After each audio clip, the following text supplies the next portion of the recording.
Alrighty. How's everybody doing? Oh, I haven't spoken yet today. Is that what I sound like? Ugh. Ugh. Hang on. Need more coffee. Hey RBF, hey Shania, hey Nene, hey Danny, hey Superman.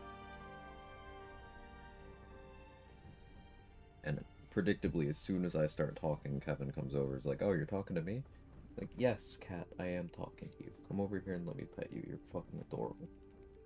Even though I'm still annoyed at you for ruining my sleep. Come on. If you're gonna jump, then jump.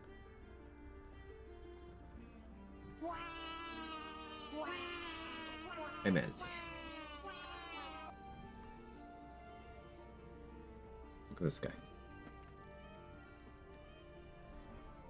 He's so cat.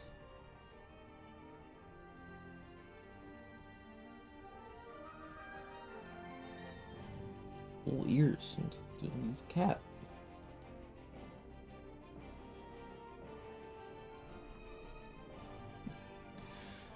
Hope everyone's well. Maybe we are able to finish the run today.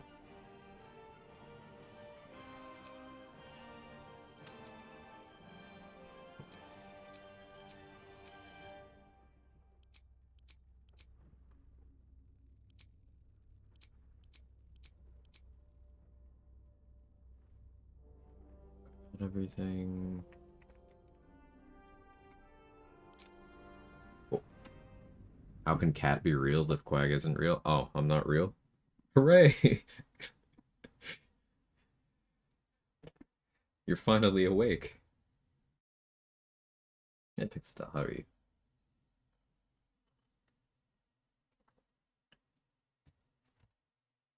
I want a cat.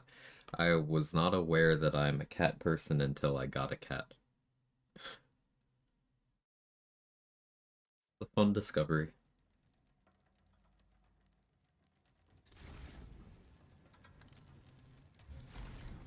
Okay, what'd we get up to last time? Oh yeah, ballast fight. At your command. I rolled like shit on my saving throws for an extended period of time. Yeah, there's that whole thing. Let's continue robbing the bank while I wake up. Do I have these tools? No, not really. Let's see what I have keys for in the previous room.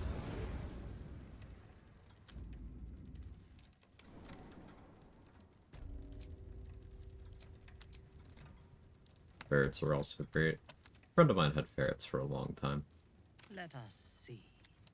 Cleanup is something, though.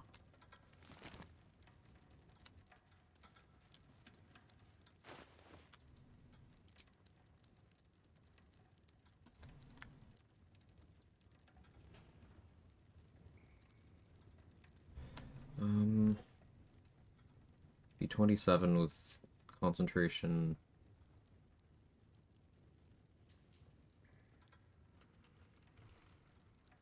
.32 AC current setup. That's fine for now.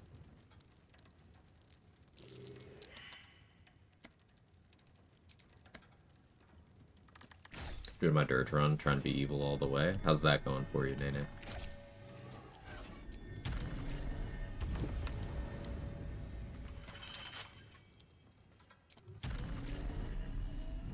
My problem with doing like full commit murder hobo dirge is that a lot of the decisions end up being just kind of stupid rather than like, you know, evil mastermind type shit. Like, you just end up screwing yourself over. Things like raiding the grove. It's like, if you've already seen the Minty scene, you get nothing out of that.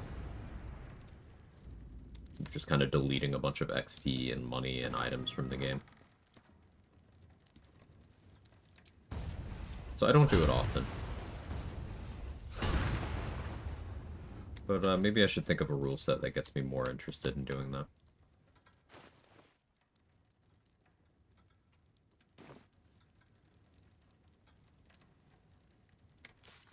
Did I...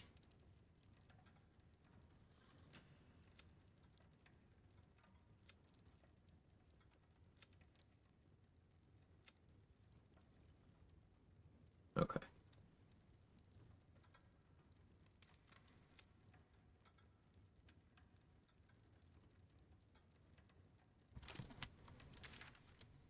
So we could do Iron Throne.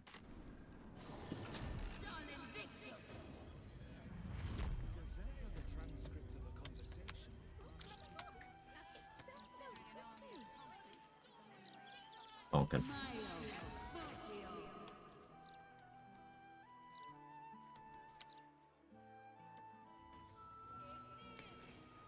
Have Rhapsody on. I'm still dead.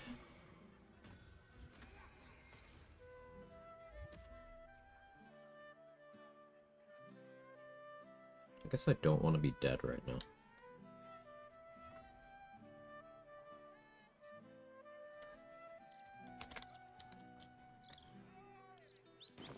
At your command. Because with Mystic Carrion, I don't wanna be undead going into that.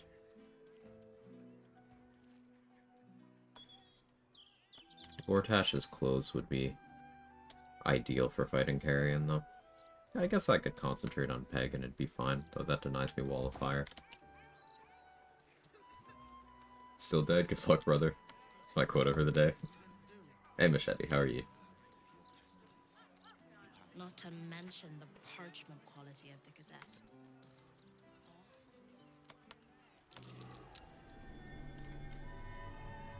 A stone wall that's vulnerable to fire. None will find me. Quick march. Tell me, what did you make of its contents? They have a message for you. A most valuable one. I can summon them forth if you... I really want to like Veil of the Morning, but outside of a use of Turn Undead, I just don't see the value.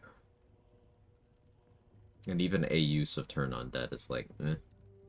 Like, if you are a cleric who is doing like a no rest challenge or something and you need an extra use for some reason to get your Destroy Undead off, like maybe, but I don't know. This item seems like the kind of thing that if you got it early in Act 2 or something, it'd be great.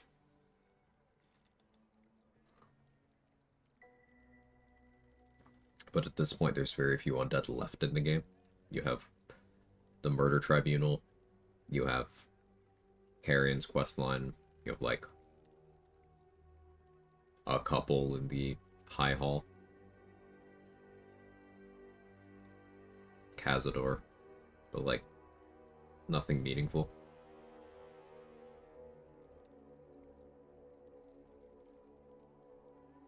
I should probably get Hood of the Weave.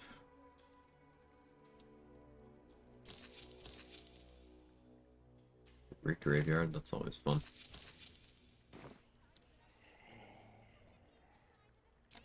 This message comes from... It is sufficient to say... What? Listen. That with making a homebrew sci-fi setting, problem is my brain's built for world building and lore, not game balance. Yeah, definitely different skill sets.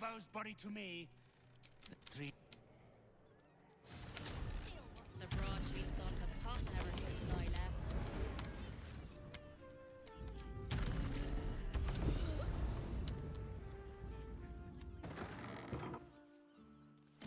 Leave me be. This is my spot. You don't have to eat. We ran to help. Since Dallas died. Now, I'm not stupid. I don't want to...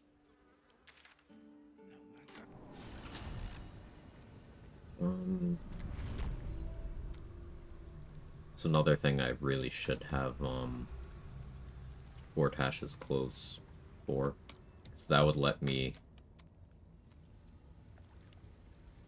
be immune to fear, and I could just have a Wall of Fire going. Okay, we'll just use Supreme Defenses and roll good.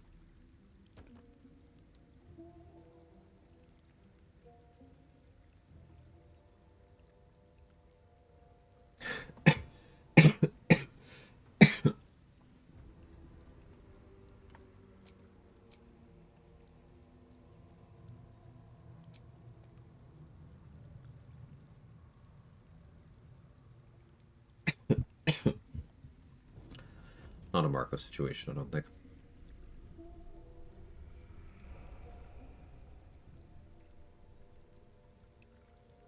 Could do Bloodthirst. True Strike Riposte.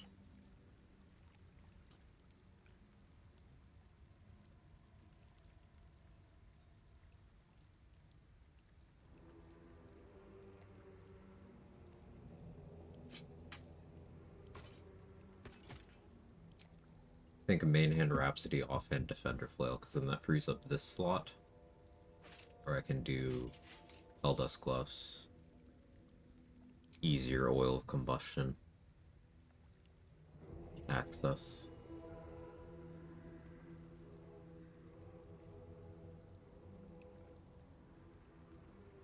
I'll also go for the damage. Rather keep my saving throws in a good spot, I think.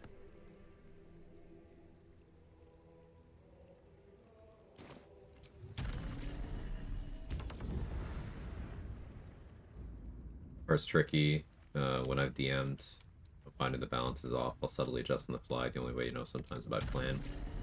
And the only way you begin is by beginning.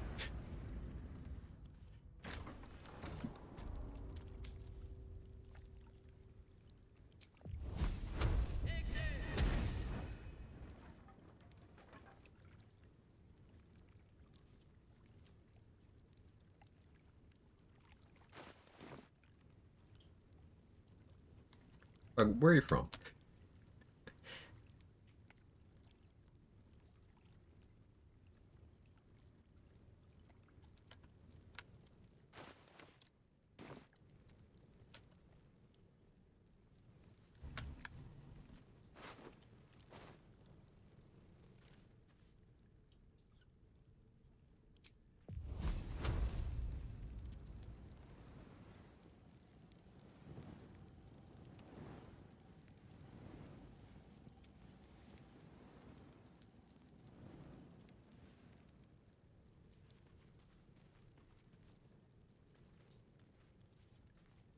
Velkin.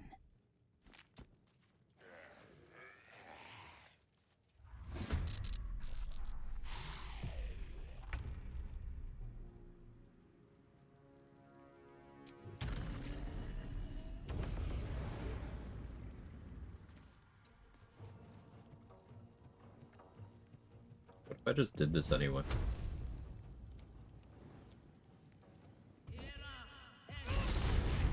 Yeah, just 42. Light work.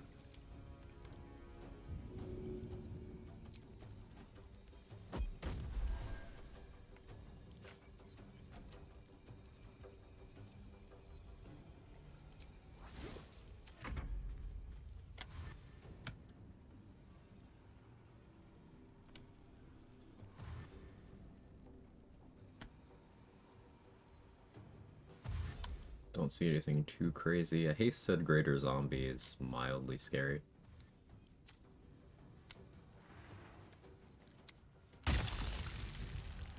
Frozen Palace. That's fine. 'Tis but a flesh wound. Hey, Mick.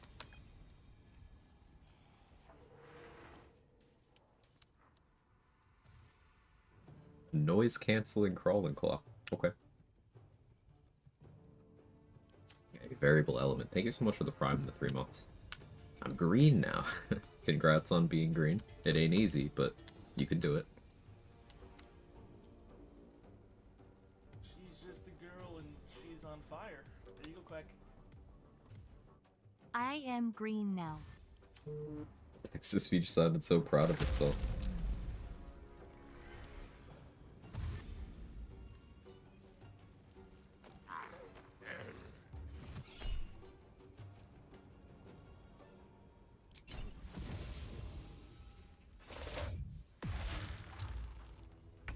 See on that 11.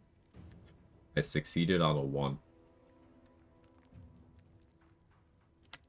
That's why having good bonuses is good.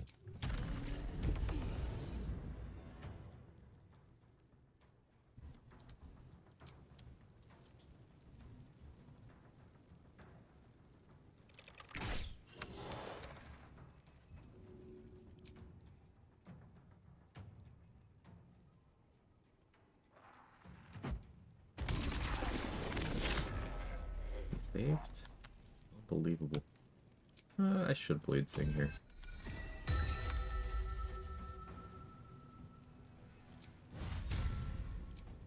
My victims await.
Special arrow supply is lacking.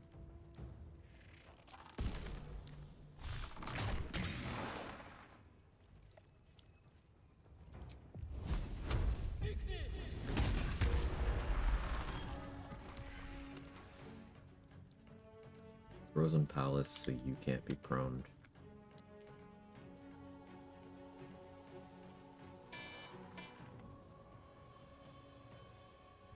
Means you can't be moved either, right? But you're not on the ice, though.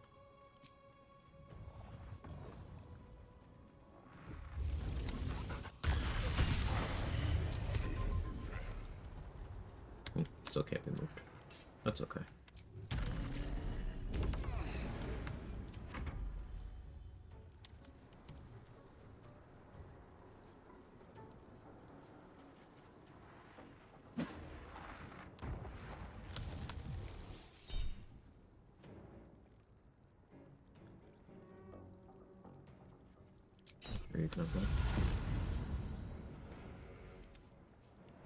Mommy Misty stepping past the wall of fire is certainly something.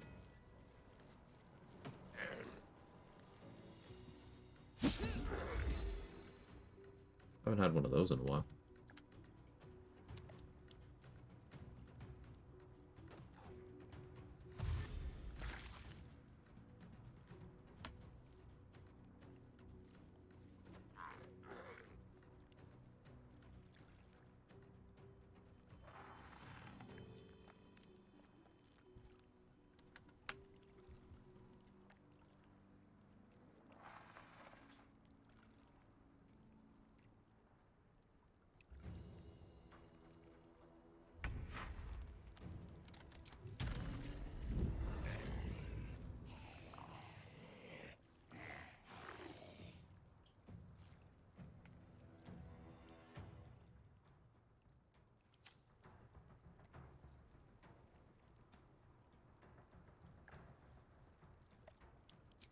Yes, I am.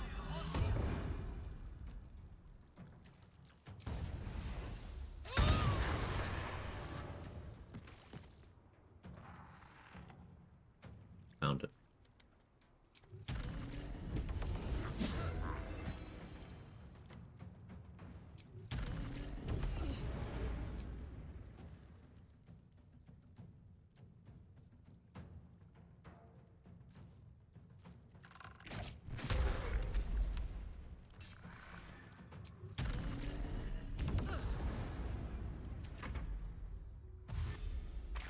Hey, Atrix, the blade singing alright? Yeah. It's... we're singing.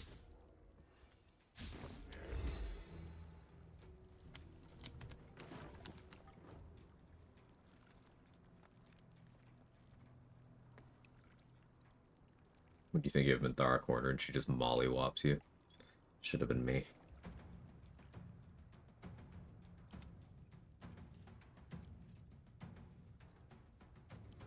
What are you confused about?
I got a silly idea for a Gortash kill. Now I really want to try it.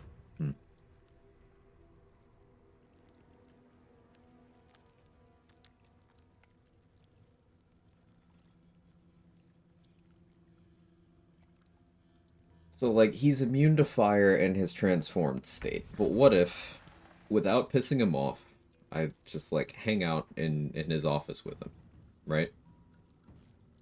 The parting his flesh? Stupider. High trade. What if I surrounded him with my own summons, and then applied oil of combustion to as many as possible, and blew him up with fire before his immunity could kick in?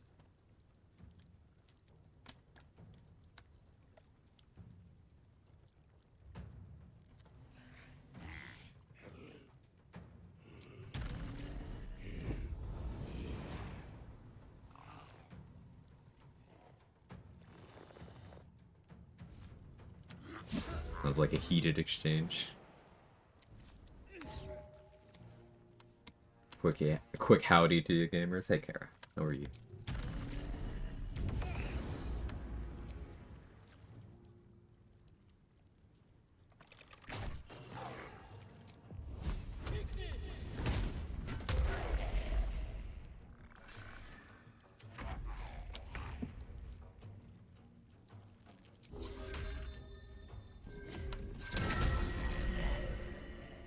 If I must.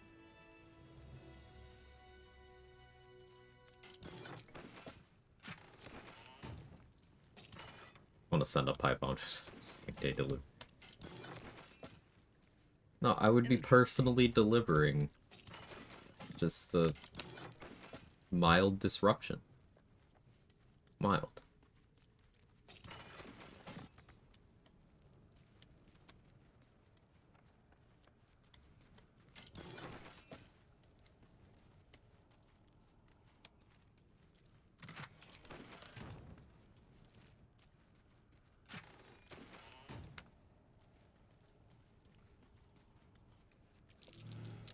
Something of Why are these stone walls vulnerable to fire?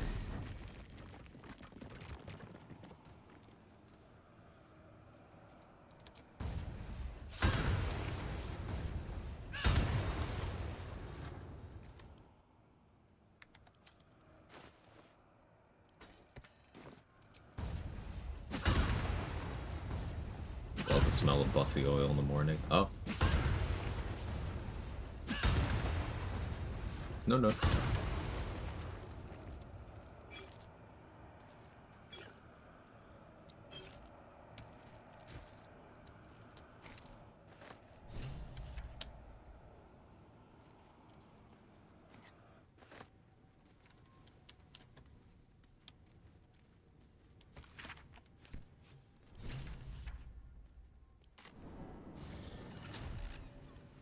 Talking maximum bussy, I assume. Yeah, yeah. Marco, Rhapsody, Formless Slaughter, Callous Glow, maybe try to get lightning charges on that.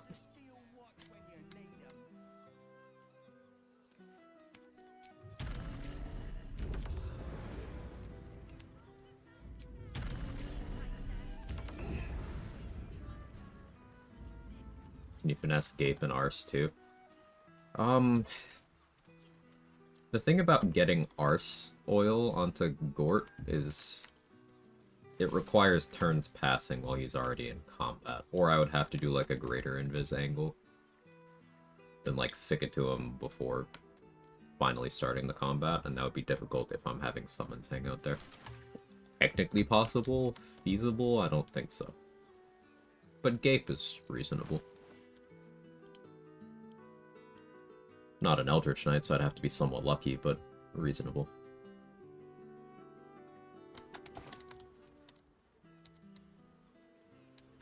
You came back. Please.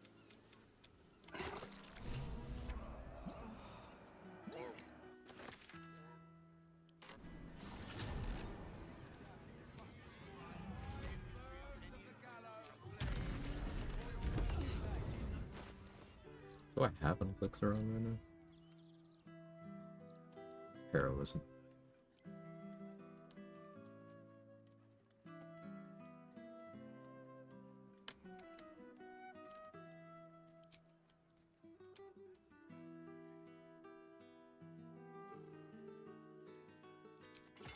Yeah, we'll go to hell shortly.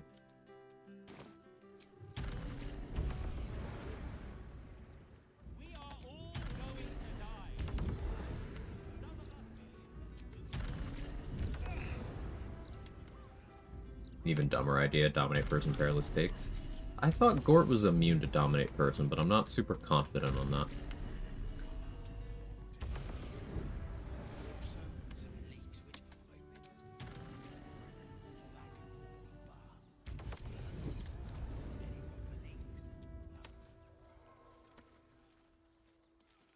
Kyone.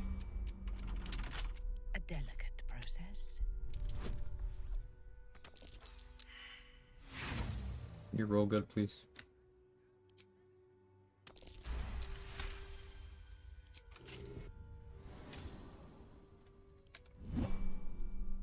I see a path.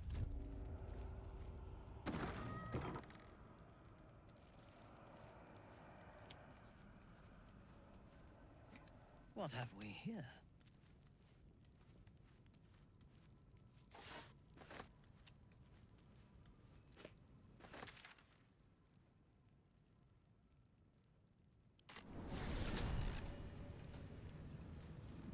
You can dominate Saravok and they have the same passive, right? I don't know. Probably. I've never tried to dominate Gort. I killed that Steel Watcher. I killed that one. Oloth Killed the dos. fists there. Soft as silk.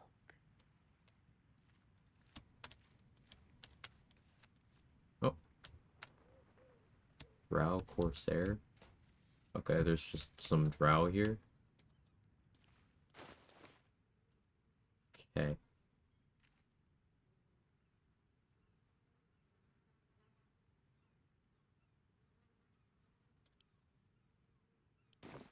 Veiled in shadow.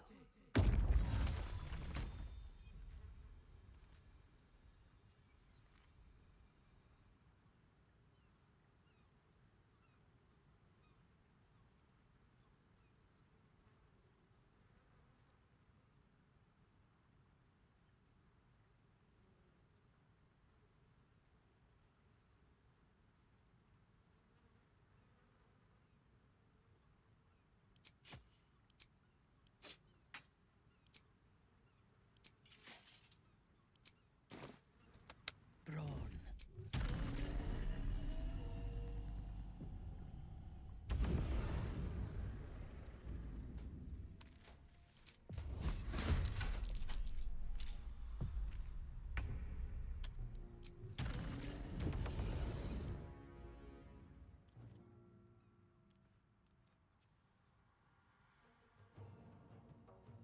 Russian strikes. Wavering Bull. Okay. Nothing crazy.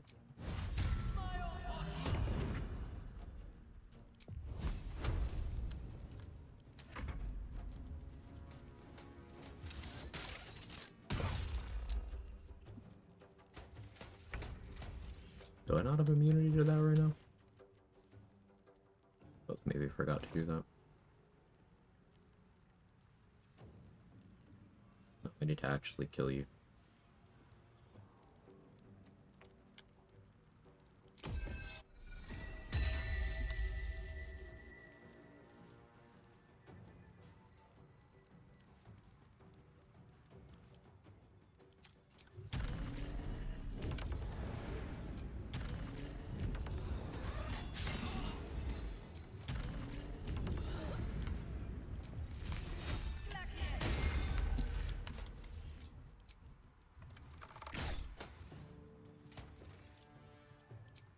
Lila Lurl.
Carrion's Jar is dealt with.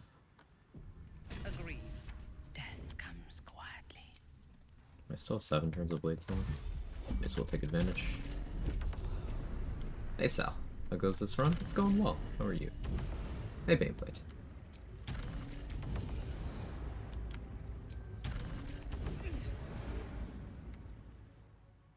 Infectious Greed.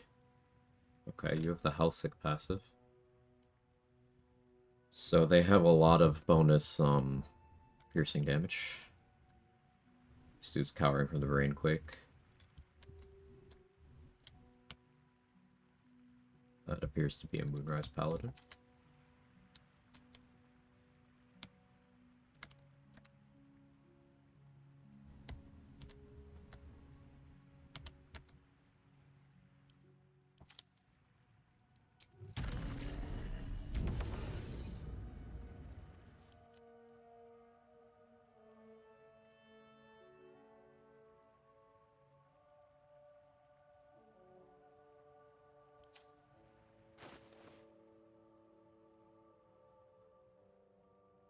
Don't really know what to expect here, but let's see.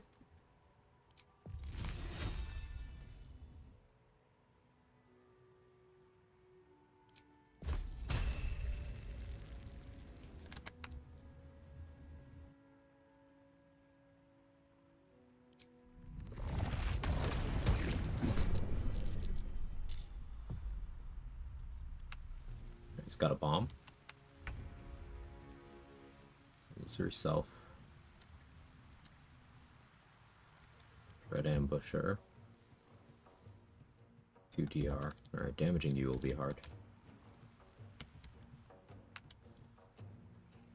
A lot of my stuff's on cooldown.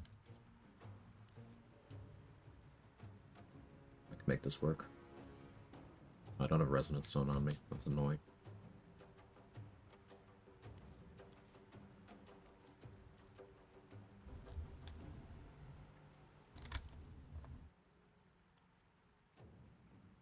You can't be moved.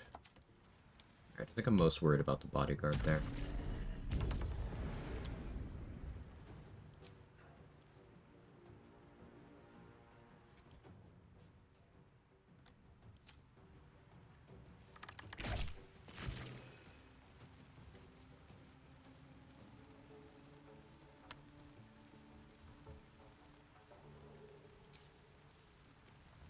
Do I want to switch my concentration up?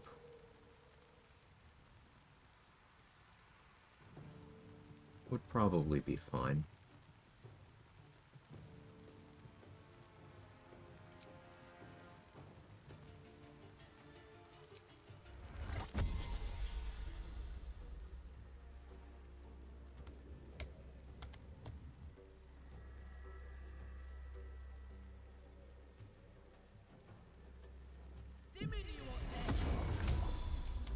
Let's do that. Don't have Psionic Overload available.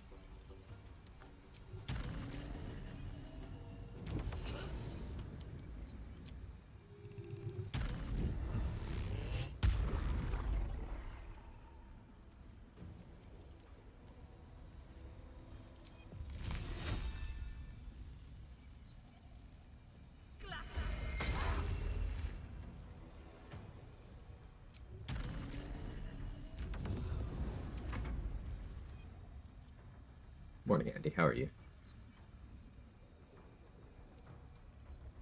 The extension takes a bit to refresh sometimes, yep.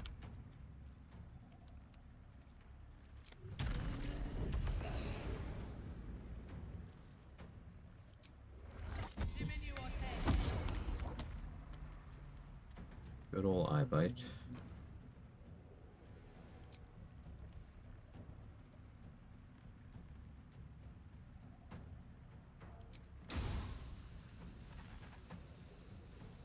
You can't be moved. You can't be moved. None of them. Nobody wants to move anymore. You know?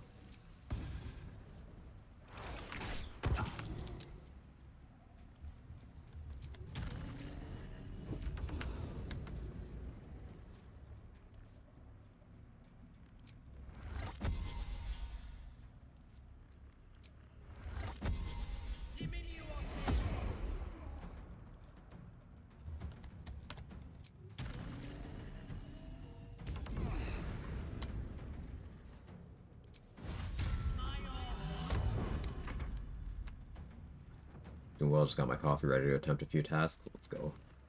Finally summer here. Hey, roll with punches, how are you? Fuck, elemental.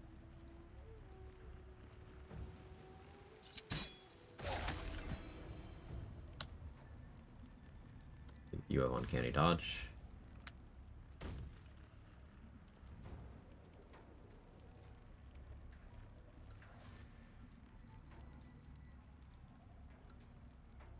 What about yourself? I'm doing okay today. Didn't get the best sleep, but I'll cope.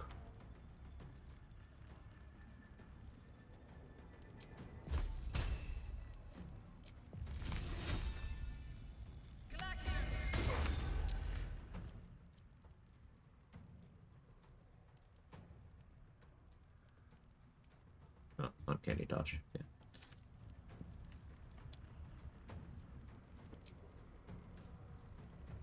Could have done that in a better order.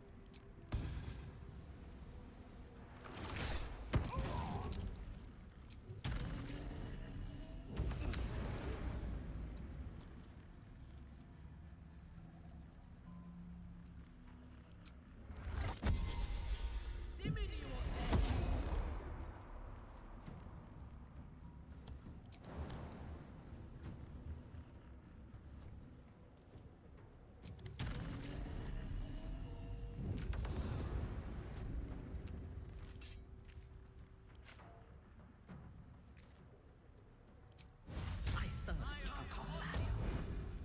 Taking this slow because I mostly just want to see how this is going to go.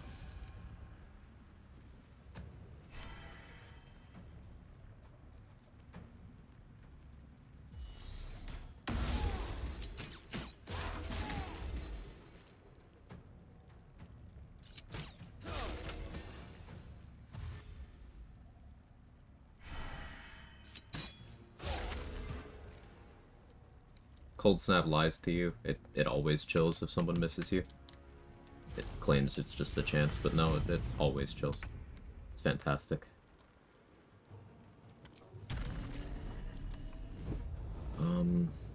You're ranged. I have no way of removing your reaction. Can maybe knock you prone?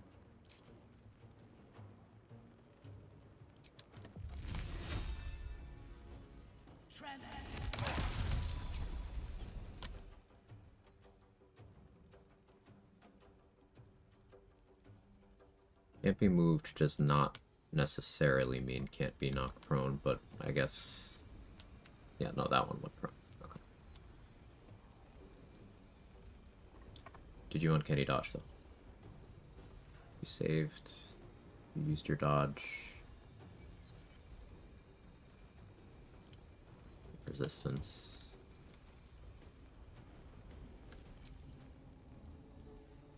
Yeah, I'm down to haste here.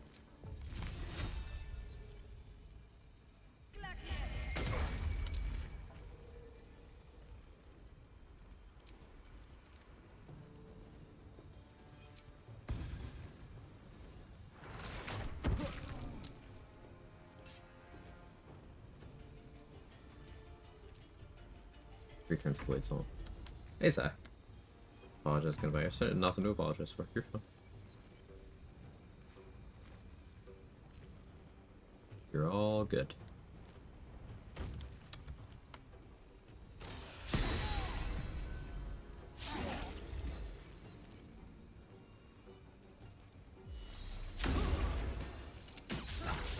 Rolling. Only a +10. You're not even close to being able to hit me. I could even let my blade song lapse and I'd be fine.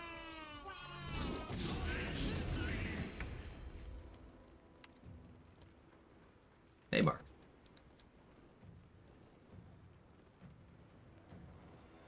Do I have water?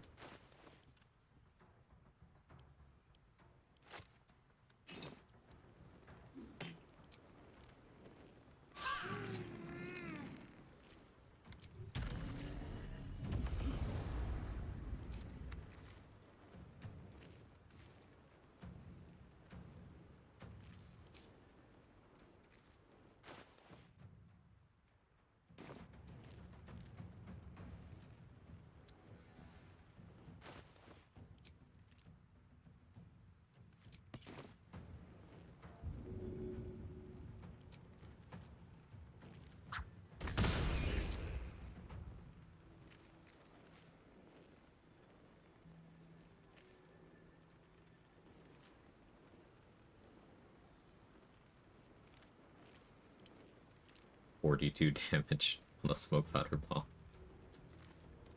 One instance.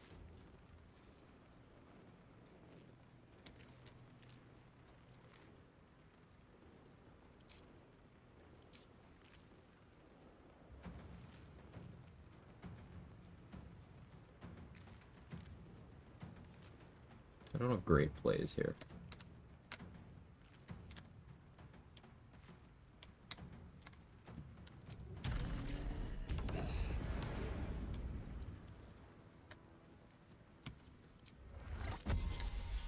Five.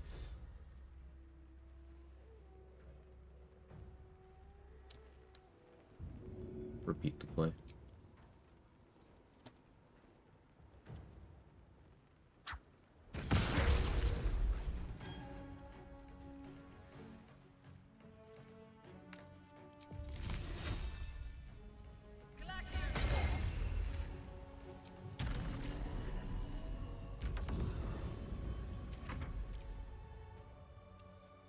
I consider a performance enhancer a climax.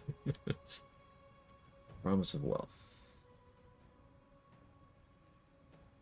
Sure.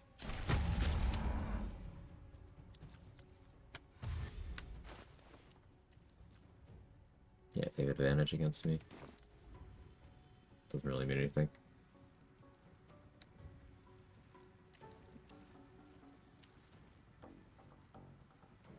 You guys played any of the Rune Factory games? I'm not familiar, sorry.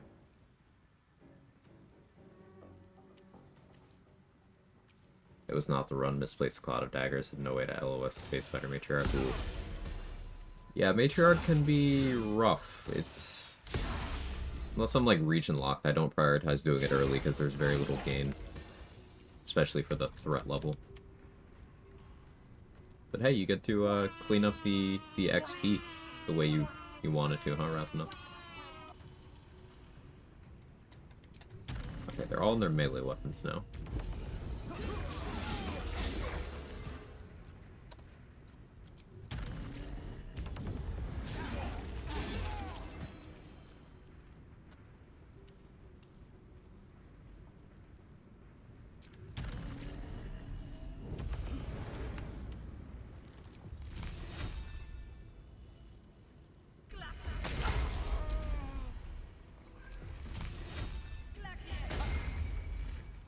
She missed.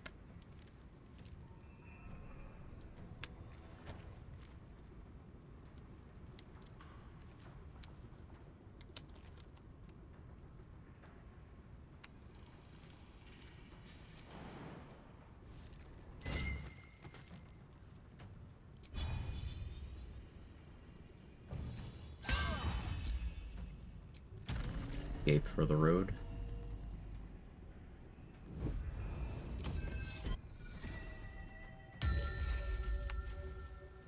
Gonna end and restart my blade song here.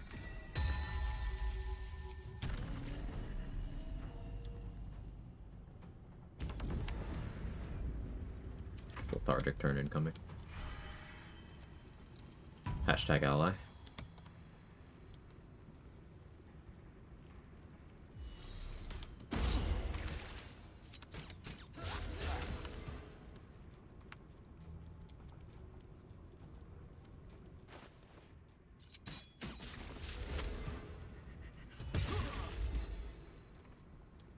You have swashbuckler?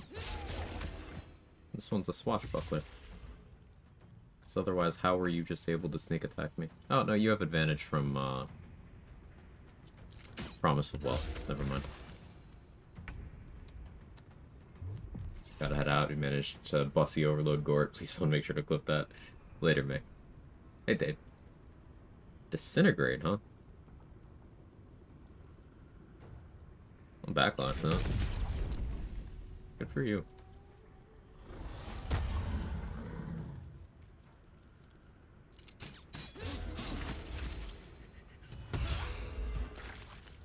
DC 17 disintegrate. Okay.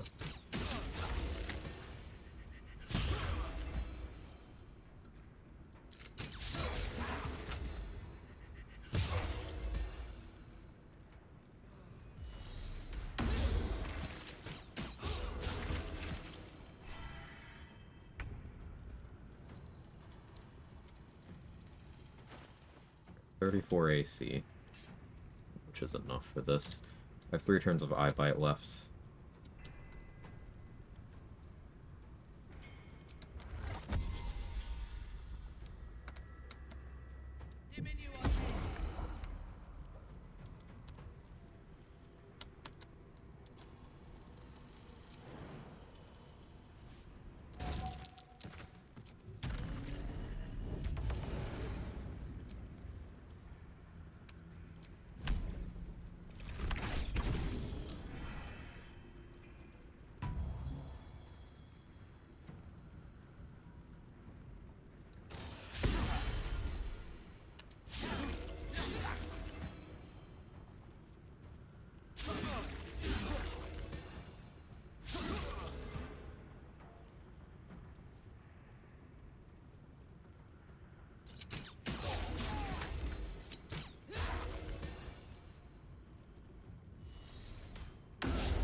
Max on him.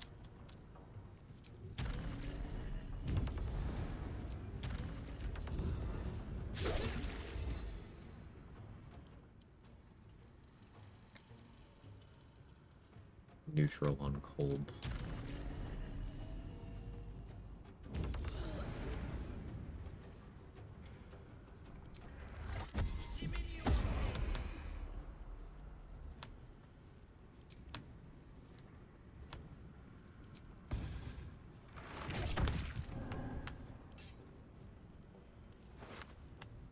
Oh, wow, you have a lot of goodies.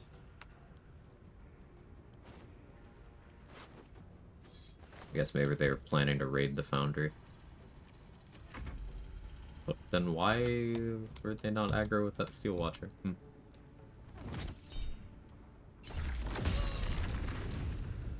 Best spell in the game.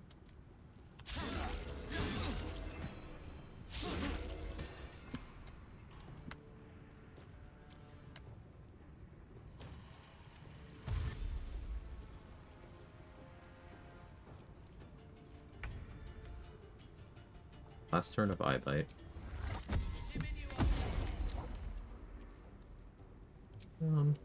Let's go for that again.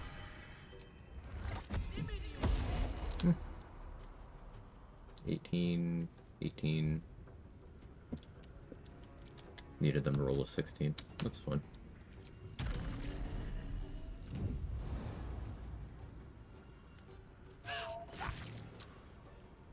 Need to replace my concentration this upcoming turn.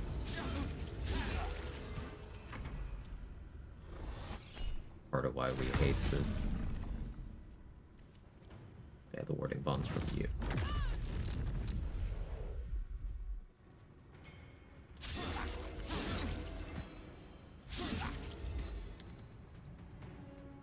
AoE hitting these two would be good.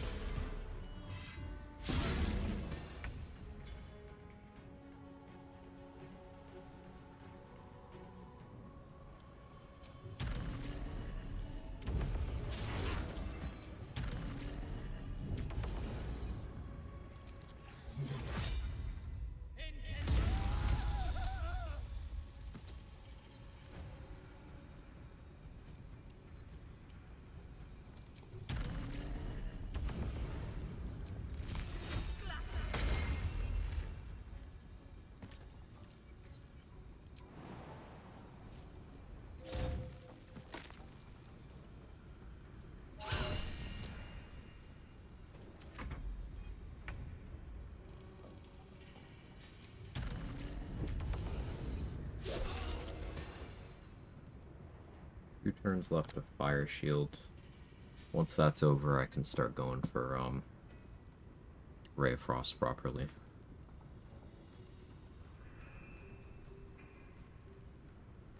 Arctic turn incoming. AC will go down to 34, that's still more than enough.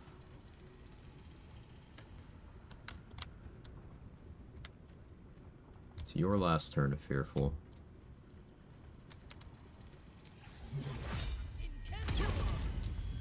Start working on you.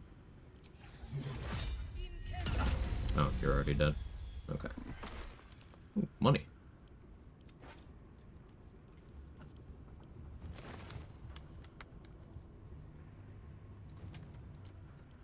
Your command.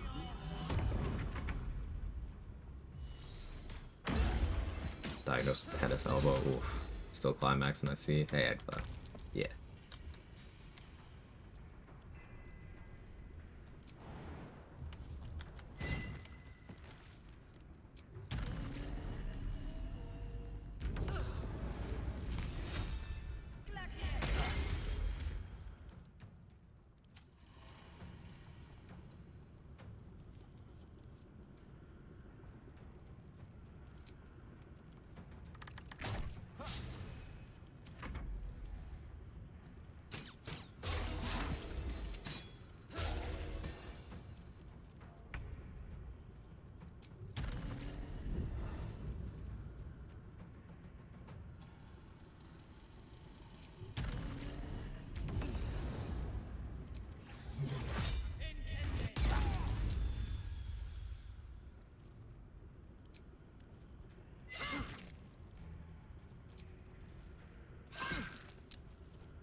Now that you have your melee weapon out, I can bait the reaction so you don't have uncanny dodge.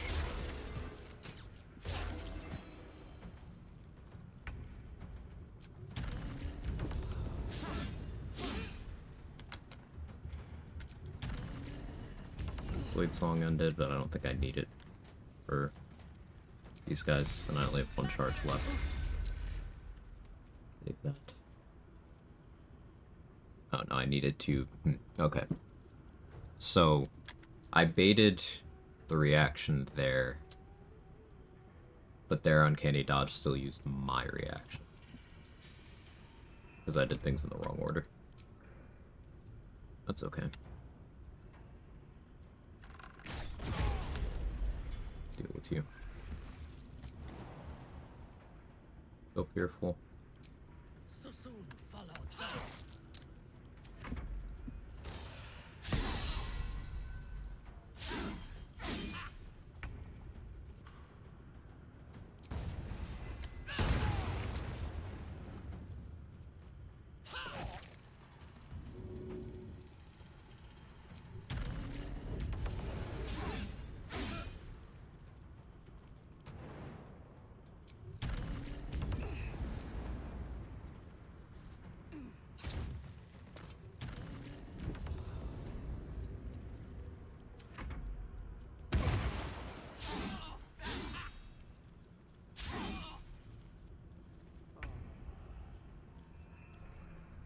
Ooh, blade damage rerolled favorably. Organ Rearranger. Yeah, Booming Blade counts as the damage of the movement damage part of Booming Blade counts as the damage of whoever you applied it to. So their Organ Rearranger made it roll for a more favorable outcome for me.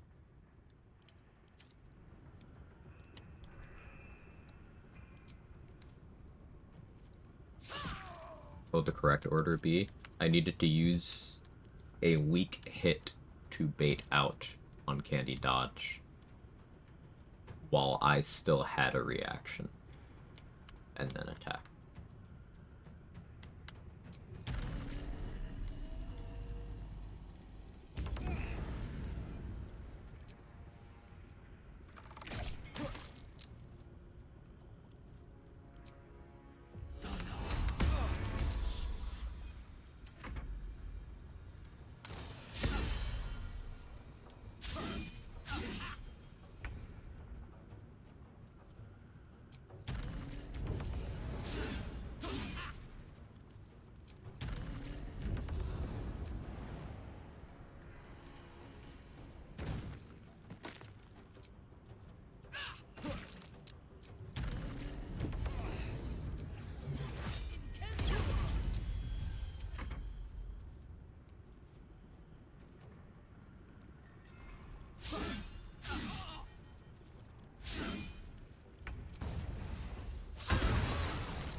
silence to suffering.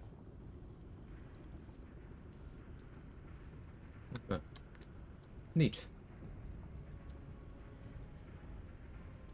Big art of anything cool? Nope. Money on the captain, flash blinders, +2 scimitars on each of the corsairs. I think the flash blinders though. Curious.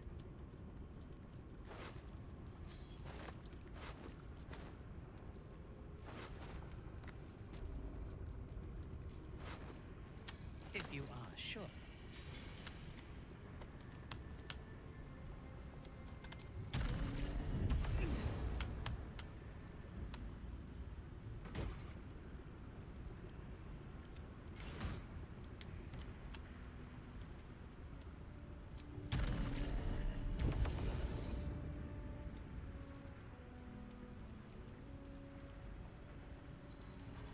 I don't even bait it now, let's just get it back for the subsequent attack. One of my hits just getting half, depends which one.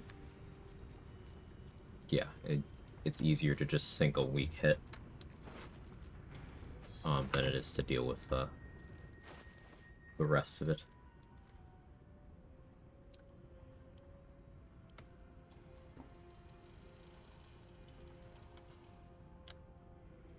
Cold Snap was fun there.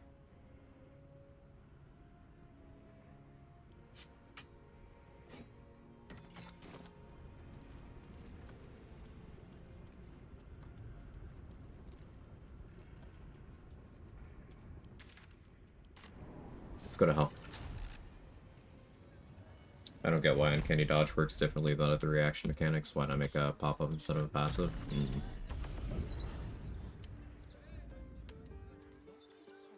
No idea. Wish they would revert it. I still kind of like it. Current version. Because it does make fighting enemy rogues a little bit harder. And I will take the difficulty increases when and how I can get them.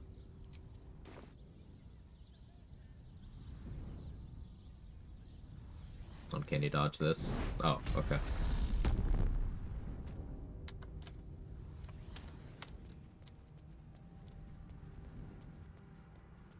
Curious, how is BG3 at launch bug-wise, I mean? So that's difficult to quantify. I think it's pretty comfortable to say fewer bugs than now. But also, remember, people had less experience back then, so being able to identify what is a bug and what isn't, and simply having not experienced as much of the combat means that I don't think we can get an accurate read on, you know, exact number of bugs or anything approaching that sort of metric, if that makes sense.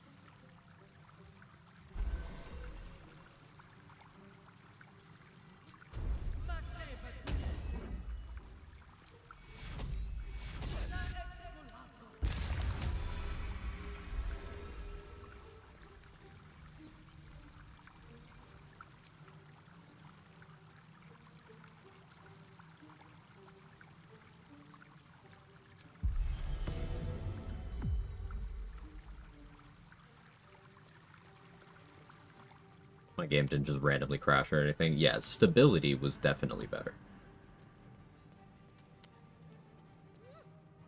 I was just curious since I started on patch 8. So, patch 7 is where the game's stability started really becoming questionable. We had notably fewer high-profile bugs and crashes and save file corruption issues and all that before patch 7.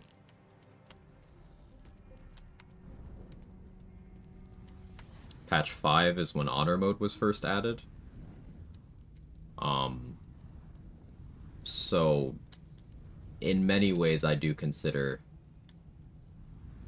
patch 5 to patch 6 kind of like the golden age of the game.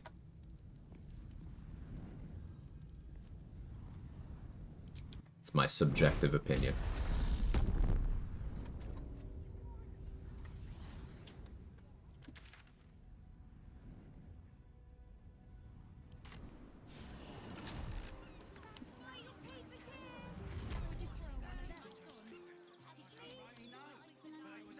Patch 6 where the alchemy tab was shot. Yeah. We used to have an alchemy mats tab in vendors. It was so good. Veiled in shadow.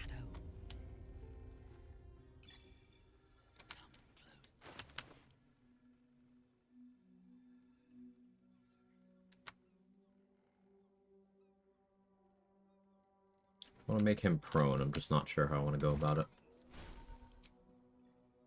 I guess I prep Ice Storm for that.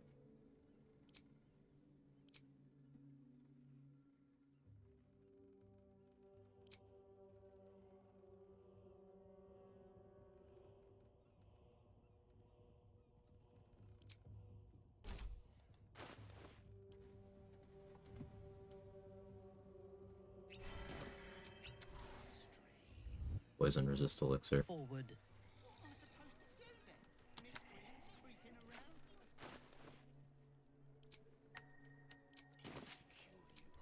I belong in darkness. You have done well.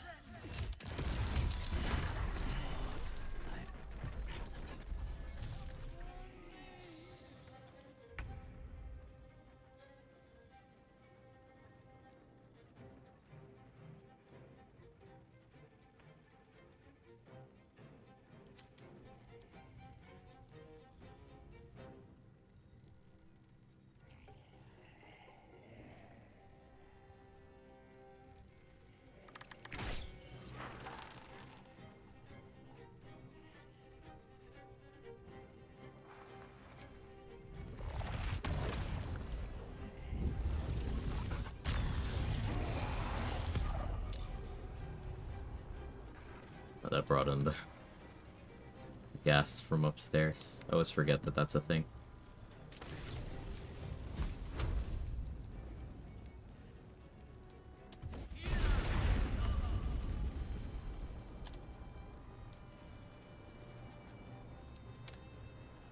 I got carrying wet by accident. Whoops.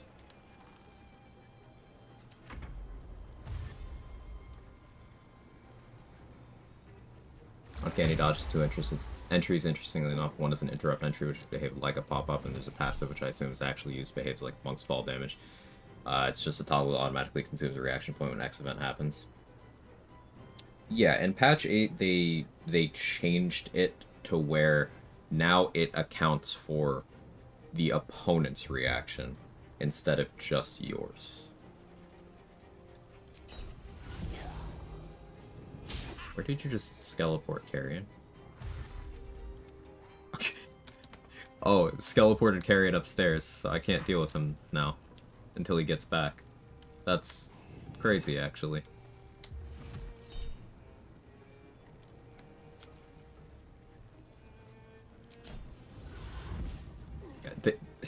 They're boogie-woogieing my ass.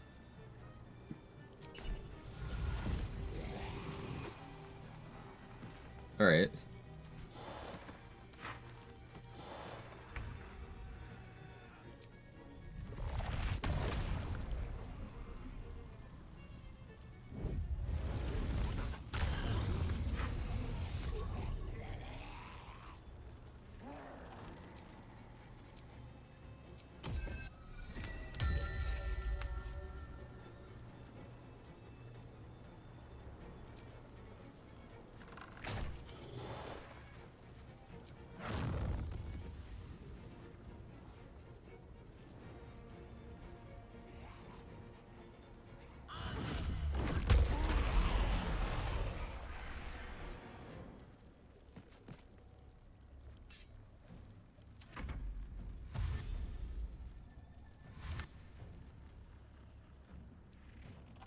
Oh, the Mine Sanctuary up there. You can see it.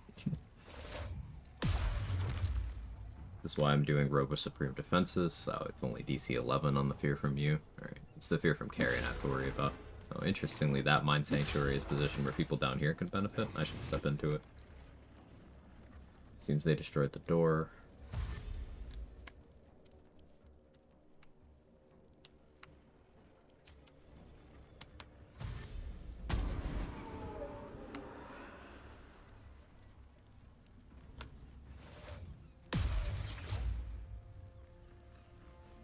and popped his legendary action.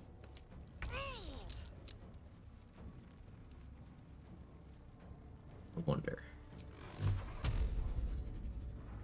Could.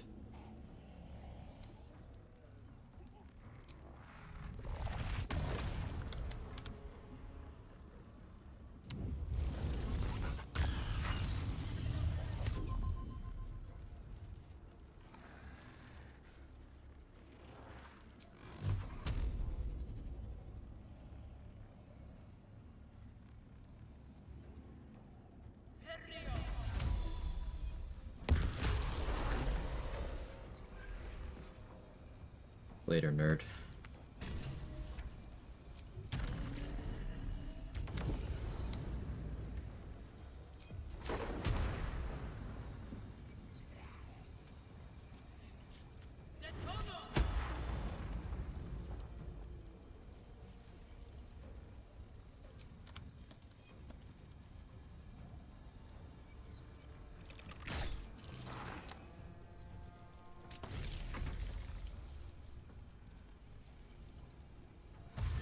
Guess who overslept? She's been watching Love Island last night. Well, how was it?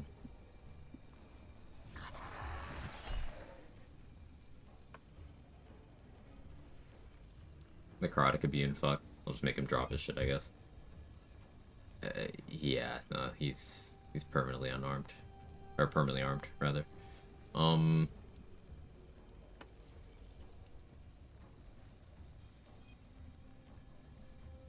Yeah, I guess you can't get Staff of Cherished Necromancy.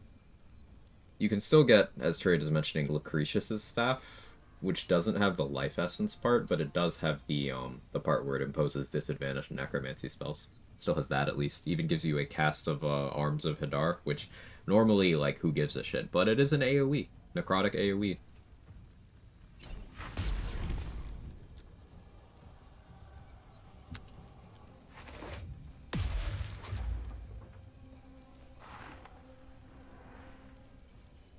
Yeah, that entire thing was just a series of red flags. Survey says no, I would not trust.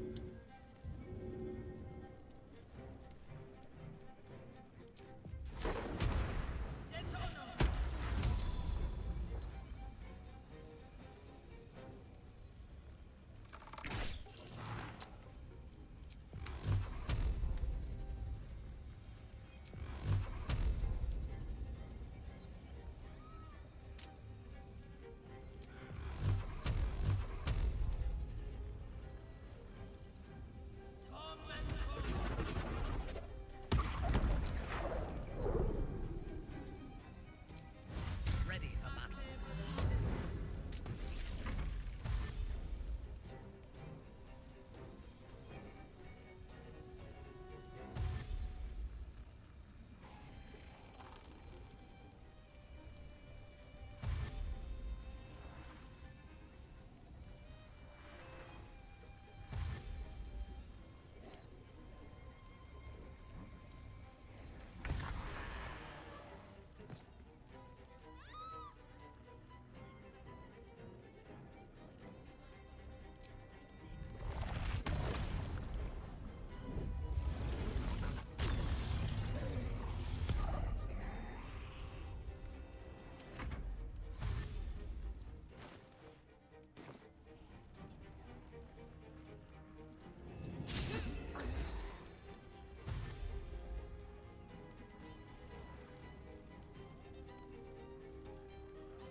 I legalized it.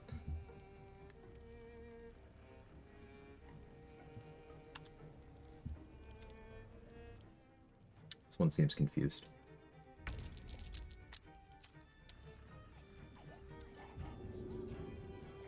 Was that one of the new affixes? Wild Instinct? When you critically miss, gain advantage and +1 bonus for next attack roll. Is that on the list? Let me look. New version of Absolute Wrath.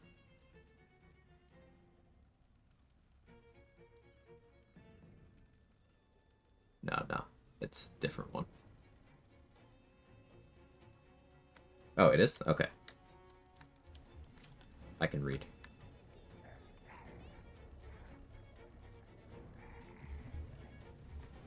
I can totally read. Many such cases. Any loca.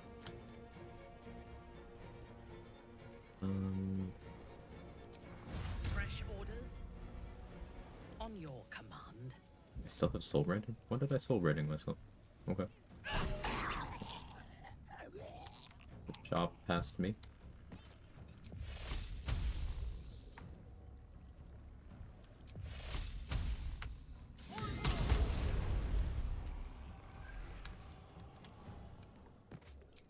Let me strike.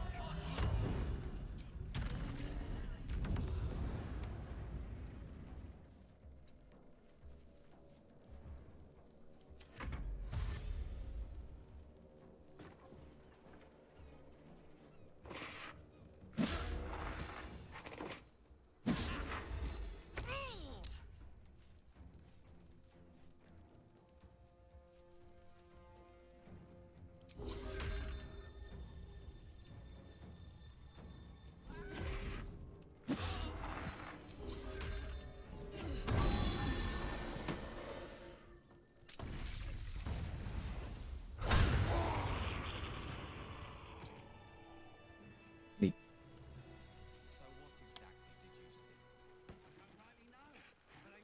Oh, he died upstairs. Gaining I ground. had to go upstairs to loot him. Yeah, hi Thrumbo. Yes. I think I'll pick up where Carrion left off. A city like this needs a medium.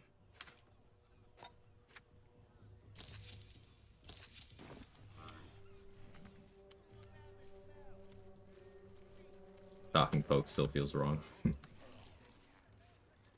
Grasping with the end of my weapon.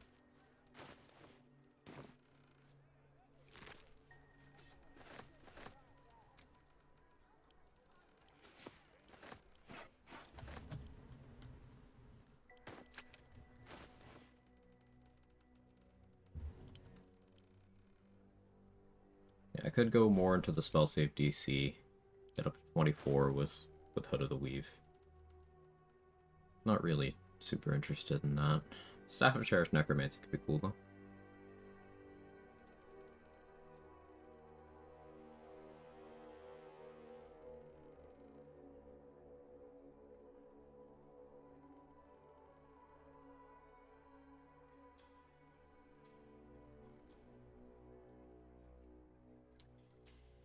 So,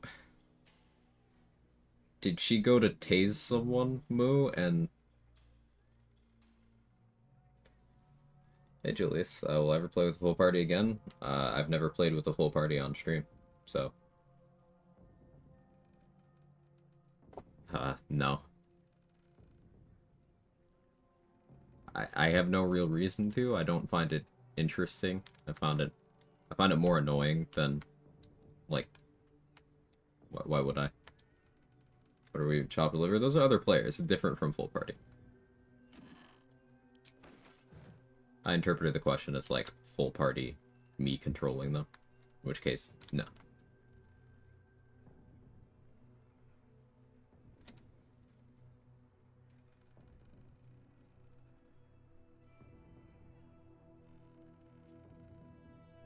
Could go fight the big stupid dragon. Don't feel like it. Yeah, that's the question. Yeah, I have no interest in that. Too annoying, micromanaging multiple party members, also too easy. Like, if I'm doing Act 3 boss fights in one turn with no real prep with one character, why would I use more?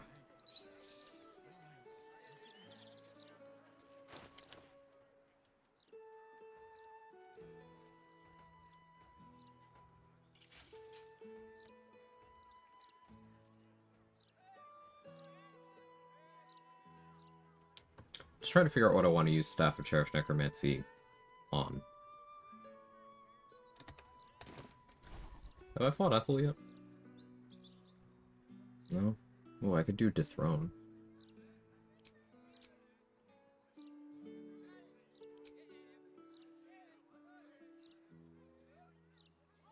Guess I should learn Circle of Death. Do I still have any scrolls of that? Yeah.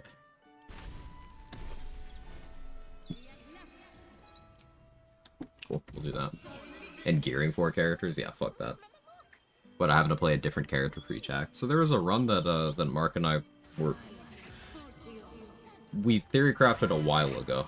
Then kind of life stuff happened, and we never ended up continuing the run. But I don't think either of us were interested enough in it to continue it. But the idea was we had to use, we had to play as a duo, and we had to use whatever two companions were most story relevant for the area. So for example, one of us had to be Lae'zel in the Crush. And so on and so forth. So it required making builds for everybody.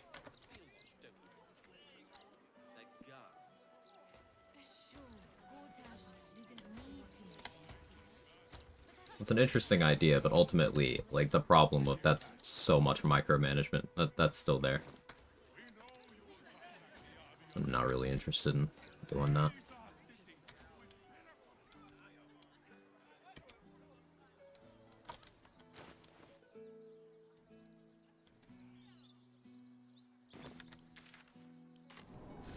Respect that, just feels like you're too good. Sometimes I'd enjoy some suffering when I watch you play. Say you don't suffer often. Well,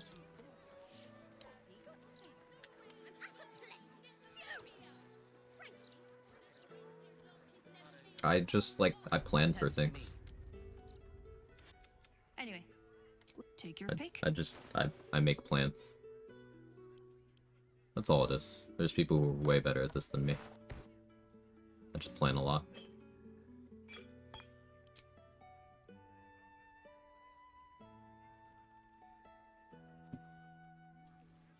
Full party would change that how? I think the implication is that I would not be enjoying myself as much. So that would make for an interesting change of pace. But, you know, me not enjoying that as much would mean that I wouldn't do it. So we're kind of back to, why would I do it, right?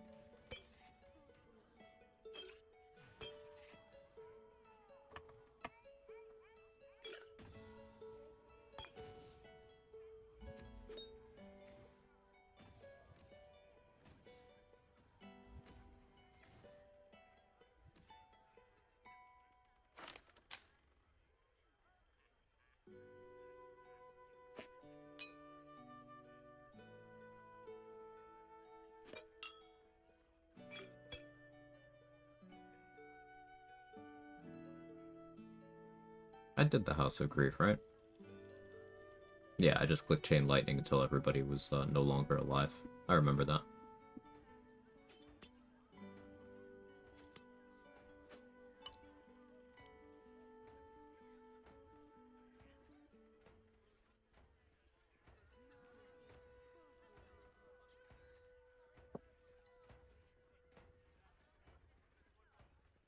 Watched a couple streams ago for the 40-round combat.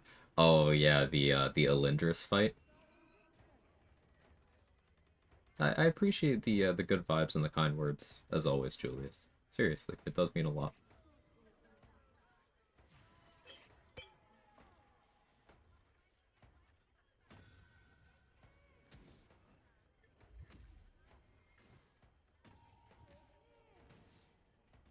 I'm just kind of planning out my spell consumption. Like, that fight outside the Steelwatch Foundry had me clicking stuff that I didn't plan on clicking. Because of how low on spell slots I was, and it kind of exposed some weaknesses in my loadout that I want to correct. I had Eyebite to tell half the field to just leave me alone for 15 turns, but I do want to be a little stronger.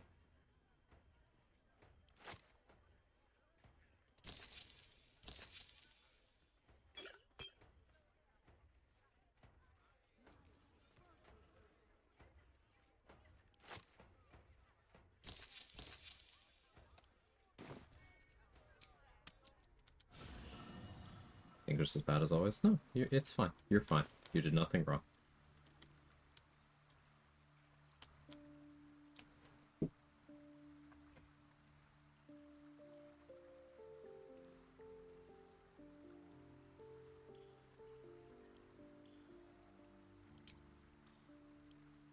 Think I'll finish this run today? Likely. There's not that much game left.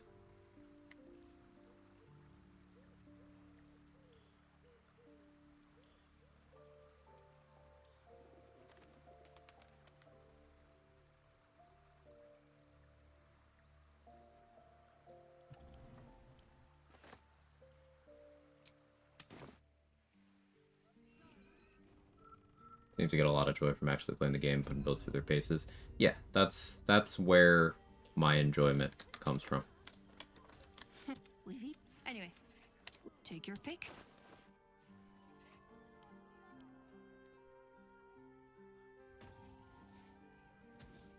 Am I doing an arsonist oil?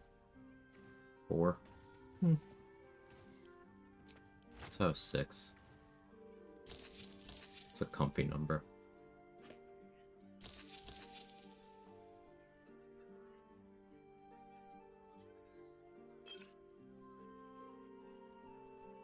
I should go back to the House of Grief and loot all of the Night Orchids for 3rd level spell slot elixirs. But I'll be lazy, and not for the moment.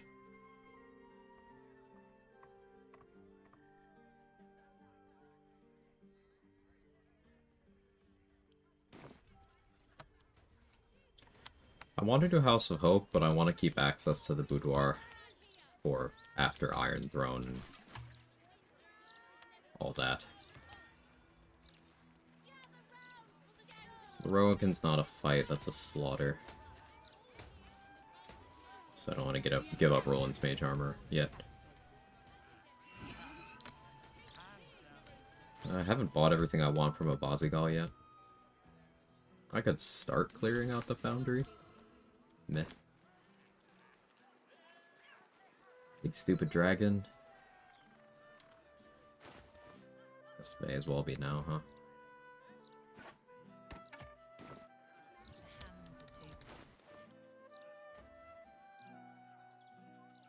We have 1 eyebite scroll. I'd like more. That's right.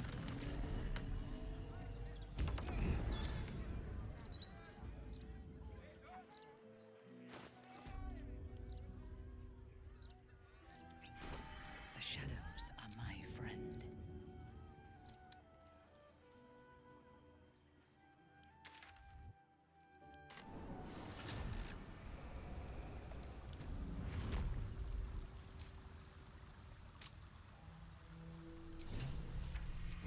In your name. Fucking Gandrel's right here. Unseen. I shall strike. Wonder if he'll care. Let's find out. Oh.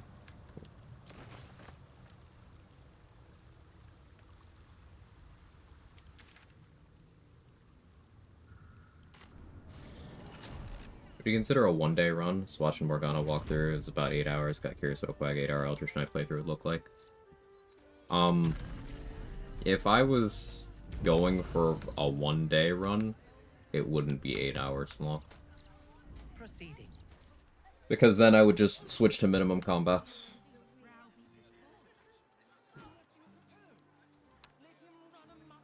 I would get the minimum gear I need to do level 1 strats on the mandatory combats.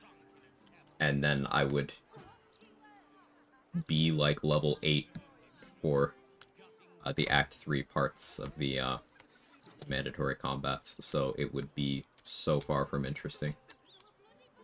First time I fought Leroic and I overprepared drastically. His retaliation can be bad news if you don't prep for that. I have seen that catch people out. But outside of that, he is extremely underwhelming, isn't he?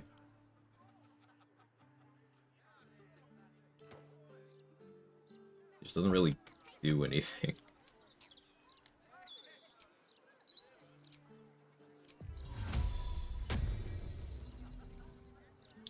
Guess I could go save Minsk.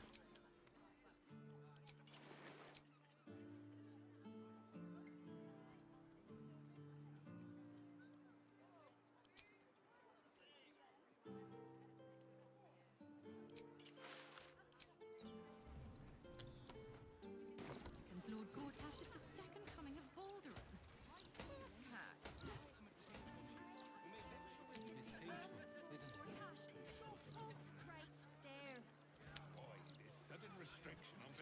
But yeah, back to the idea of a one-day run. I would just be ignoring the Act 1 loot loop, which is usually like the first 8 hours of every playthrough I do. So I'd be cutting that down from 8 to maybe 1. Then without resolving the Goblin Leaders, I would walk to Act 2. And then I would go to the Gauntlet of Shar. And I would go to Dame Aelin. Then I would go to Moonrise Roof. Then I'd go to Merkel.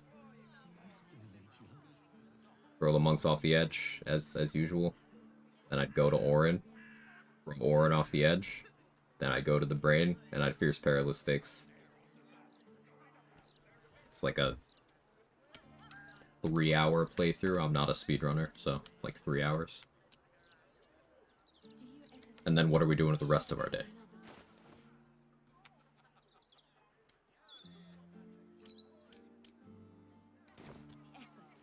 If we'd only pushed through.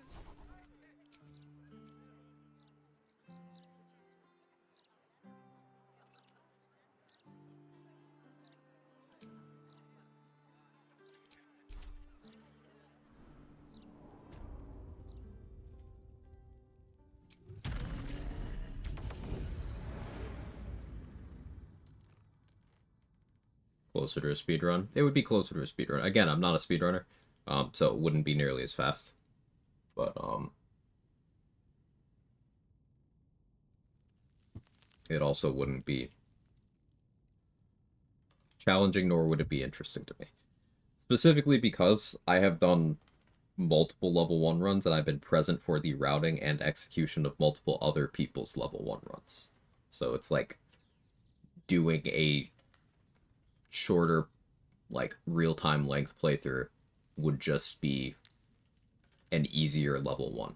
The first level 1 that I did, I did it in like 4 streams, and I wasn't doing streams as long as frequently at the time, but it was like 4 streams. Because I didn't do minimum combats, but I did very few.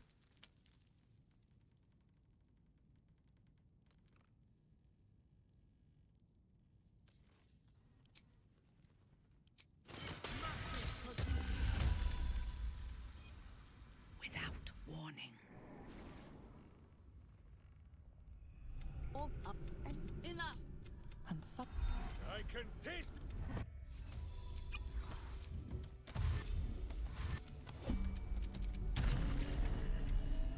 Speedrunning and challenge running harder than trying to do challenge runs get into speedruns. I'm not a speedrunner, so how would I know that?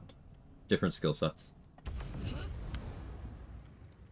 Very much an apples and oranges situation. I think they're too different to really compare. I would stock up on fly for the spell just for exploration speed. I would go with what Dade said there. High strength, enhanced leap. It's faster animation than flying, so that would be my preference, but that's just me.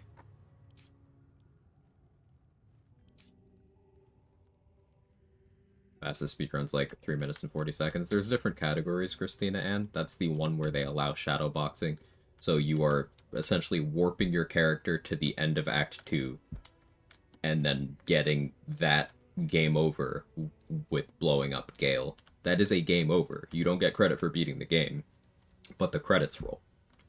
So in that sense, people call it beating the game. But because that cuts out 95% of the game, it's its own category. I don't know what the time of the normal restricted category is right now, but it's something more like 40 minutes.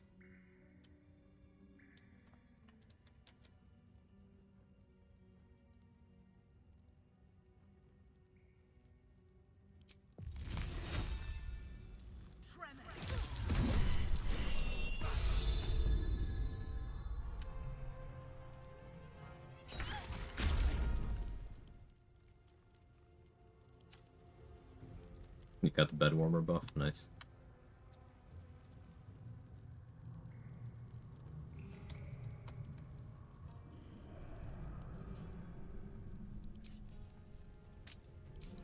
I don't think I want a blade sing here.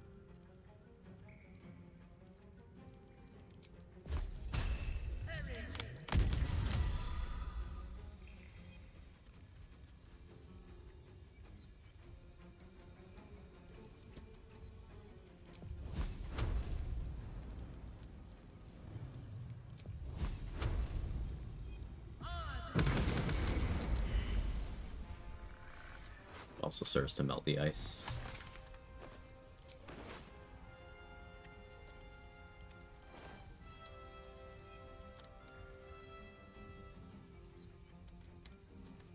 Forgot to pick up the pistone again.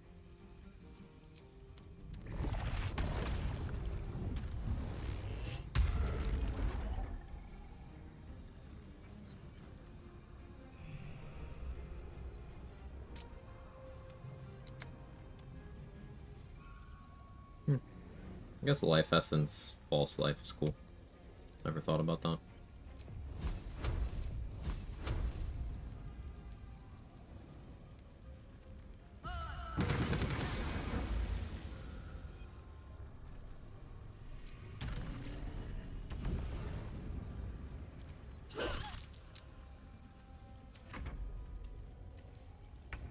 Having a difficult time with honor mode at the beginning. Any suggestions or tips on how to navigate the early levels? So you do not have to get in combat until level 4, edging towards level 5. And you'll see... it's 18 minutes. Thank you. 18 minutes on patch 5. What is it on patch 8?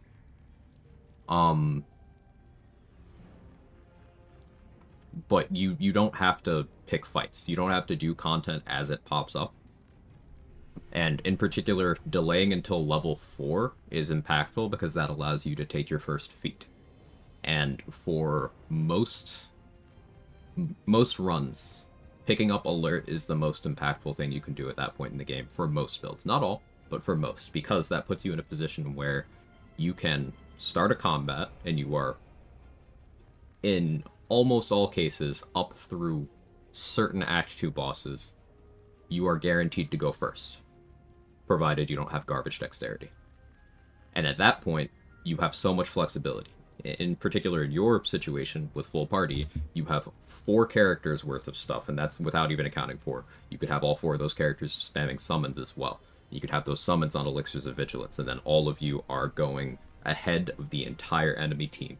And you don't need to give up gear slots, or not that you have more than a couple pieces of initiative gear available in Act 1, but you don't need to give up your elixir either.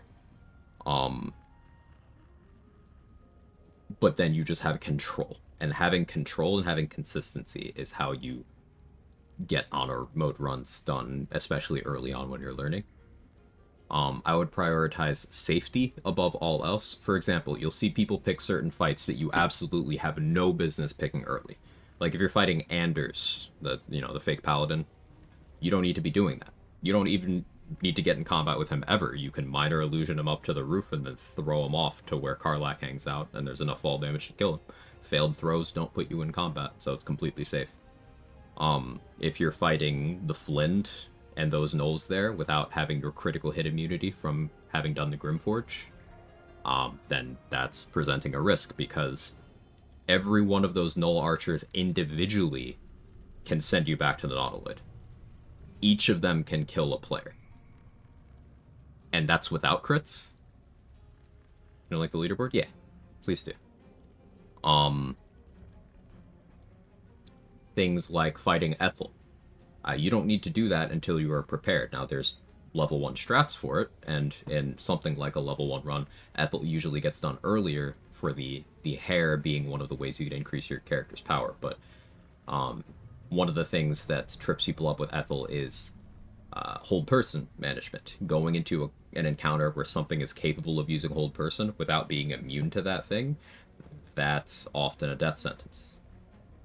There's also diverse damage types coming in the Ethel fight. You have poison damage, you have psychic damage, you have slashing damage, you have fire damage. All of those incoming there. And being able to meaningfully mitigate all of those can be tough if you don't have the experience.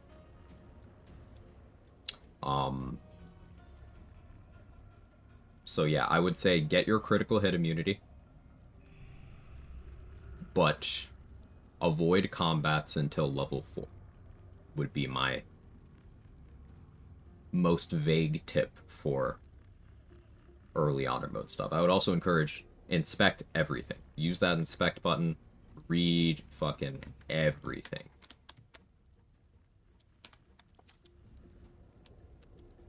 Wonder which elixir to use versus apple poison resist or something else. Depends on what you have available. If you went into her little lab ahead of the fight and grabbed Heart of Stone, you can pop that, and it doesn't take an elixir slot. And then you are free to use whatever else. You could put on the ring poison resistance if you want to keep your elixir slot free. Maybe you're a Dwergar or some flavor of dwarf and you already have poison resist, so you don't need to worry about it. Maybe you have a cleric in the party who can cast protection from poison, and then you don't need to worry about it. It depends on what you have available. Here are the tips, you're welcome.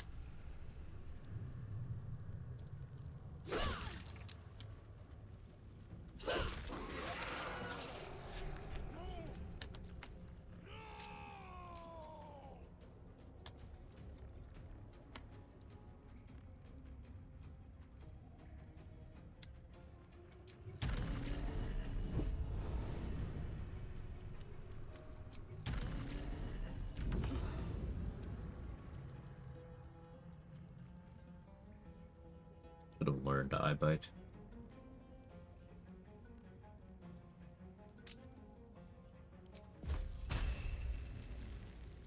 Okay, no life essence for now. Anything to put on to make retaliation a little bit better here?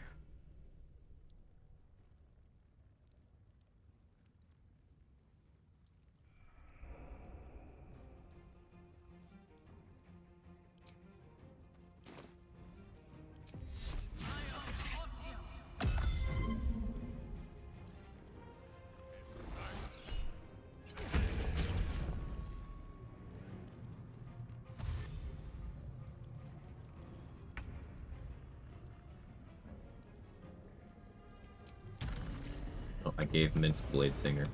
Sorry, Jaheira. I broke him.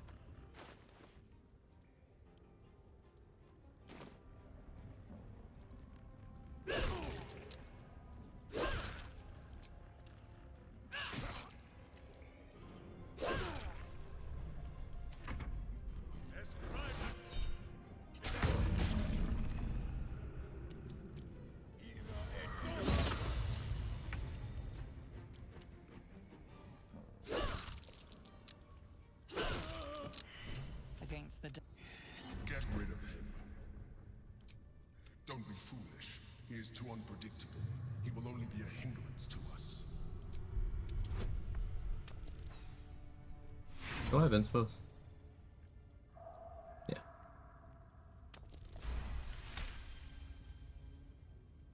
From beloved Ranger to beloved Bladesinger. Never ceases to amuse me to watch the AI dash to move an inch. With Quag's doing fine, office was tough today. Oh, I'm sorry, Sora. Hope your day improves from here. You missed me getting boogie woogied on. I was fighting Mystic Carrion and one of the ghasts was skeleporting, just swapping everyone's places to keep them safe from me. It was very toxic.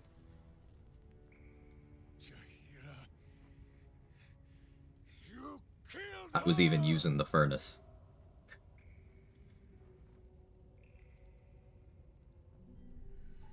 Totally scared to lose my honor mode with my dirge and dialogue. Spoiled myself a bit on Isabel. I want to enjoy the story as much as possible. And you maybe give me a tip on what dialogue options to avoid. If you are doing honor mode and you are clicking story things you've never clicked before, that is a recipe for disaster. Don't do it.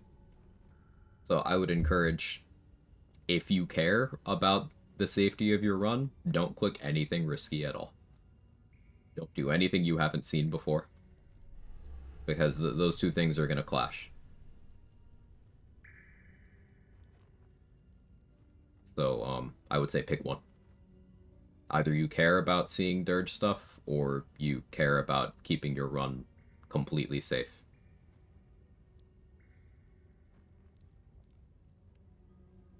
The instant's hesitation is enough. with a sensation of terrible rending, something vast and nameless falls away from his mind. There. It is done. Having to teach a manager that when you don't have goods, you can't sell goods was definitely something. In the sudden For Quag smoke powder bombs in the boat fight where he clicked an unknown dialogue. Yep. More memories, I almost got punished. What was that on? I was on the Karlak run, right? I clicked the dialogue option that I had never clicked before and ended up in a fight where I had to burn an extreme amount of resources to survive. You saved Minsk. Fuck up, I can play again? Exactly. Danced like a mind flayer's meat puppet. Exactly. Resetting is just an opportunity to play more. Orders received.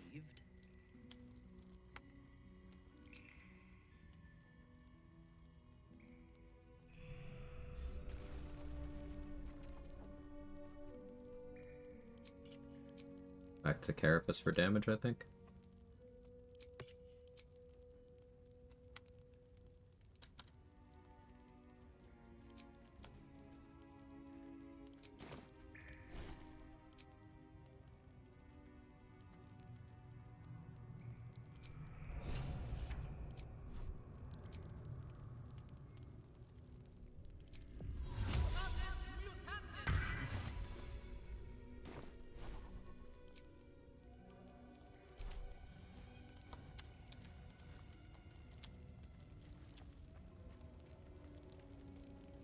Also hard to offer advice without spoiling, but if a dialogue option seems sketchy, maybe think twice.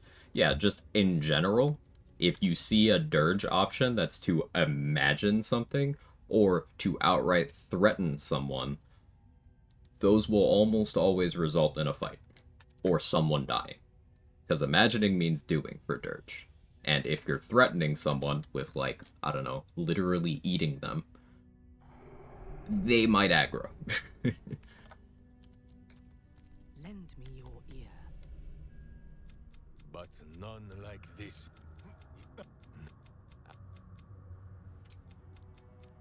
He says we will join with you.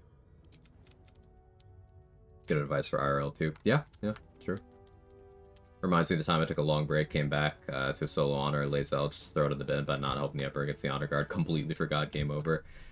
Yeah. Sometimes it's like, hey, what would happen if I did this? And then it's like, oh, well, the worst case scenario will happen. Today I learned.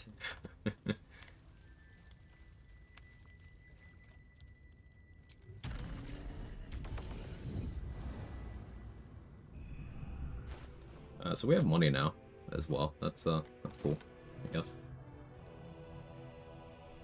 I need to learn Eyebite. I only have the one scroll, so now I need more scrolls of Eyebite.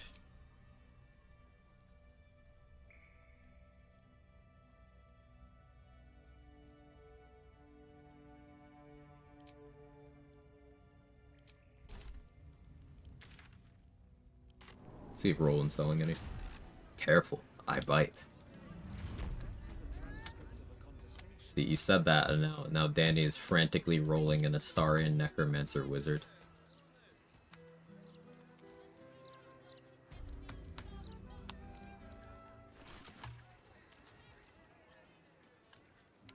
You! What are you doing here? Nothing. But never mind that. What can I do for you? True, I clicked say nothing when Marcus comes to abduct Isabel, and the game interpreted it as I'm with Marcus, right?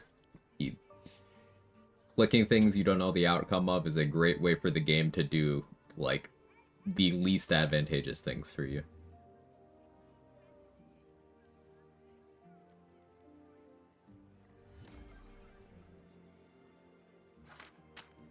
Oh, Roland's got that good. Thank you, sir. Vestus Soul Rejuvenation could be fun. It's another +2 AC clothing.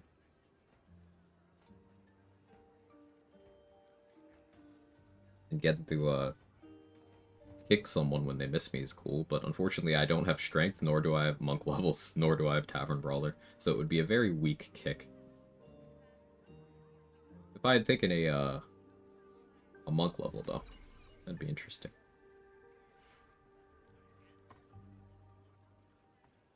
I do need to do some more Arc Vivisector gaming. I was supposed to, but I kept forgetting. Maybe another run.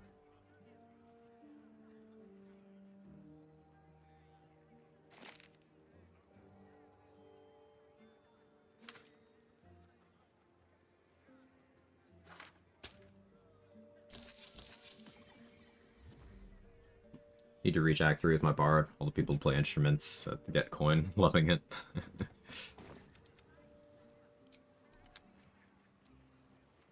Have I tried all the new subclasses? Not yet, Alfredo GG. I'm thinking my next run will be a Swarm Keeper Ranger, because I haven't played that one yet. And I have some ideas.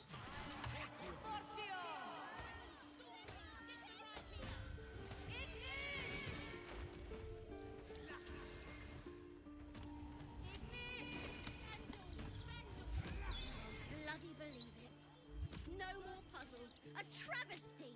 Yeah, let's go back to Hell real quick. I would like to get my spell slots back.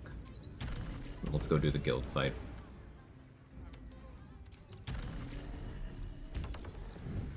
Build up some life essence charges.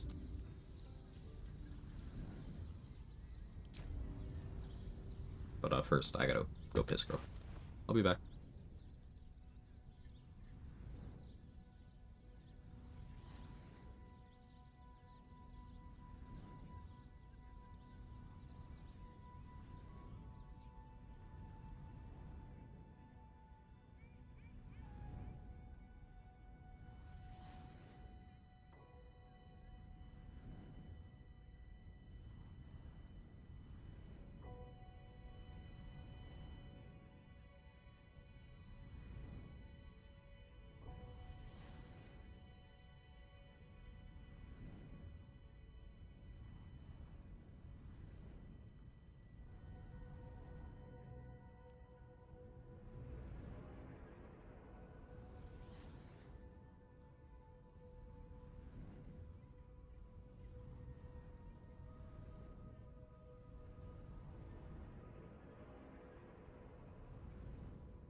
Back. I'm taking a moment to order lunch.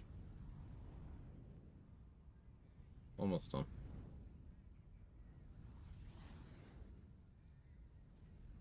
Alright, we're good. Excited to see what you do with Swarm Keeper. Been wanting to play that for a while.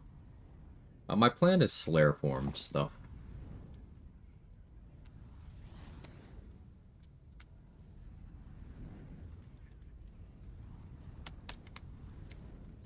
Also, standing on surfaces. What's that? The level 7 feature giving you surface immunity while it's active. lets you do some pretty funny things. Like, you could stand on lava, be completely fine.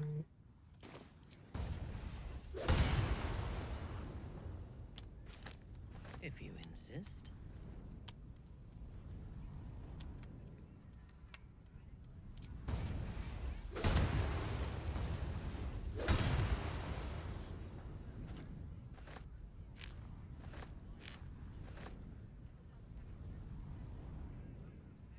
Bleed them dry.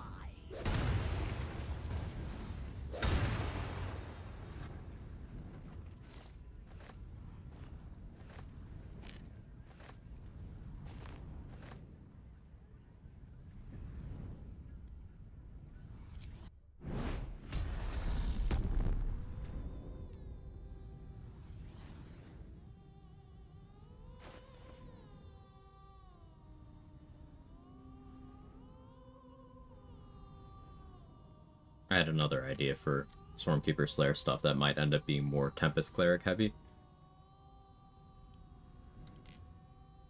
But I still gotta think about that more. So I got another gilded recently. Hey, Sailor Cat. The one I was fighting last stream was the fixed spawn, the one in the bank.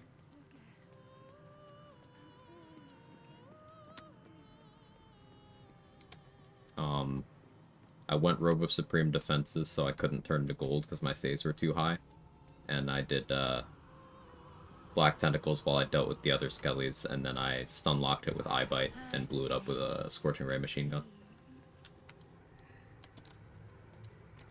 It was very fun. Cool weapon from it.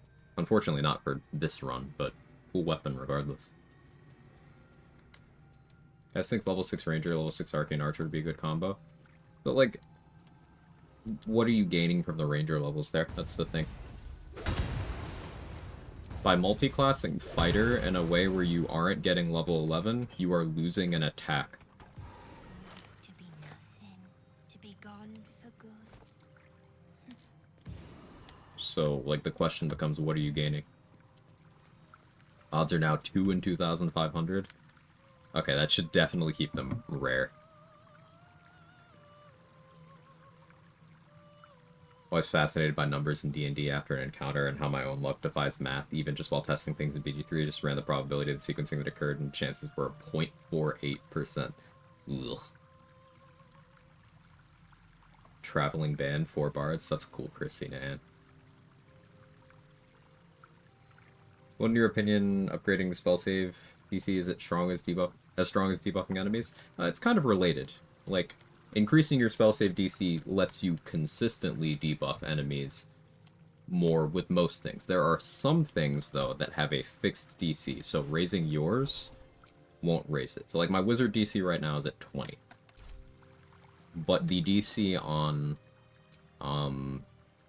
Reverb, for example, that's fixed. The DC on effects like... really, I still have this.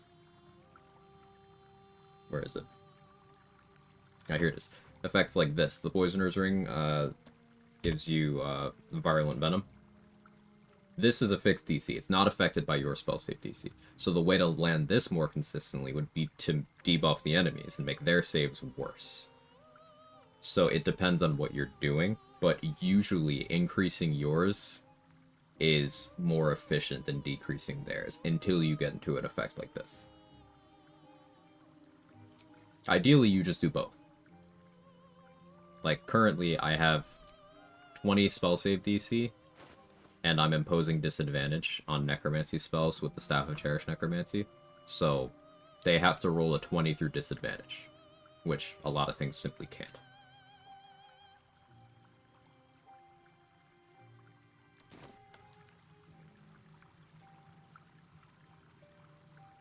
Hey Justin, how are you?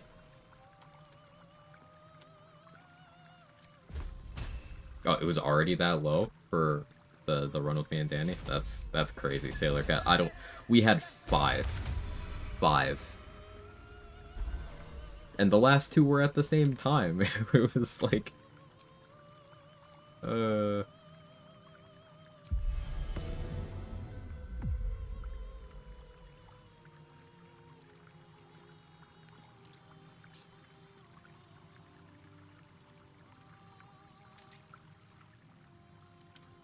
forgot Drake Throw Glaive again. I've been forgetting it all of Act 3. I just haven't been using it.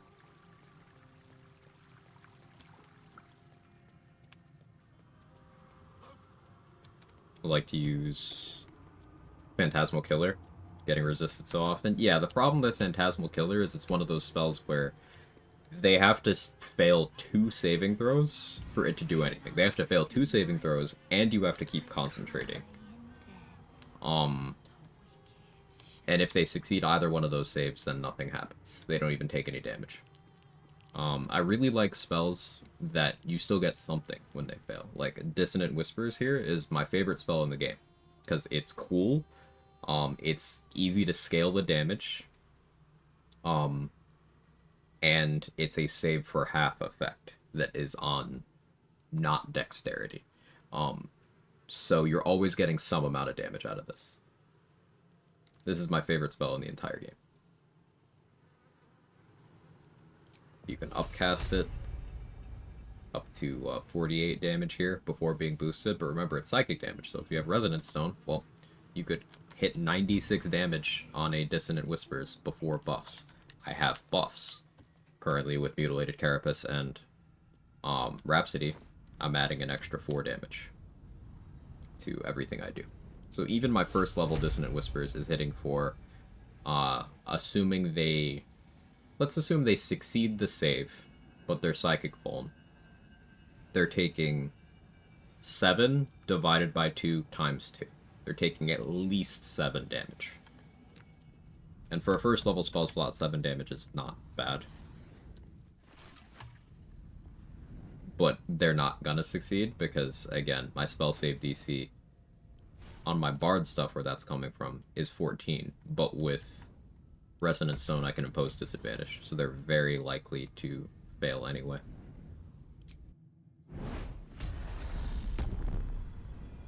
Phantasmal Killer is crap at the table, too. It's Fear with a bit of damage, only if they fail 2 saves. Yeah. Like, if it was for 1 save, it'd be more workable. And pre-patch 8, it also had the niche of it being an action refresh in this game. So if you used it to open combat, you would still have your action. And that would get around needing to wait for the entire time.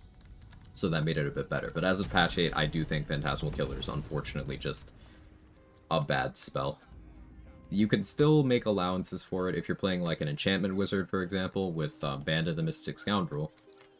Then you could do a 2-target Phantasmal Killer on your bonus action. That's really good. But, yeah, we're not doing that at the moment.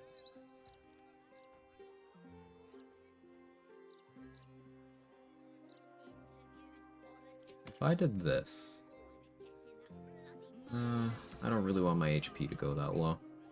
I could use an aid scroll. We're not too far off Xander Tubin being able to help me out in that department. Stick with this for now, though. My DC isn't as high as I want it to be. Let's put on the Helldust Gloves, help that a little bit. I'll go buy Cloak of the Weave from Hellsick. I don't really need my AC to be super duper high. I want a little more DC right now.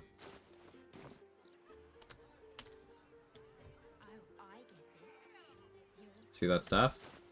This one? Phantasmal Killer goes through Sanctuary? Yes. Have you used Heroism this run? If I have? I haven't.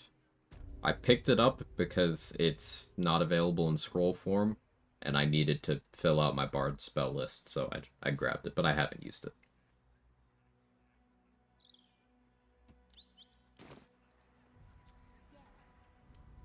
Thank you, you're welcome. Thanks again for all the theory crafting. Back to lurking and work, and have a good day. You have a good day as well, Julius. I can Happy to have you. Before you head back to the hells.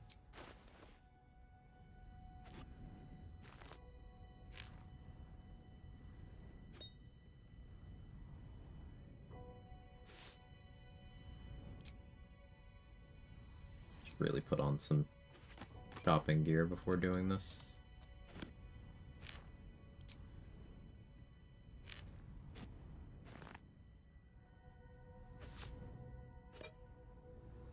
Better.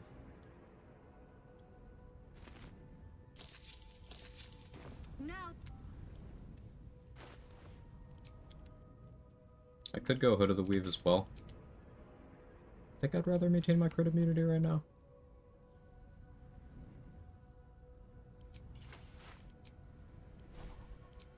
That gets my Bard DC up to 16.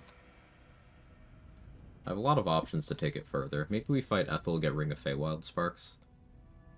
Grab that.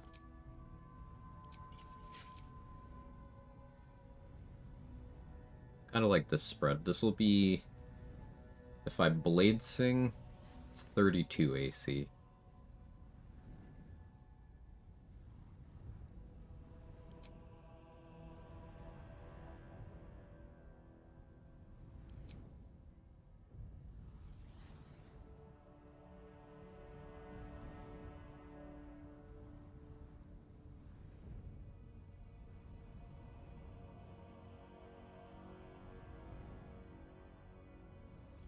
I can forego crit immunity and just have Blur or Peg on and cope.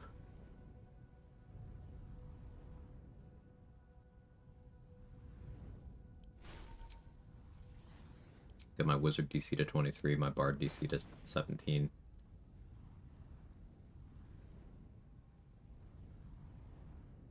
Also, I'm not on a Battle Mage Elixir right now. Reason being... my carry weight is going to be a problem if I switch.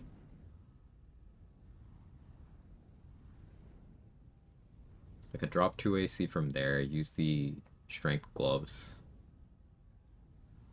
and then switch to Battle Mage Elixir. My DC would go up by 3, more meaningfully 2.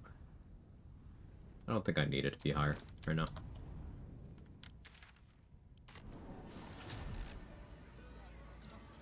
In Act 3 with my Death Cleric, are really trying all the different Necro spells, looking to finish my run with my friends this weekend finally. Let's go. Death Cleric sure is something. Your second target doesn't have to be within 5 feet of the first for Reaper. Yeah, like, Reaper is really, really good. I wish Toll the Dead was better in BG3, but, like, it's okay, we have Bone Chill. Like, Reaper for Bone Chill alone is so insanely cracked in this game, I can't even begin to describe.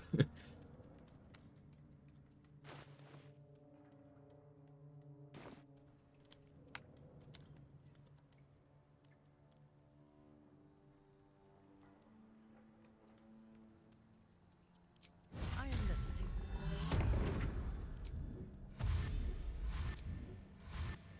Improved Reaper goes hard too? I'm not familiar. What's Improved Reaper?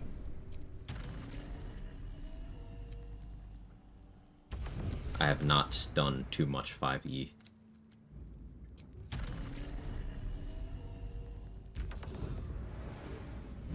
Cleric is good? Wait, what? Good. Come on then.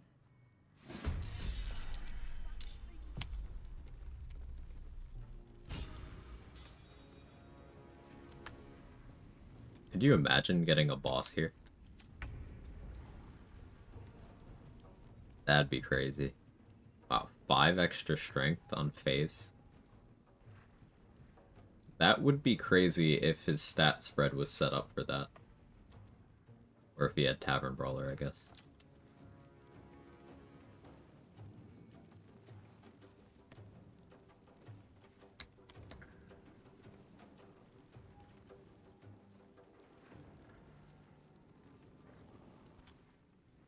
Trinota with enough HP to actually survive is funny. Normally Trinota just gets one shot by 9 fingers. It's for levels 12 plus, can do the same as Reaper, but for Necro spells level 1 through 5. Normally it's only another creature within 5 feet of the first, but yeah. Yeah, so that's real good. It says something how good that interaction is, because Death Cleric, Sorcerer is a very common BG3 multi-class, so people can pick up Twin Spell and simulate Improved Reaper.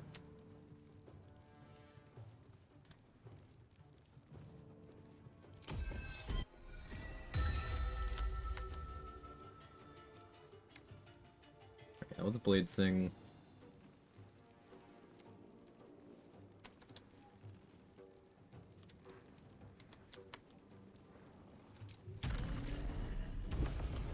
Forgot to pick up the Pistone again, but we have Cherished Necromancy, so it's fine.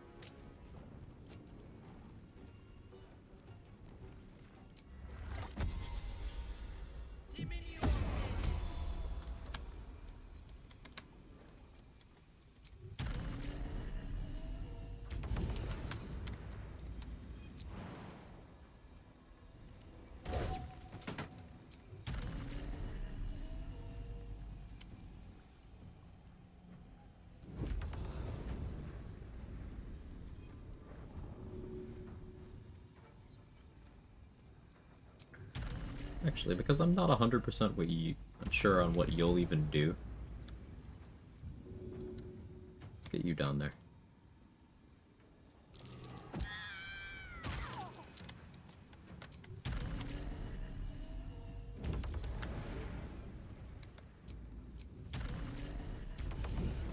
You done Aura in this run? Yeah.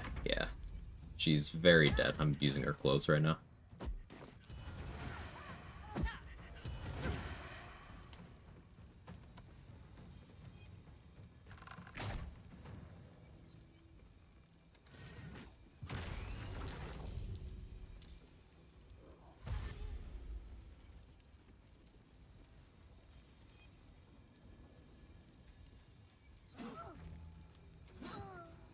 Hoping for a boss affix, also kind of happy it actually pans out to be rare. Yeah.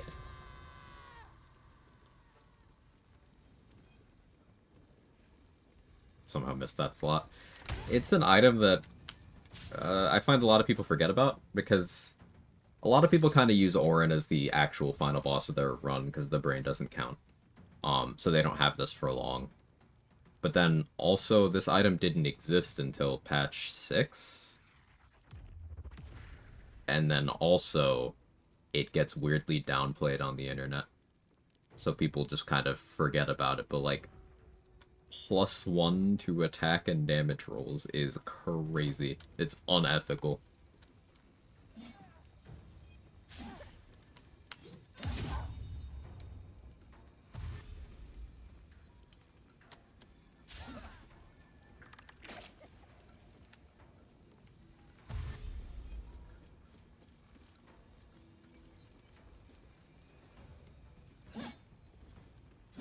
I find it interesting that ASI enjoyers, ability score increase, the feat, will talk about how impactful that is, but then simultaneously they'll say that mutilated carapace isn't good.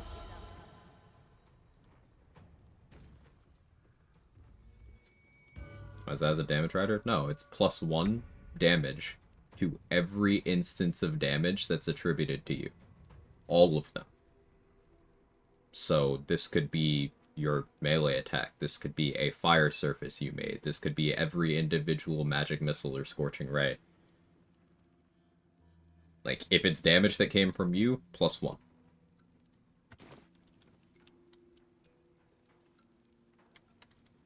It's extremely powerful. And we're, of course, combining that with Rhapsody here, and I have 3 stacks of Scarlet Remittance, so currently we have +4 on all of our damage.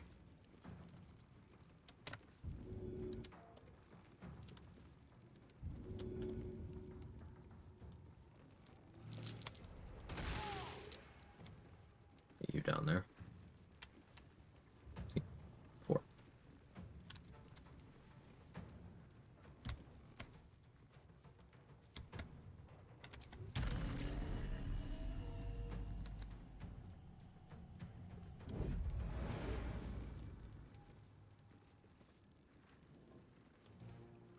Need to get a kill with a spell to get the life essence going.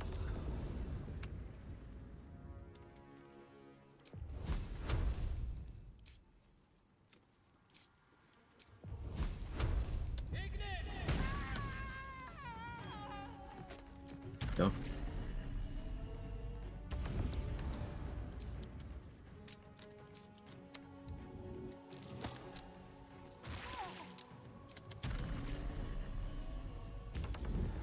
Speaking of Bladesinger, count as shapeshifted? No, but I am shapeshifted. I use the Disguise Self spell. I have a mod that allows me to disguise as the companions. So I am Minthara disguised as Minthara right now.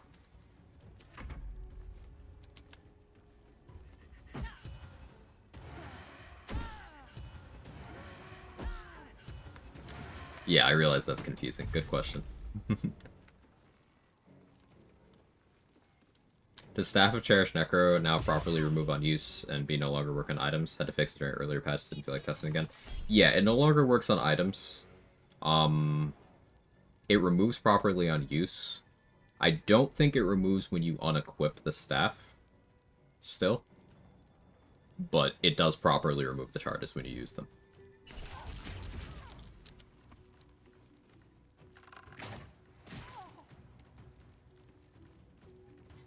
Sounds awfully Tropic Thunder-like. I'm a dude playing a dude disguised as another dude.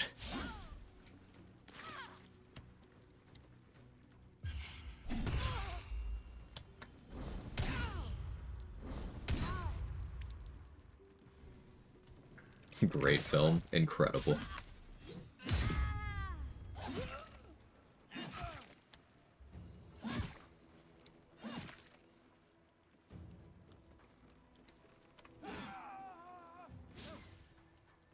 Cool regarding staff. I was just like, don't feel like testing, leave the fix in there. Make sure I got the thing about unequipping. Yeah, yeah. Interestingly, this reminded me of, they did similar changes for Rhapsody, and they never applied those changes to the sort of proto-Rhapsody that's in the game files, like the Rapier version. It has the same passive for Scarlet Remittance. They never changed that. So I got that in an item randomizer run, and then was able to do the old Rhapsody stuff of you just stack it up and unequip it.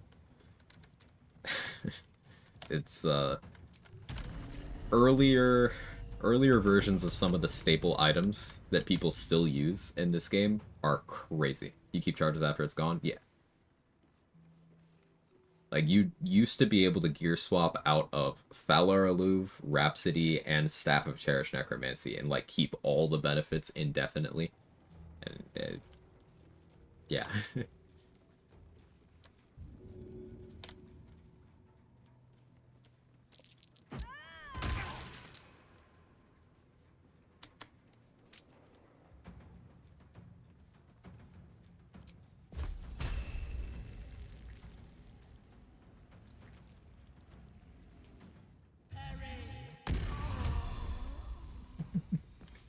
It was so unnecessary, but it was so funny.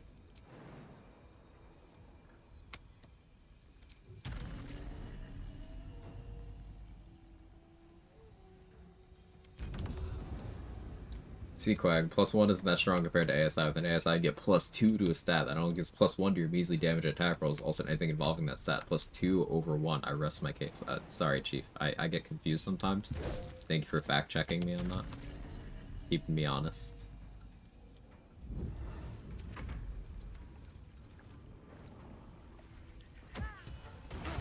Hard facts and logic. Yeah, Tamio. Nine Fingers, the woman you are. She is her.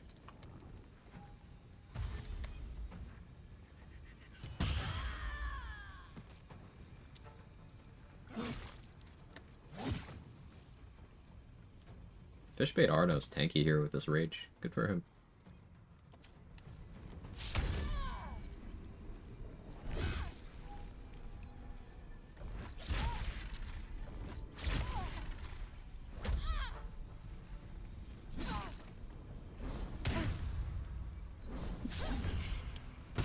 Legalized it.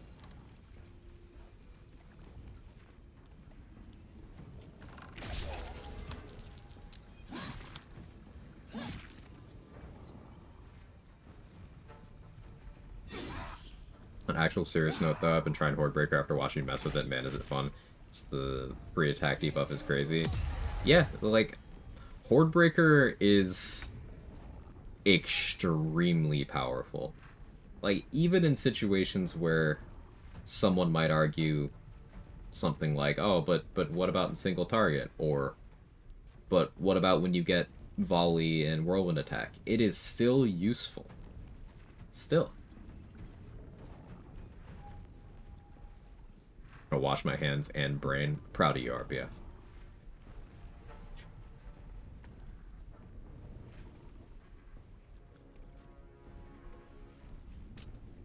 Oh yeah, Dethrone's on cooldown. I guess I should prep Blight.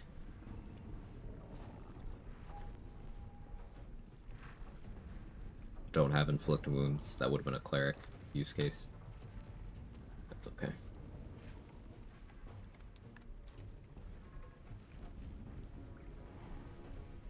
Still concentrating on Eye Bite.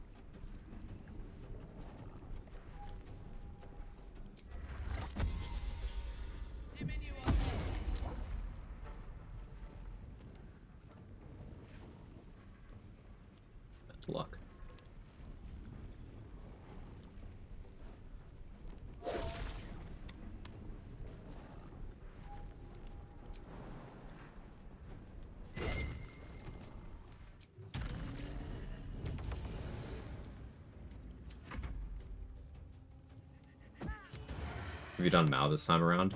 No. Want to update your treasure table to drop an otherwise inaccessible 9th level spell scroll? I have not yet. I was still trying to figure out what do I do about, like, I don't know how to get out of that room if she teleports me in there. So my strat might be just like, hey, you don't get turns. I haven't decided.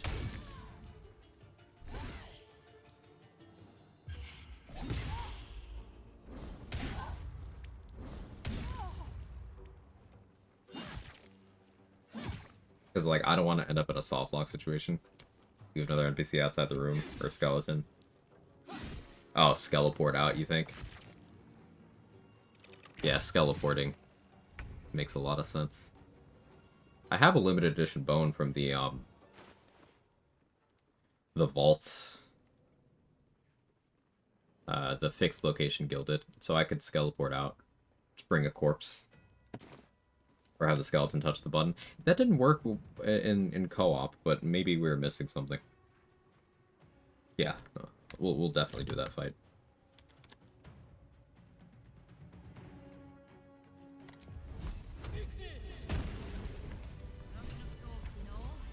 Back to work.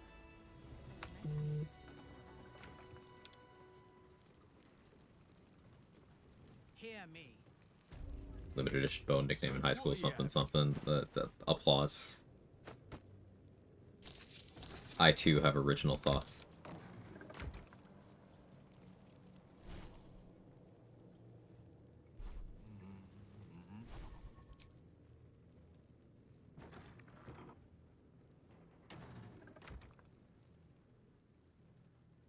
So if I'm gonna do that, I'm going to want protection from evil and good on me, which I will need either Hope or Xander Tubin to apply.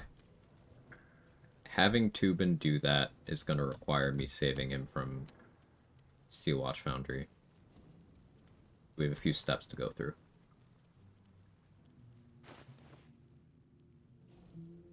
This means I need to do Iron Throne.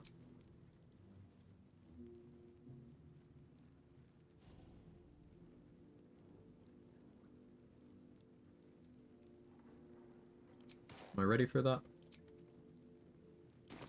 Kind of. I have Haste Force.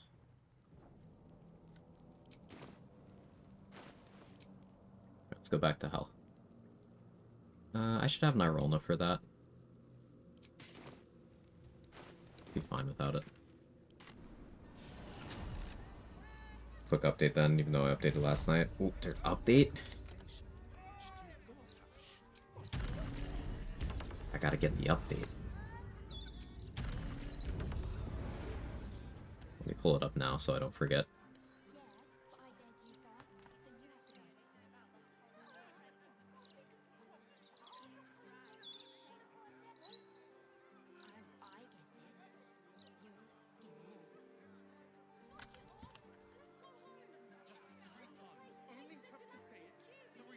Oh, yeah, sure enough, update available. Yeah, I gotta grab that. Nothing noteworthy, just little stuff. Hey, it's all noteworthy. I like your work.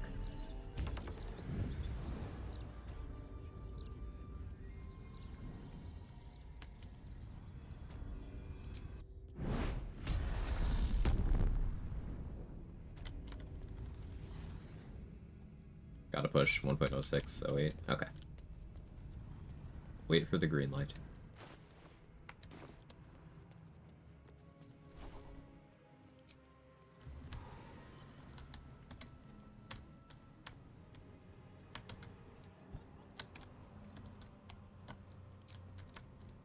I don't really need counterspell.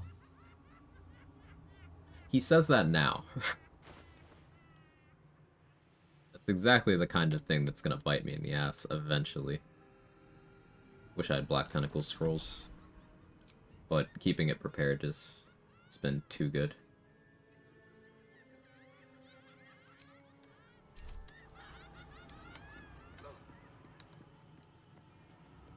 Thank you, I'm glad people can enjoy it. Fun to watch if you beat the game regardless. Oh, I just play more. That's all it is.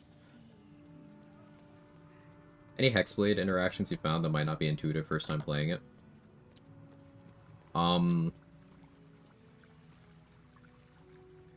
The ghosts are very, very good. Now that might seem like, Quag, that's the dumbest thing you could have said, but they really don't get appreciated for how absolutely vile you can make their damage. Oh, Fifth Zone. Oh, thank you, Nico. I gotta grab that too. Like, Hexblade is one of those things where I shit on ASI constantly for not being very valuable, but Hexblade gets so much mileage out of their charisma stat. Unironically, charisma stacking Hexblade has some sauce.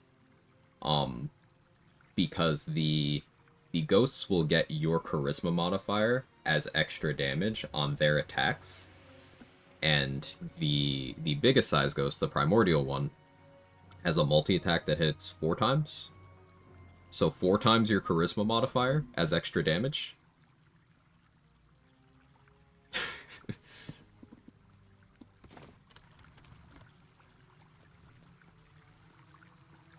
No way to improve the rate of spawning ghosts. If you have an additional reaction, you could spawn 2 every turn, but you need to... A target that your Hexblade's curse is on needs to die. Yeah, Trade did a lot of science around this. Trade, do you have a clip of your Gortash kill with it?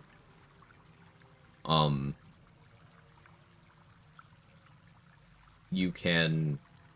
If you want portable access to the strongest of the ghosts, if you carry around a direwolf corpse, there's 2 in the Kresh, and there's 2 in Cazador's estate. If you carry around that and then Connor it and kill it again, you can then get a Primordial Spectre from that. And the Spectres will move with you as you go to camp and back, so you can kind of shuffle them along that way.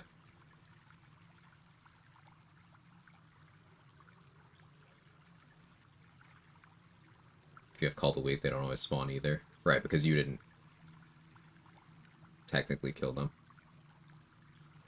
But it's more so they need to die while they have the curse on, so it shouldn't interfere, but sometimes Call to Wake does, because it's weird. But yeah, the Spectres do a ton of damage.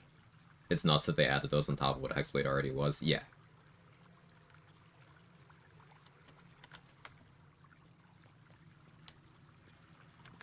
Like, let's put it this way.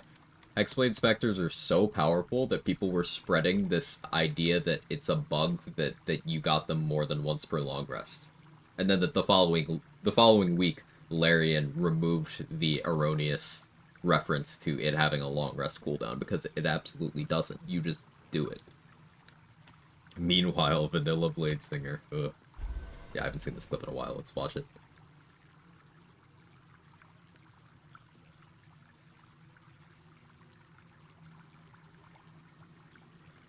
Hang on. I'll even pull it up on the screen. This is Trade's clip.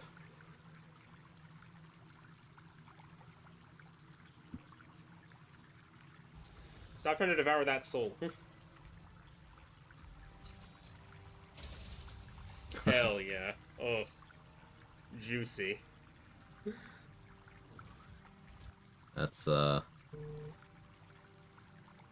pretty good damage.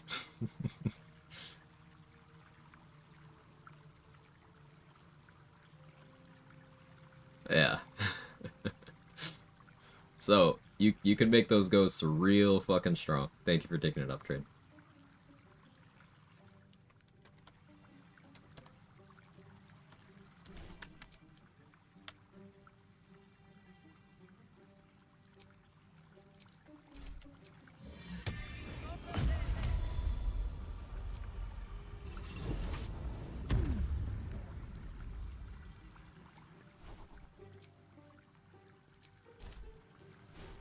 Cool, don't need to keep that prepared.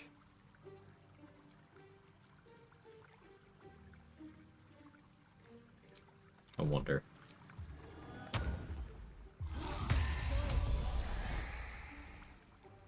Alright, Leon's dead. Now I can skeleport with Leon.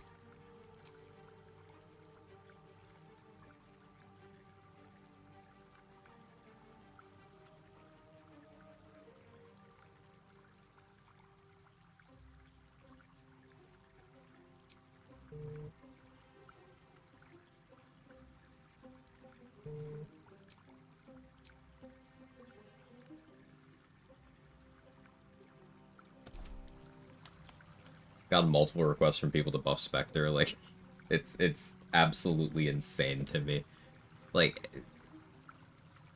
player issue. Today I learned Whole Monster is very good. It is. Horde Breaker also enables the legendary double ghost. You know the sauce. Even more if the stars align. Yeah, my food's here, so I'll be right back. You guys can look at Undead Leon.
Alright, I'm back.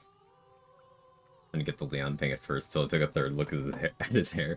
It's Leon S. Kennedy trying to make ends meet after needing to change careers.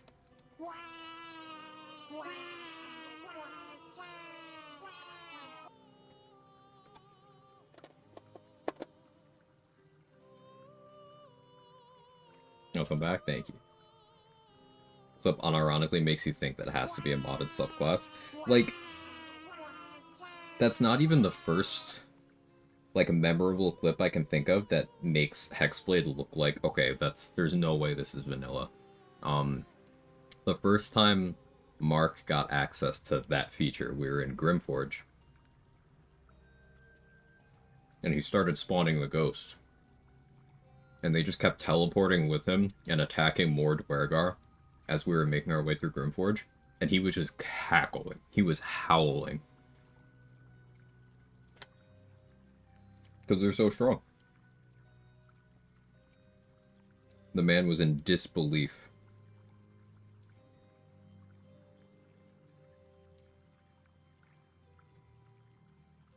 How you doing, Sociopath?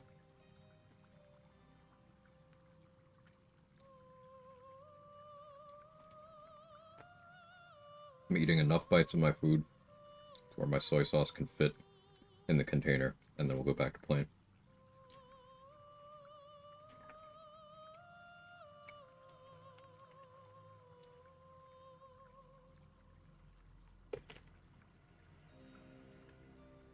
Alright, there we go.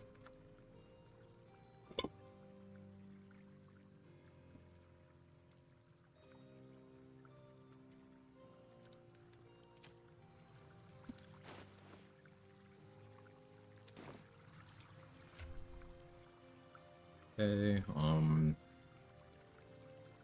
give me a cloud giant. Awaiting orders.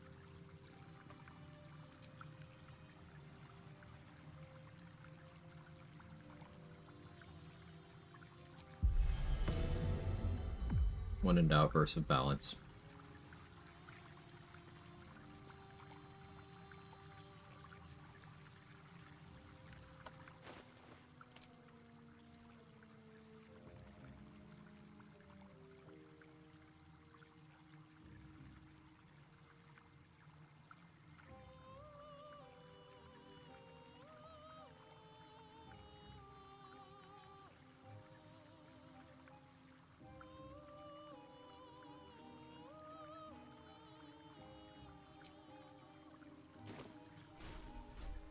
At your bidding.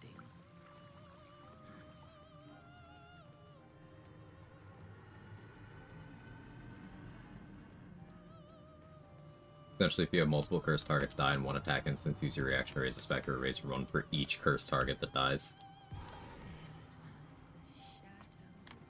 So yeah, Rat Bat Horde Breaker. Or I guess you could do it with, like a big one instance AoE. Like a Sunbeam, Circle of Death.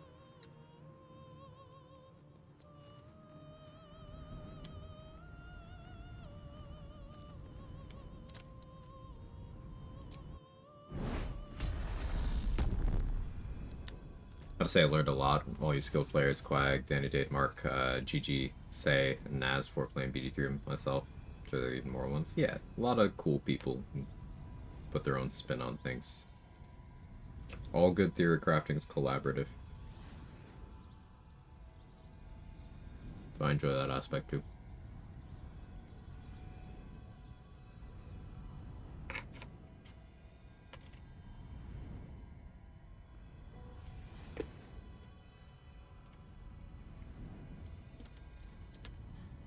Alright.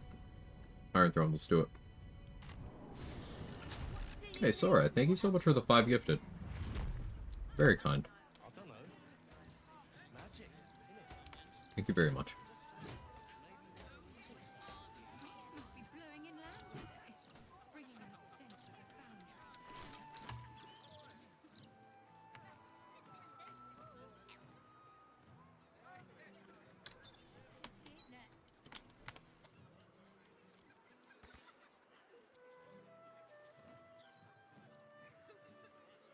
So I have Resilient Sphere here for, Raven Guard.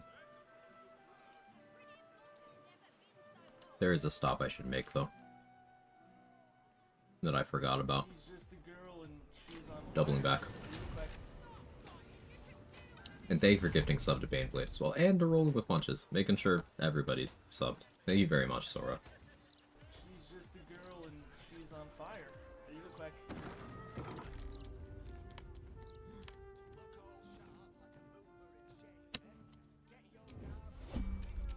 It might be confusing. Quag, why are you going to Figaro's? Oh, hang on. I gotta get the Pistone, too. Nico even reminded me.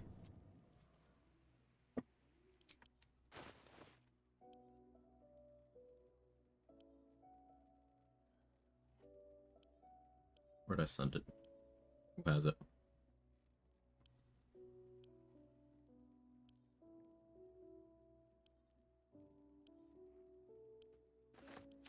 Give me the piss, Jihihi.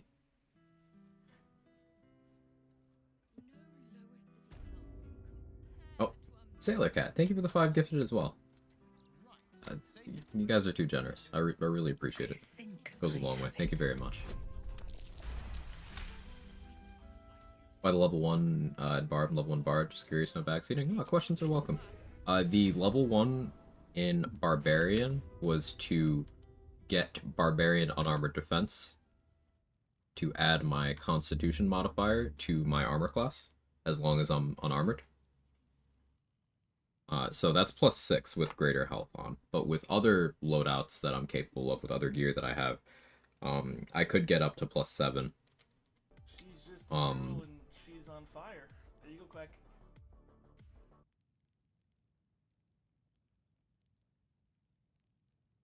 And in those other setups, it goes up even more. She's just a girl and Because she's on in fire. this There you go, Quack. overhaul of Bladesinger, your intelligence modifier is added to both your armor class and your constitution score while you're Bladesinger.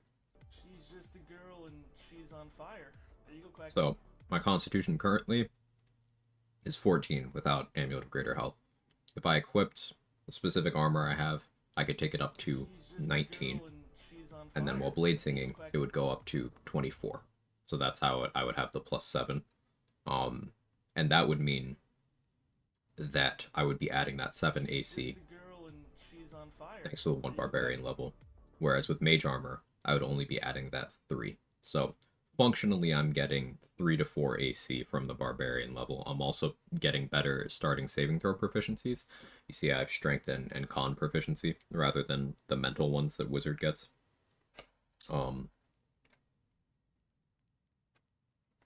And I get even medium armor proficiency for the edge cases where I want to do Boots of Striding stuff. The Bard level is because I really like Dissonant Whispers. That's like 90% of it. I just think that spell is cool, so I wanted it. I wanted a level that's a spellcaster, so I could still have my 6th level spell slot. So it was between, realistically, Bard and Cleric. Dissonant Whispers. Thank you again for the gifted subs. Sora and Sailor Cat. Really helps me out quite a bit. Thank you very much. But yeah, the reason why we're here is... Secured. For some reason, Figaro has a noble stock piece in here.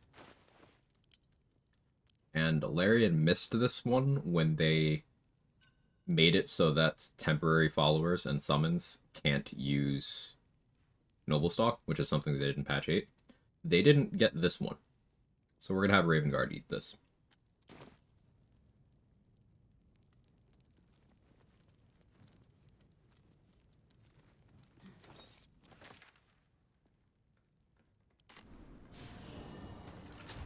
I have a question. That unarmored defense confuses me. I got 20 con, 20 strength, 27 with pot, 15 dex, and wild heart barb, yet I'm on 12 AC, so sure I misunderstood how it works. It sounds like you're wearing armor. It's like a tingle in my spine I can't shake.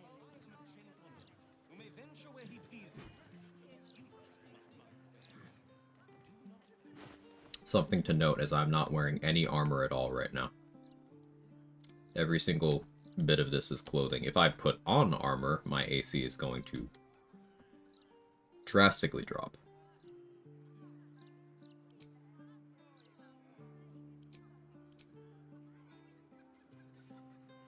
I'm not even carrying armored pieces, really. See, I'm down to 18 AC from just swapping that one piece.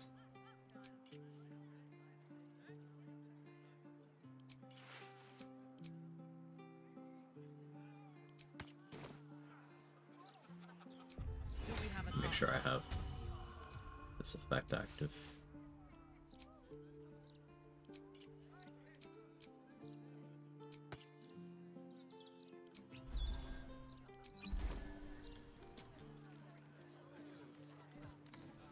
The blushing mermaid, not my preferred drinking. AC feels so weird sometimes, yeah. Sassy Pat, thank you so much for the T1.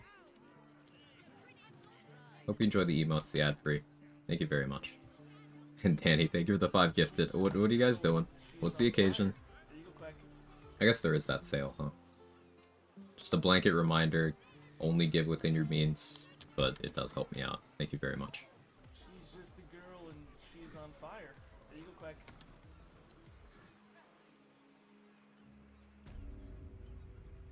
I don't know, get appreciated, nerd. You got me.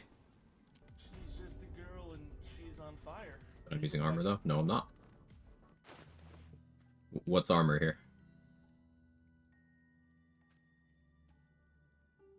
She's just a girl and she's on fire. There you go, Quack.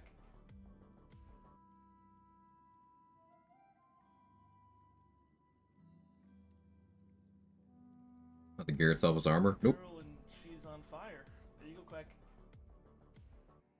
Light, etc. No, so... See how this doesn't say armor anywhere on it? Here, I'll compare... Alright, so the Bone Spike boots that I've equipped, they don't say armor. But the boots of Striding, see how it says medium armor there? If you're wearing any gear piece that has an armor classification on it, unarmored defense doesn't like that.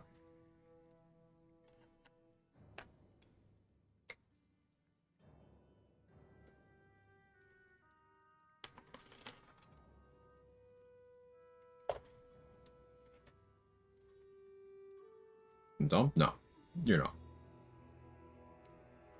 look at it this way, rolling with punches. That misunderstanding of that mechanic is a huge part of why so many people overvalue vanilla Bladesinger. Because they don't understand what they're losing and gaining from certain kinds of AC boosts. And also the concept of opportunity cost is another lost one. But they won't understand why it's a big deal that, like, okay, you have to remain either unarmored or using light armor, and your light armor options are, outside of one piece, very lacking until Act 3. So you're most likely going unarmored. But if you're doing that, well, you have no damage reduction options until very late in the game. And you have no crit immunity and all that. This is why the Helldusk helmet is such a hot commodity, because it is the only piece of crit immunity gear that everyone in the game can wear.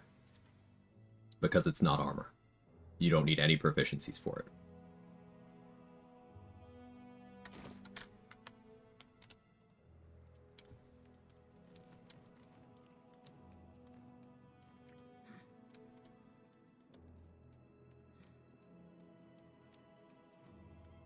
Where do you get it again? It is in the vault in the House of Hope, along with the Staff of Spell Power, 666 gold, and if Mull is around, the contract that Mull signed.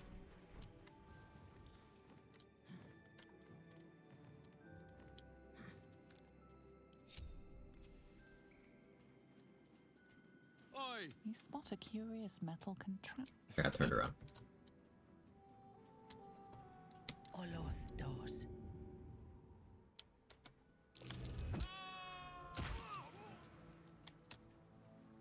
Advance. Was this class mod change from vanilla? A lot. It would take me several minutes to explain. But like everything. A lot of buffs to Blade Song. Basically every subclass feature got buffed. To loosely summarize what's wrong with vanilla Bladesinger is you give up a lot of things to get nothing back. You give up your defenses to get bad defenses. And that's it. The mod sets out to correct that, and it does a very good job of it, if I say so myself.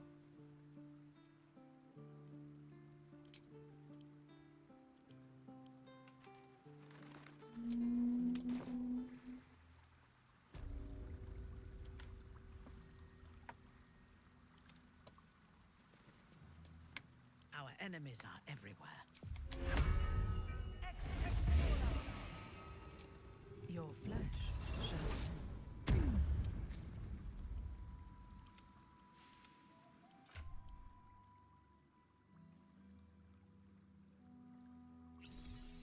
Our enemies still draw breath.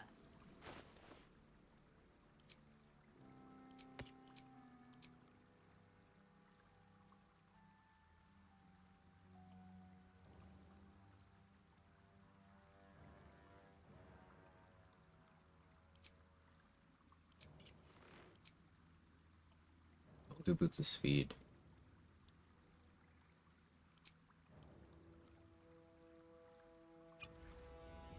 Bloodlust. Strength Gloves.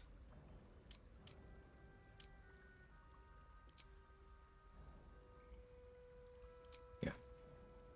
To get Diva without cleric levels. So there is a scroll you can scribe. Well, you don't necessarily have to scribe it, but there's a scroll in Sorcerer's Sundries. That you can cast it, but if you're a wizard, you can scribe it. It doesn't let you choose any version of Planar Ally. It's specifically for the Diva. But I did that.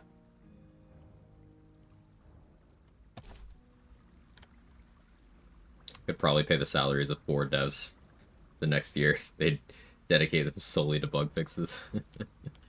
That's the pipe dream, huh? Yes, thanks. You're welcome, Baldur's Plate. Improvise locking the Soagan in the cages is amazing. I do have fun with that. Alright, so we're gonna do an old favorite here.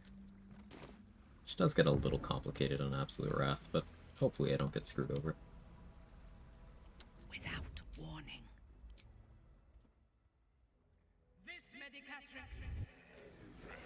None will find me. From silence to suffering.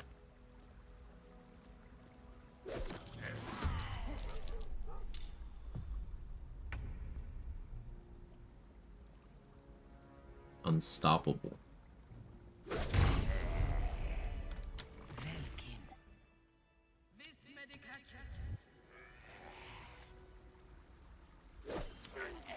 I missed a step. I never talked to... Okay. I can't do efficient Connor use, because I never talked to him in Act 1.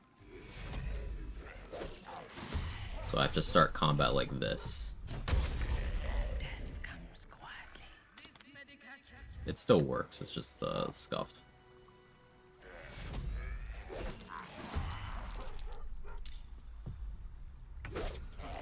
Veiled in shadow.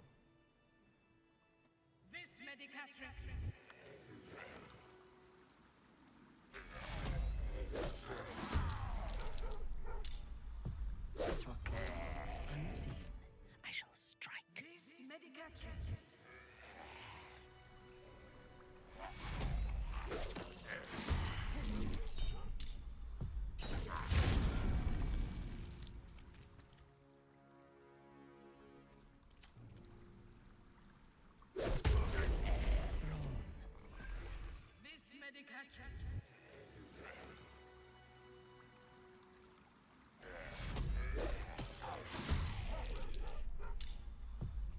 Dialogue randomly skipping selecting options. Yeah, if you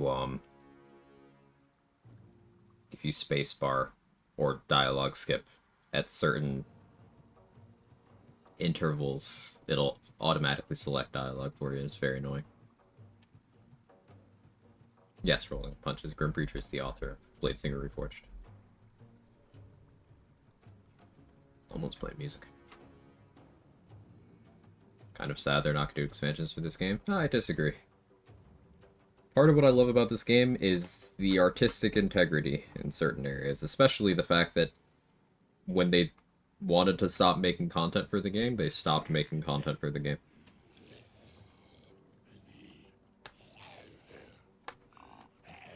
Some things end, and as a creative, being able to, like, you know, stop churning out the slop is a sign that you care about what you're doing.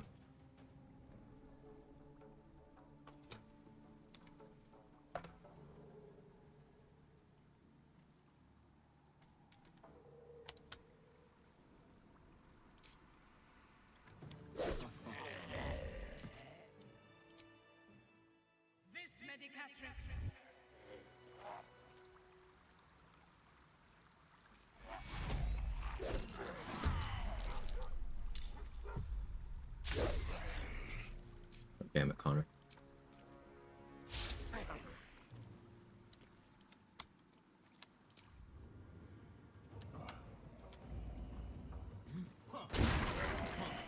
No. There can be no respite. Kione.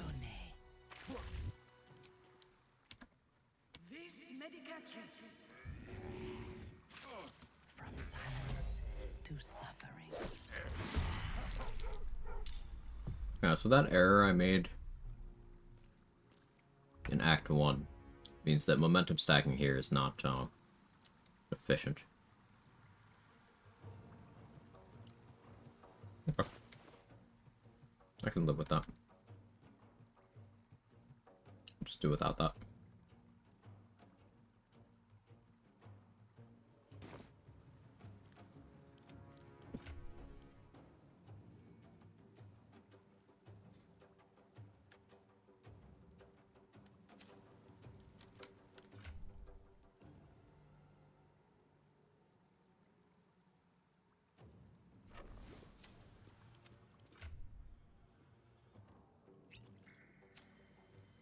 Unleash me.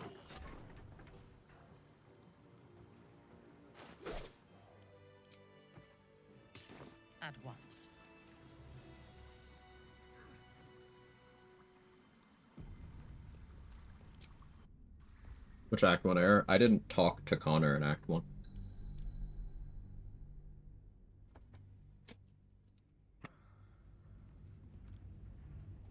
Wouldn't push out slop, though. Anything that you are making as a creative where you did not specifically want to make it, but you were directed to do so, is slop. Higher quality than the rest of the game industry, I'm sure it would be, and this alternate timeline where Larian made more content for this game that they didn't want to. But, like, again, if they didn't want to make it, then the correct decision is not to make it. Because after enough time making stuff you don't want to make, you don't get things of this quality anymore. For example, give you another direct point of comparison in the RPG game development space, and they're even a studio that has made Baldur's Gate games. BioWare was very warmly regarded in the 2000s and early 2010s as like the RPG game dev. Nobody likes anything they make anymore because it's very clearly not anything they give a shit about internally. Like, I enjoyed my time with Dragon Age the Veilguard for gameplay purposes, and you know, it's the weakest game in that franchise, even though I dislike Inquisition more. But in large part, its issues are due to all of the decisions made from the top down on that game reflects not giving a shit about the quality of the game. Its development by committee style, soulless slop, ticking boxes based on current trends in the games industry. Kind of like I have similar issues with Dragon Age Inquisition, where the year it came out, it was the Ubisoftification of every game, where it's like, yeah, you have a half-baked open world that's kind of sunny in the starter area. You kind of did away with complexity in the skill trees and combat system, but hey, look, you have a horse. That was like 5 different games that year. High-profile games. So, BioWare went from making some of the most well-regarded classic RPGs to being the Ubisoft of RPG development.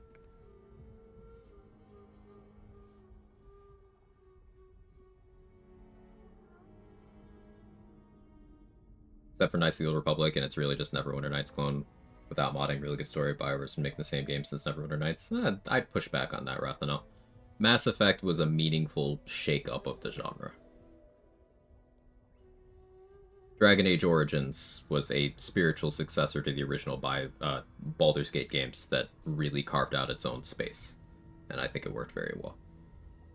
I think you could make a solid argument that after about Mass Effect 2 is when things went off the rails, but... Are BioWare owned by EA? Yes. Same thing happened to Obsidian lately. Obsidian was incredible from the 2000s up even into the late 2010s. So, I enjoyed the Outer Worlds, partially because they were very transparent that they had, like, no budget for that game, so a lot of it was just like, play this, I guess. But I watched the Xbox showcase that was mostly garbage, but Outer Worlds 2 does look pretty good. I'm excited for it. I also feel represented because you can give your character bad knees, and I'm like, this is a game for me. John Normal is gonna be in the Outer Worlds too.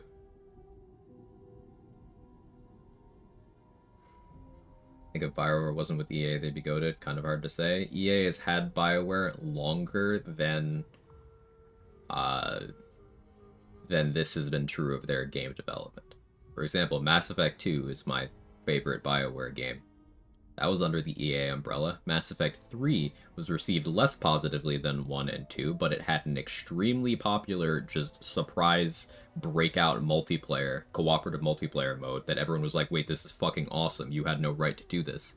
It was so good, people didn't even mind the microtransactions. And that was under EA.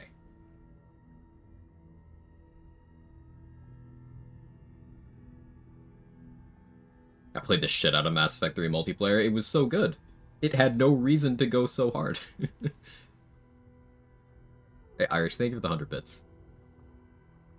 I think Jade Empire might have been the last before EA. Jade Empire was so good too. If Outer Worlds 2 is good, fucking great. They just lost my confidence. Absolutely valid.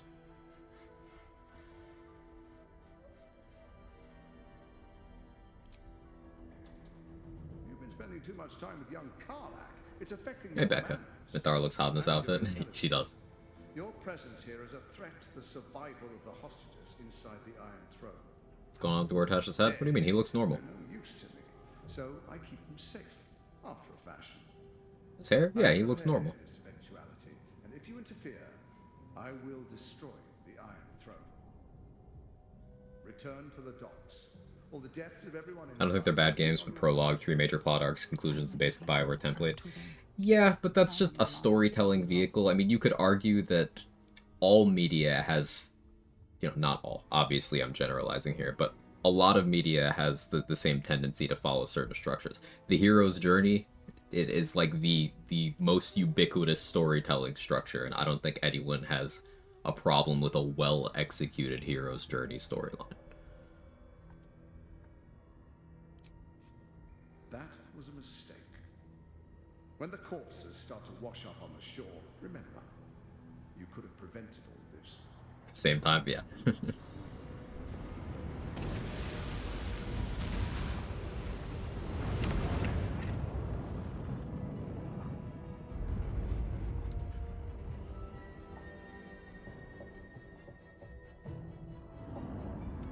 Okay, yeah, sure, whatever, Gort.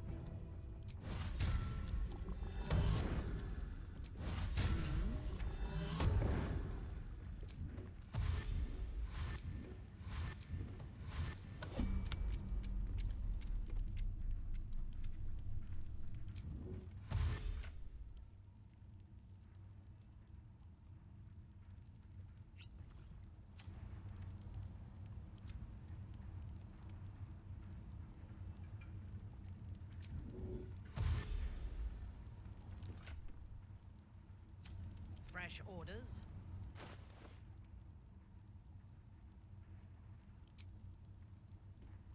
I forgot I wanted to do this, actually.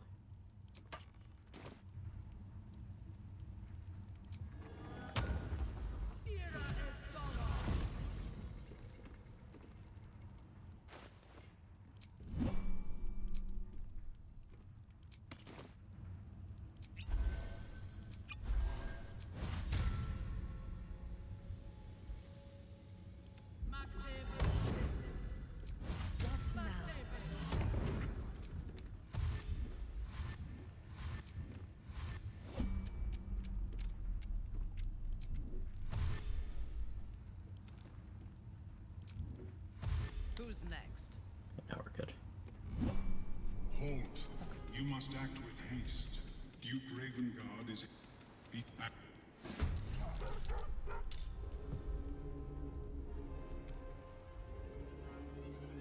Kind of messed up my movement a little bit, but it's fine.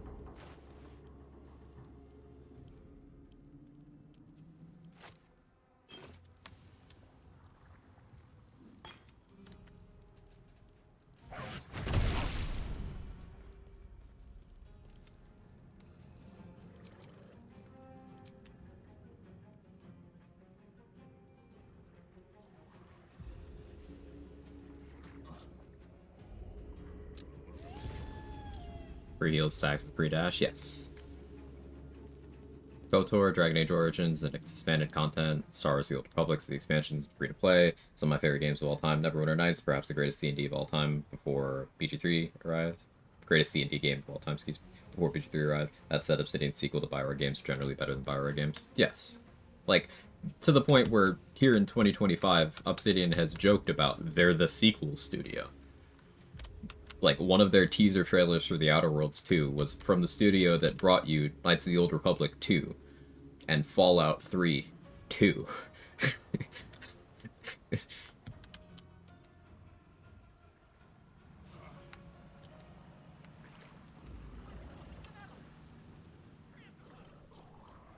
Like, they know. They know what they are.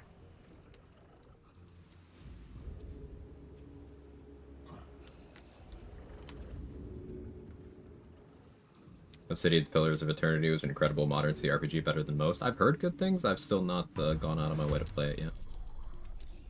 Alright, so I think Obelia is between us and Omelum in the turn order right now. That is a thing that happens.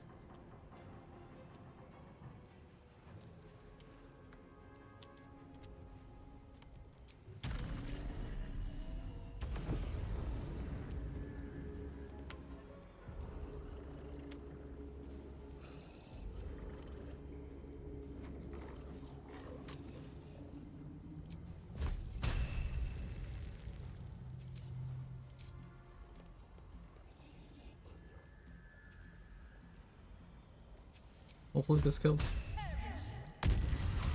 No. Unfortunate. Get you on the return trip then.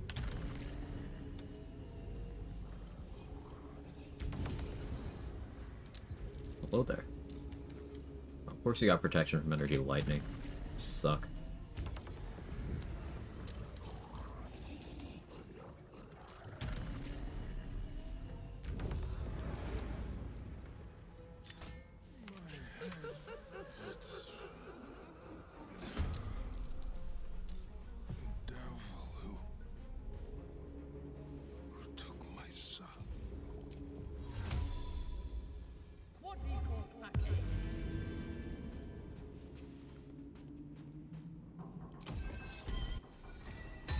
For more movement speed.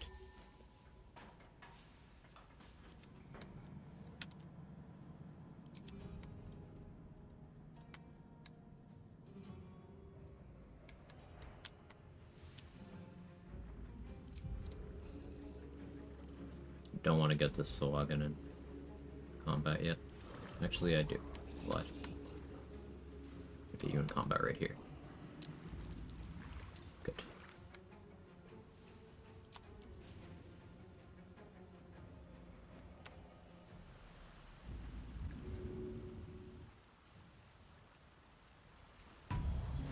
Good boy.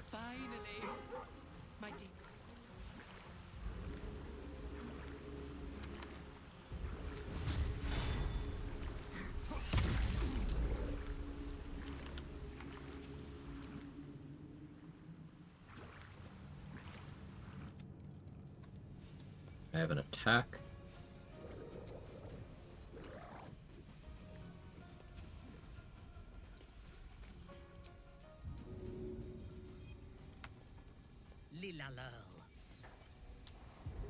Well, about me now. Of course you have that.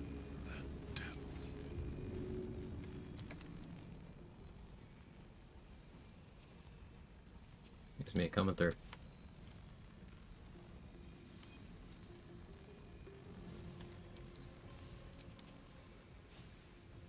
Forgot to buy smoke powder arrows. It's a little bit of a whoopsie daisy. A fucky wucky even.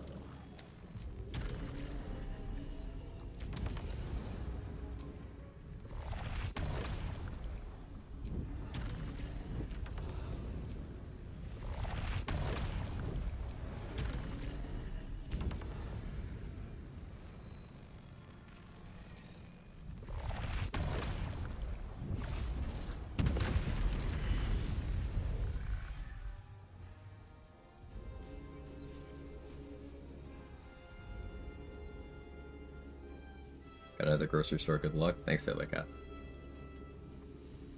It's a hireling with wings? No, that's Liana S. Kennedy. It's a, planar ally something. Hashtag ally.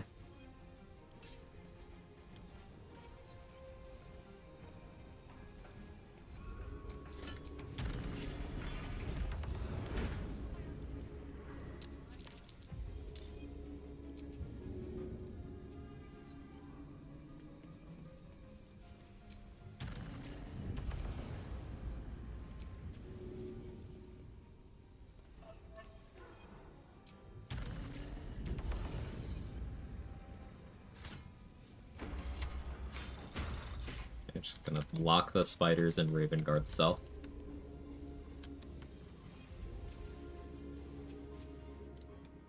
Still got you to deal with.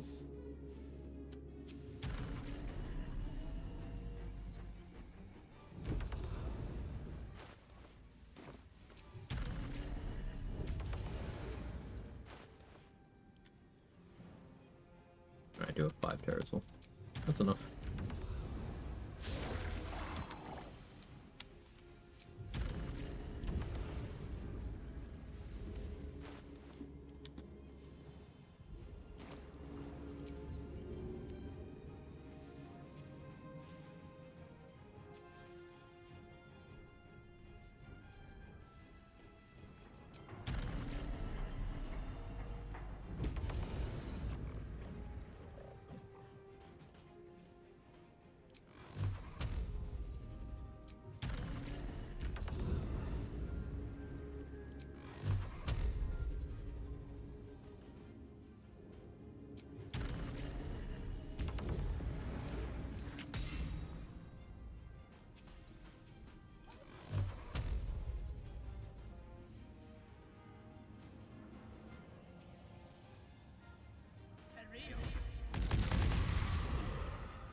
Free the others. I'm too weak.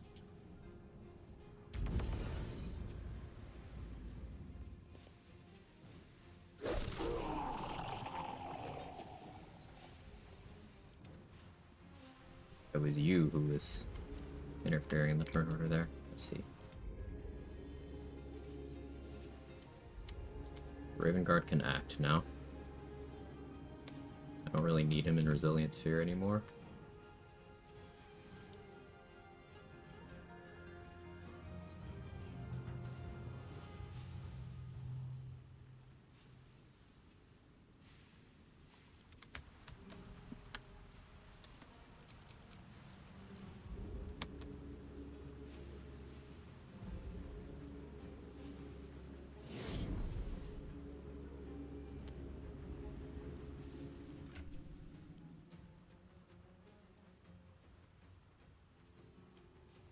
Don't have as many Misty Steps as I would have liked.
Never seen so much movement speed in my life. Yeah, I did do this in 1 turn solo. No, more prep.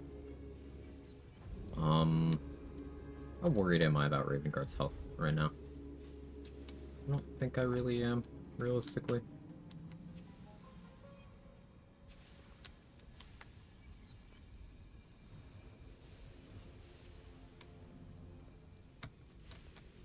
I don't need to save all the Gondians here, I'm just kind of flexing.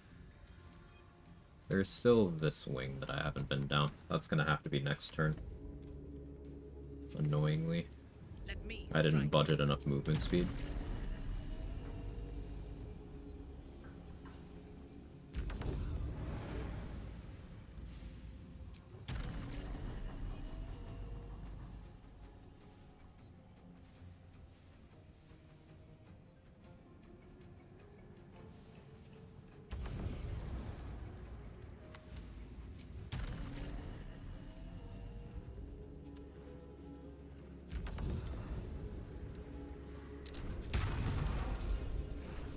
Legend of the Week, huh?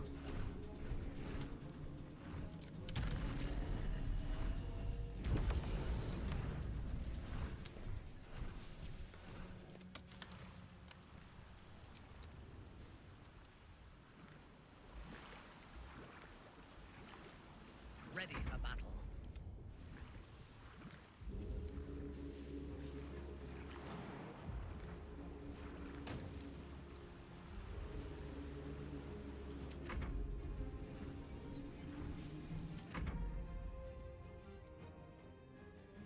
Could have a Mellum Dimension Door down there and start helping me. I think that's the play.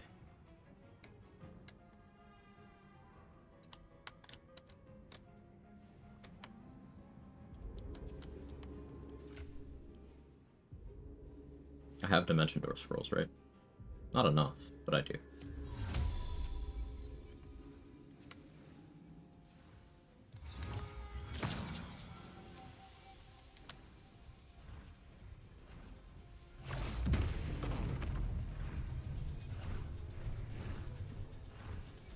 Good stuff.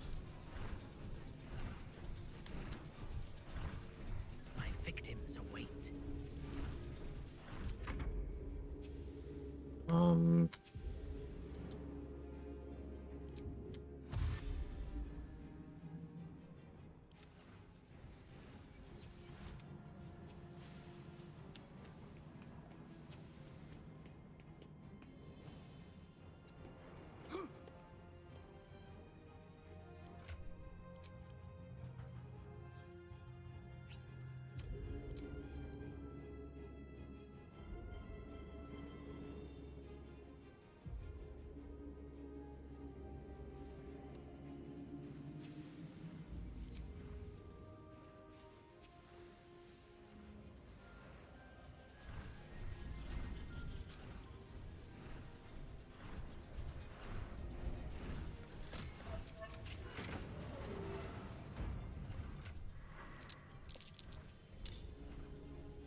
Can't use any more Terrazul because I need to have Minthara in a position where she can loop it.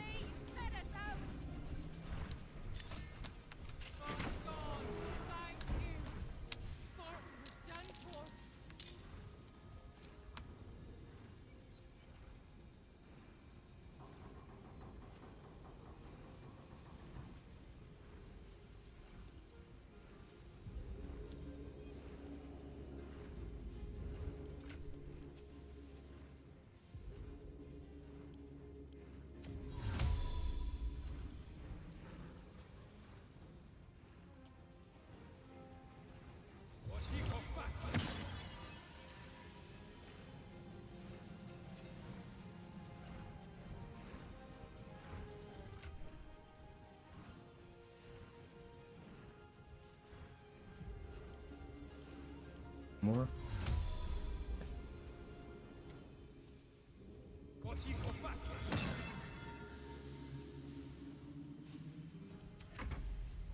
Okay, that's the first turn.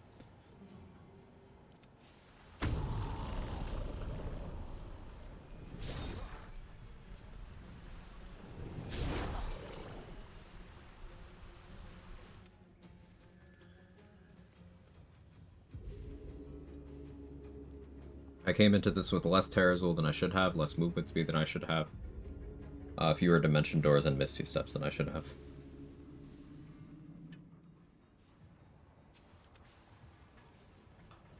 These two didn't dash in place, so that's a nice change. Sometimes they just kind of do that. I might allow Minthara to go Lethargic next turn, actually.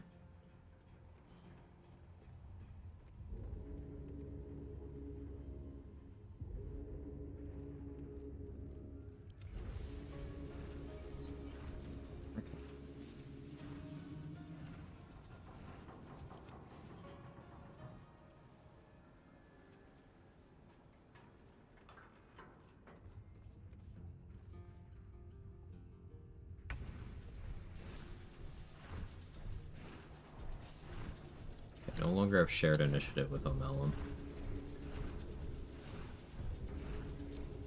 It's okay.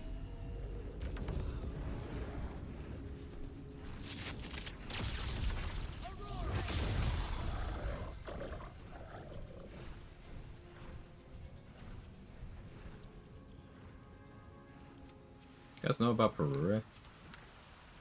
Pretty underground.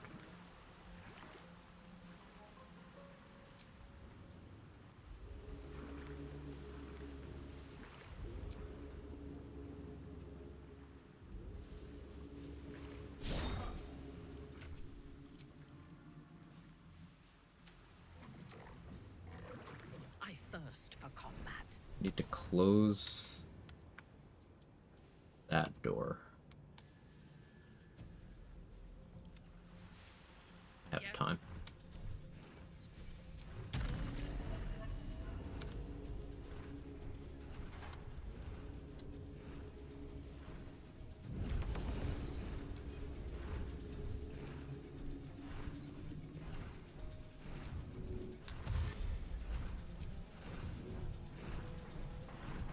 Don't have much movement right now. 50 meters. Time to bleed.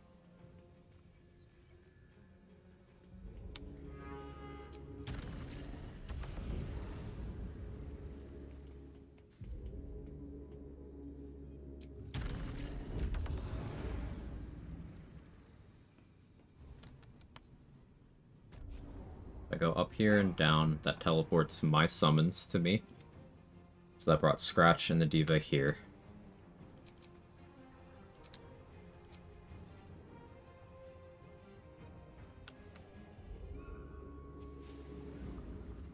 Allow Scratch to flip this lever, blocking this wing off. So because I didn't open this door and I closed that one, anything that spawns, and this is the only place they can spawn right now, they just spawn in here.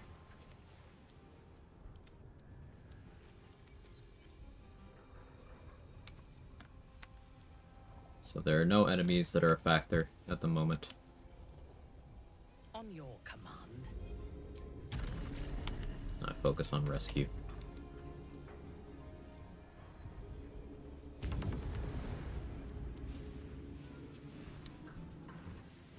Mellum can teleport one back.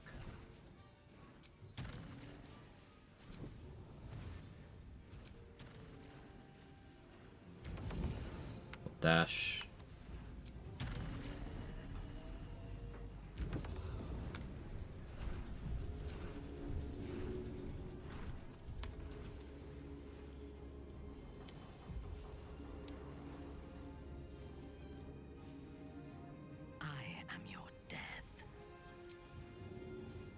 Thara, that's not quite what we're doing here, but you got the spirit. Fucking Gondians, etc.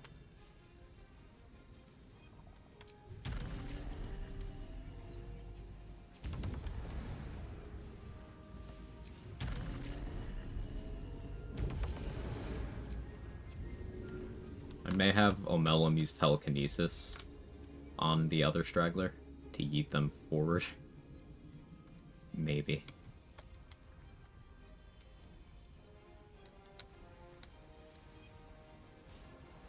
Don't have enough movement speed to get there and back anymore. You're tall enough, you should be able to make it. You'll probably need 2 turns.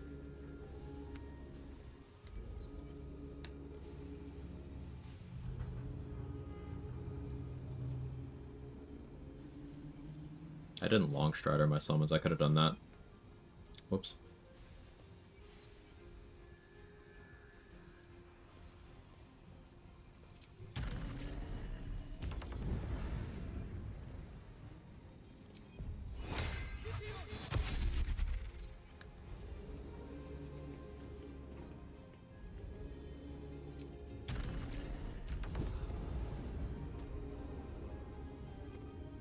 I'm gonna end my turn here. I will be lethargic this upcoming turn.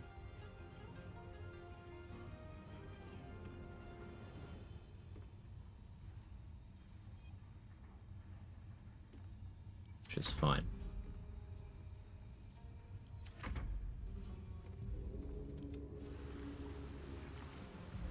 Oh, this one can fly. I didn't catch that. Where are you going? Okay, let's hope you're not smart.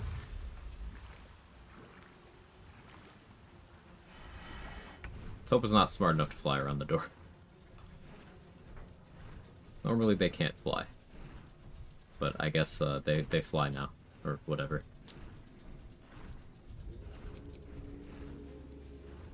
So I could TK yeet one of you farther, but then you're gonna have to use movement to stand up. So ultimately that doesn't help me. I don't have enough dimension door. So I don't think there's any point to me doing anything other than getting Zumbo Pumbo out of here.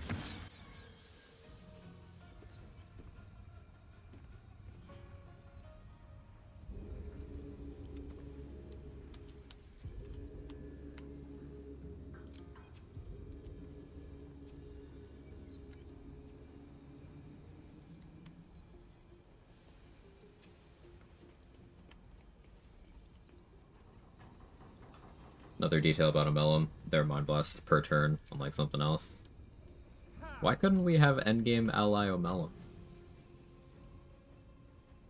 Omelum just shows up like, hey, I heard you need a Mind Flayer.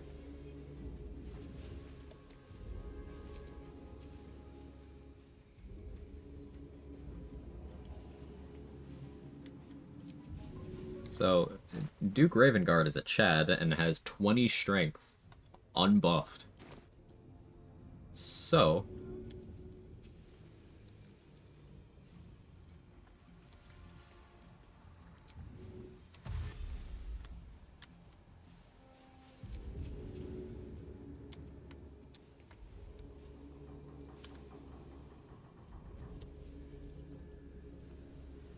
gonna give that Gandhian just a little bit of help.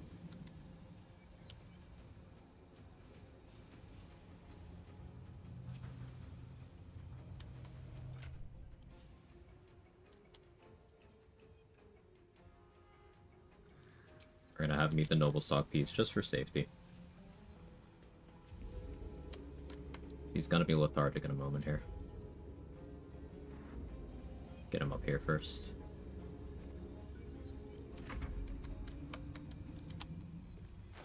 We are gonna Terrazol loop on Omelon.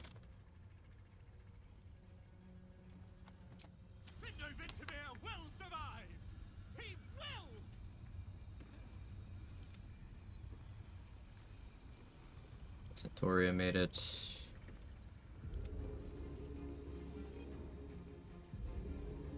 No, you mentioned indefinitely refreshing Terrazul. I forgot the steps. So Terrazul is on a 2-turn timer. So after the first turn, you will be lethargic following the second turn. The way you refresh that indefinitely is, instead of ending your turn, whenever Terrazul shows 1 on a timer, use another Terrazul instead of ending your turn. That'll cause you to immediately go lethargic on your turn, and it'll reset the timer to 2, and then it'll tick down to 1 when your turn ends. So on the following turn, you will be on 1 turn remaining again. So then if you repeat that, still be on 1.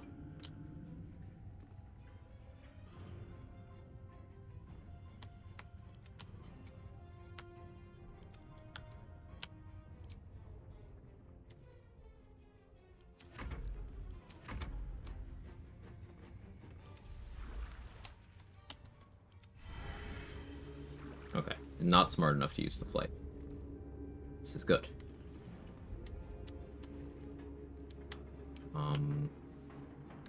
Haste Spores are gone. But it appears to just be this one Gandhian left.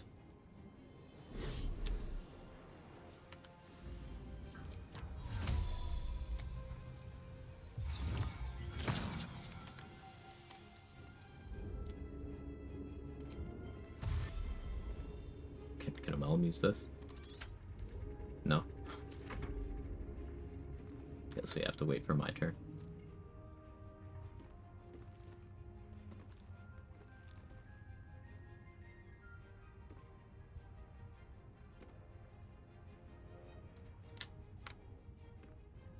The submersible. You must return there. Now. It's the only way we'll survive this. There's a Justiciar Nightweaver in here now. With Terrazul. Okay.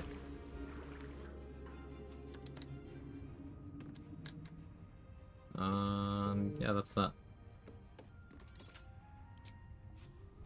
Saved everyone. It was slow, but...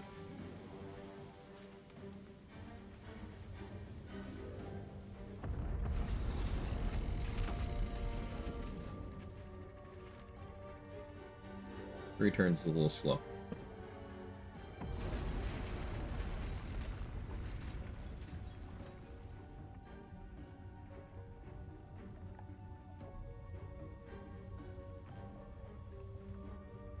Man, she does look good in that outfit. She's done nothing wrong ever. Do you see her?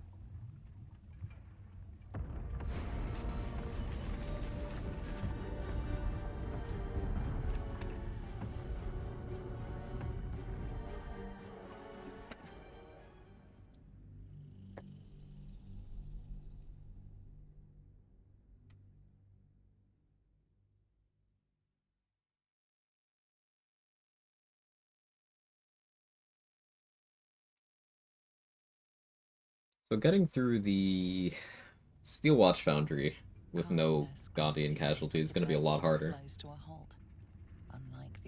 Oh, it's Love Minthara's voice? Yes. Yes. So it seems will the families of all the hostages rescued from the throne. Duke Ravengard approaches you, looking confused. He's tackled, but under my protection. There's an attack button here. His mind is his own. One of these runs. I'm afraid you acted quickly. To be free, my thoughts are... We made it. One of these We runs. actually made it.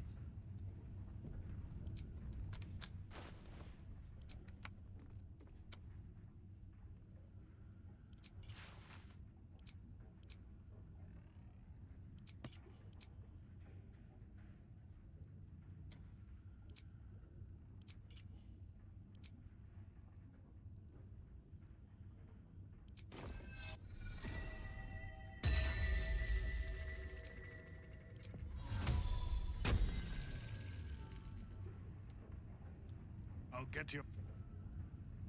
Hold and listen. How often does the Duke survive my runs? Every run where I don't region lock. If they rebel, it'll put a god.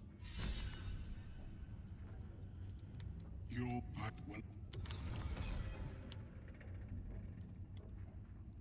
The only time he dies is when I want him to. Let's put it that way.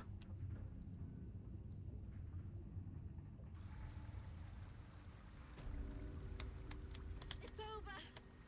It's finally over. We're safe.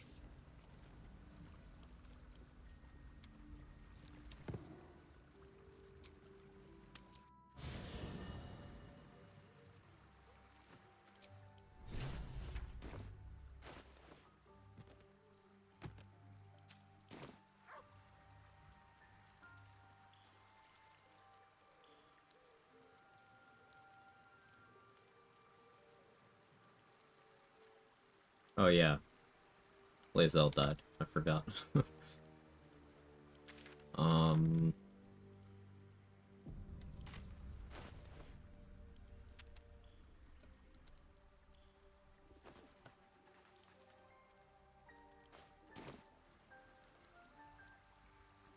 Oh, Frogwife? Yeah, she kind of caught a stray while I was fighting Orin. It's nothing I could do. This vessel is at this.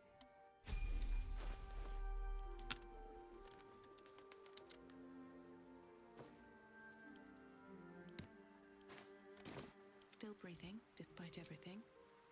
A dull moment. Did Orin kidnap her? Mm-hmm. Yeah, Grim, why did you kill Lae'zel? Feel like you need more backpacks? I think so too.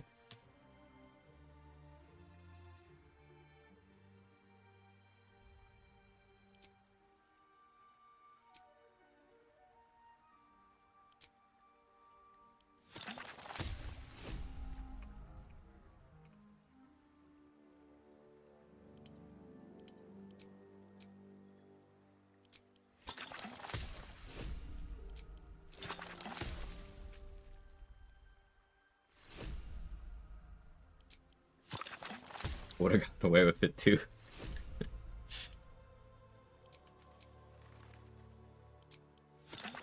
Is this run romance? Minthara. Self-love is important.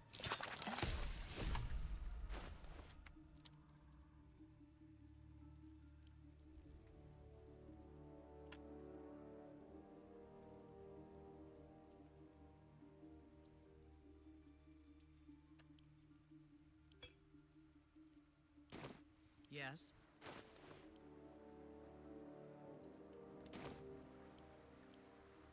This vessel is at thy... Moving out.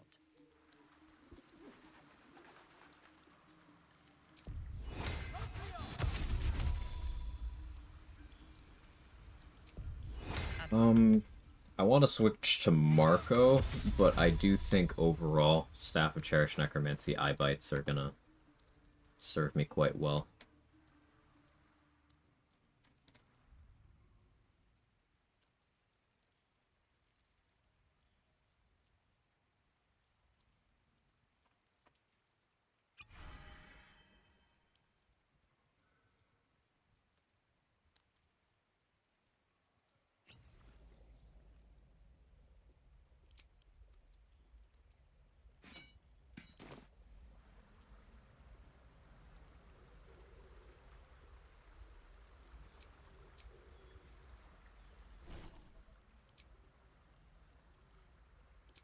Prep to Throne for now. Hold Monster. Don't need Circle of Death. Let's do a Hold Person.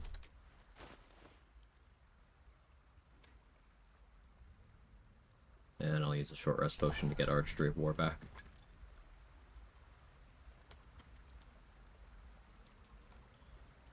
No, I don't have any ideas, Dave.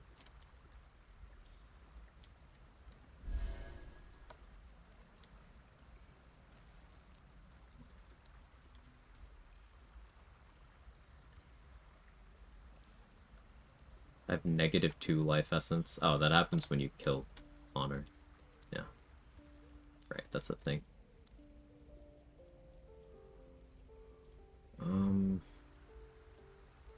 Keep Resilient Sphere. In case there's a Gondian I need to bail out.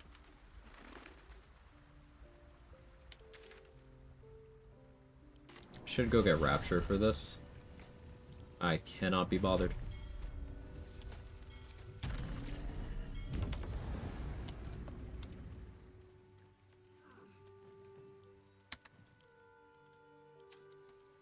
Leon, you want to get this?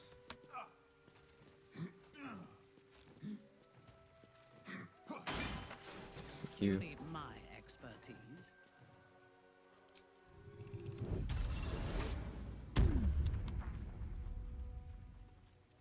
On the move. Killed those two there, so one fewer thing in the fight. The shadows are my friend.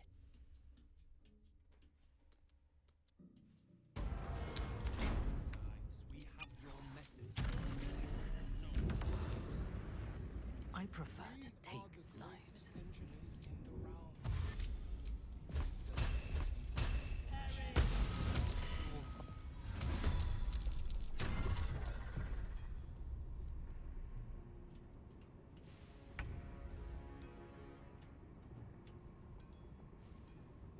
Yeah, nothing crazy. Don't have my Mind Blast.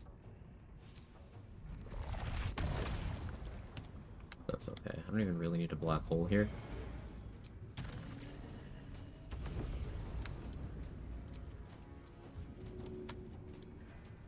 Oh, I hear the one on the roof that I forgot to deal with. Well, we gotta hope that, this Gondian doesn't Misty Step up and aggro it. Because she does that sometimes.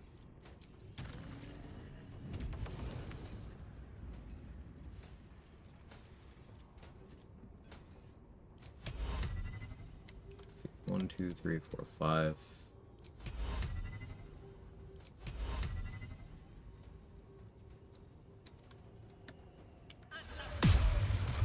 That one's saved. It's fine.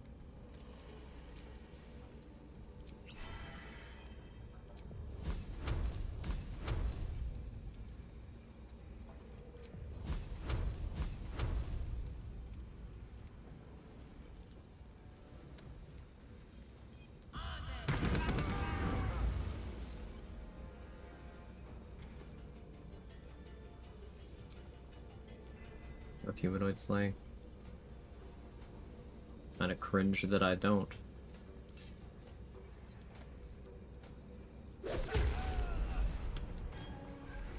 Oh, no bloodlust? Cool. We'll have to deal with that next turn.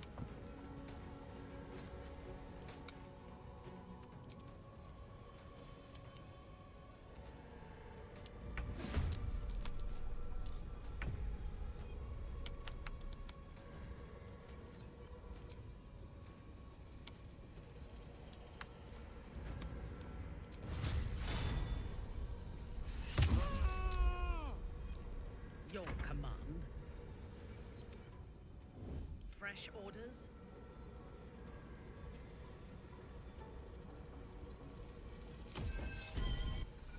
In fact, there's an arrow, somehow an arrow specifically for humans is interesting, so like any arrow. Yeah, like, it's kind of silly that they won't let you use slaying arrows against inappropriate targets, even though, like, it's an arrow. Like, maybe it doesn't do the slaying thing, but, like, it should still do the thing. I head off a bit. Have a good time rolling with punches. Sequence trigger imminent.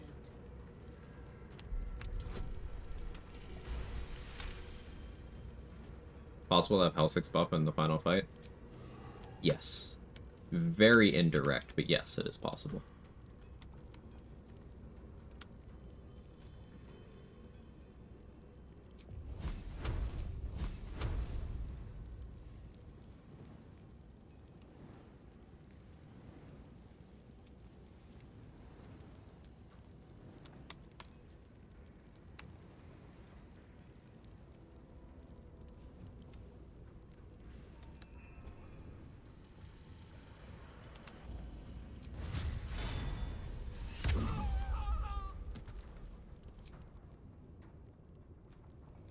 Don't have counterspell prepped anymore, and I should.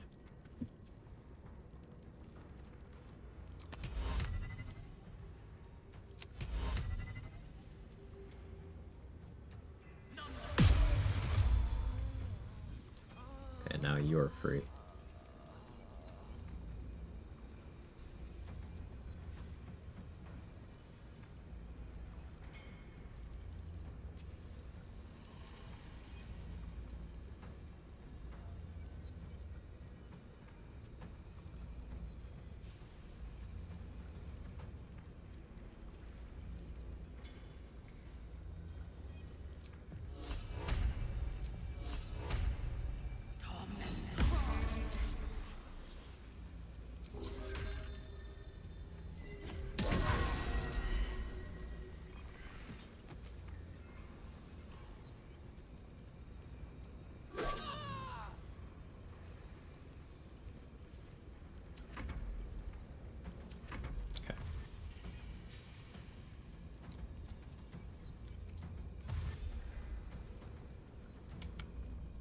Could have just as easily made it deal X damage with conditional tag, deals Y more damage with tag conditions met.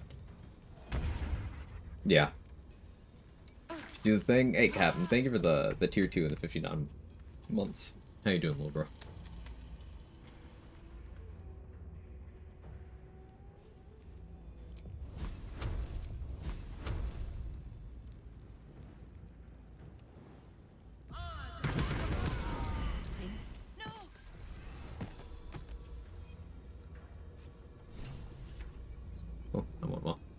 Restraint was the key there. I could have killed them all on turn 1, but then dealing with the motivators would have been awkward.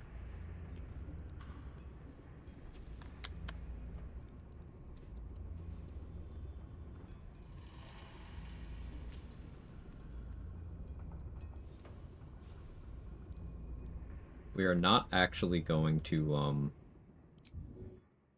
By my oath. finish clearing the foundry right now. It's gonna wait a bit.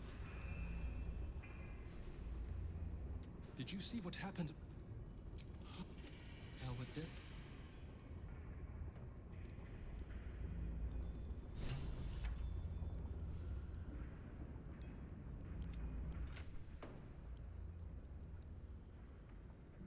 I'm gonna give him a 4th level elixir. Now he can do 4th level aid.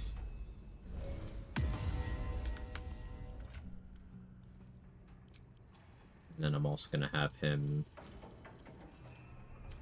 peg me. I hope this is important. For your sake. Now I'm just gonna walk out. Out of my way.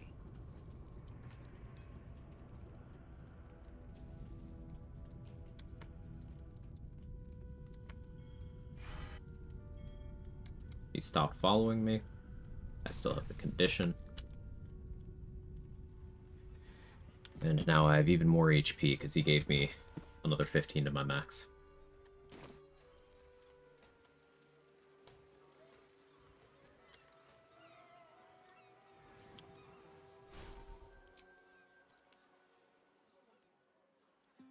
Unprep old person for the moment.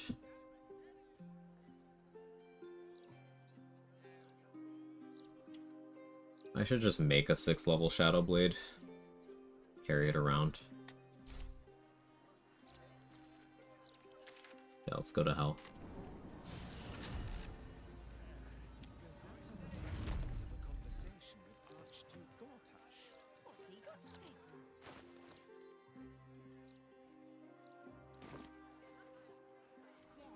I had anticipated using Staff of Cherished Necromancy to the degree that I am, but just being able to weave in eye bites for free.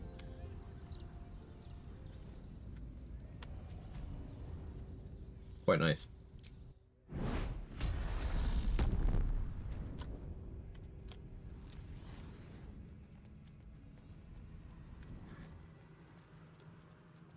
How many long rest potions do I have? 1. Did I not grab the chests out here?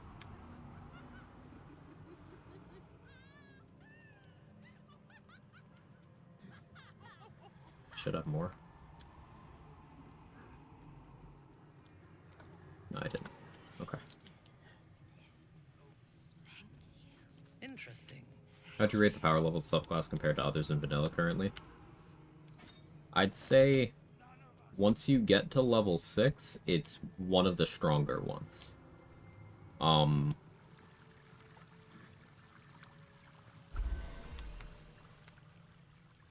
As far as casters, it's absolutely up there.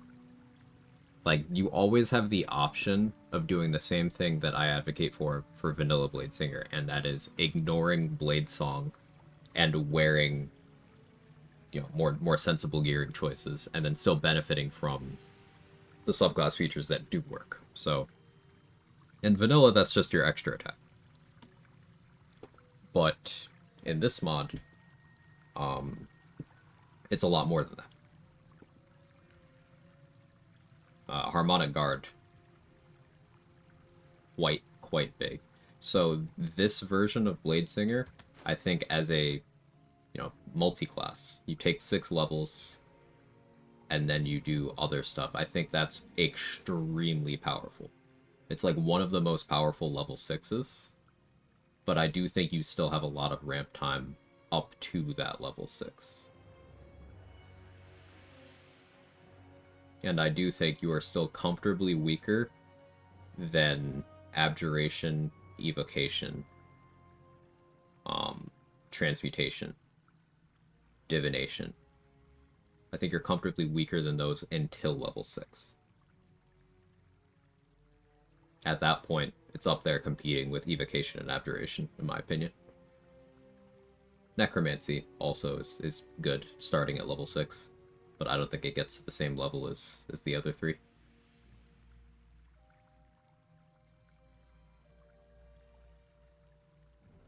So yeah, I think if someone leaned into this in more of a martial angle, but then they also had the ability to be like, hey, what if I just did a hold monster and Arrow of Slaying with the same action point?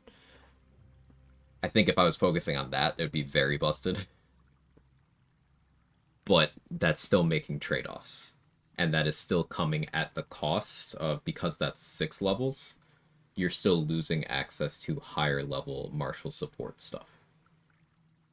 Like, you're never getting Volley and Whirlwind Attack. You're never getting your Monk Martial Arts die upgrade. You're never getting Barbarian's Brutal Critical. You're never getting Fighter's Improved Extra Attack. You're never getting Divine Strike. you're not getting Hexblade 4th level spells. Still a lot of trade-offs happening.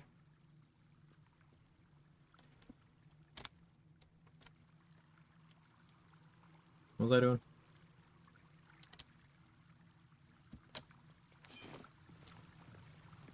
Goal is competitive, top-end contender, not some sort of gate-breaking mod feel. It feels very much like it could have been vanilla. Like, this feels in line with Hexblade level of power. Let's put it that way. If Hexblade is allowed to be in the game, this is no more broken at any point.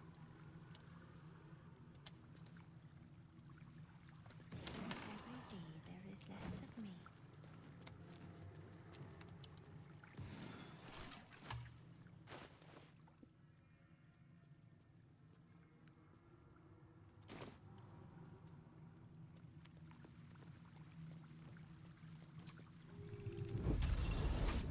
Do I do House of Hope stuff now? Only have 2 universal res. I'm kind of feeling it. What do we think?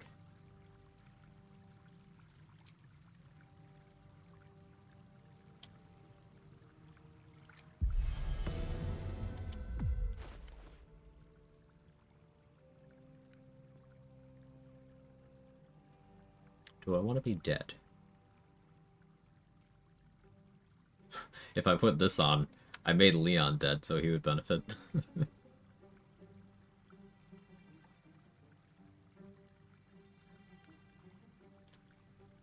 It's kind of funny.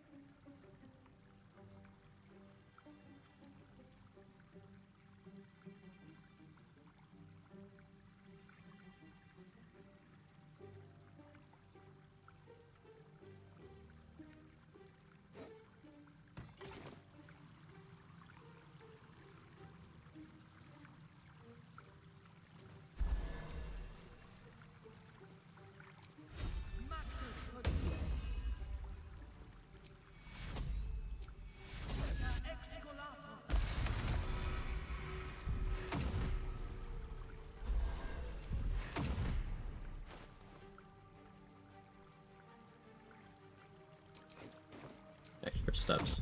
I want to have this around, not to use right now, though.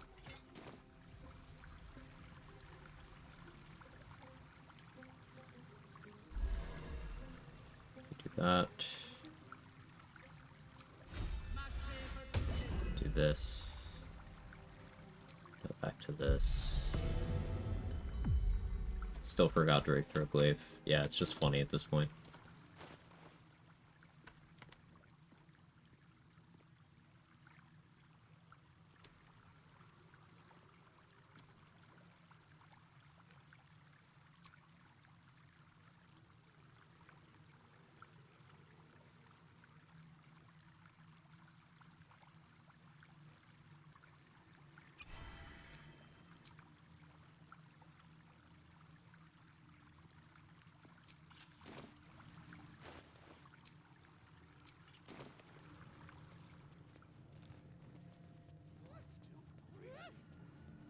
Celestial Undead, that's rude. Gonna go lift up heavy things, I need the rap music to inspire me. Nice. Certified big lady activities.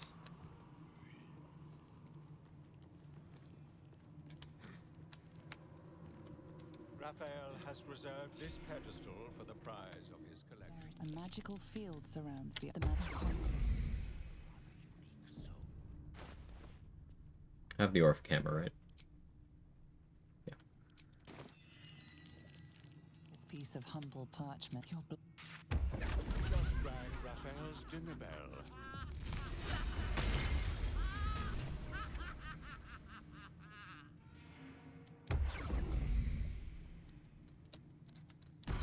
I've got good. Come to my prison, bring the hub. Velkin.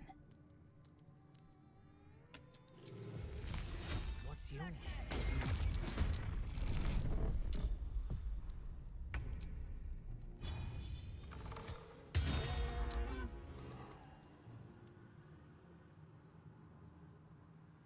Forgot to unprep Shadow Blade. We'll do that after this.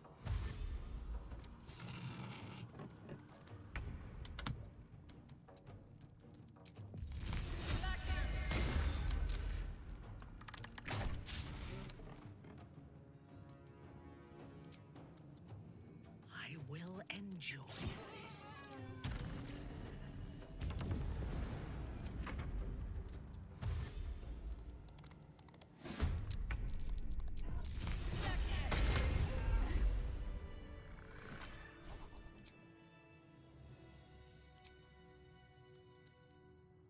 Do I go Ice Storm? Conjure Elemental, get a Myrmidon. Yeah, I like that.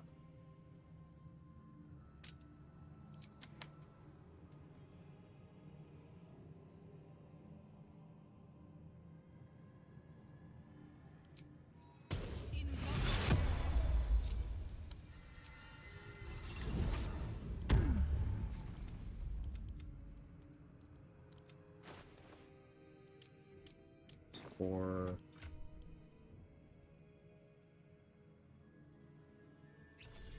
If it is for the best. That's 9. None will find me. Let's start a new hardcore run, which should my main be. What have you not done? What kind of playstyle have you not done? Do you normally play casters? Do you normally play martial characters? Do you normally play archers, melee? Do the opposite of what you're used to.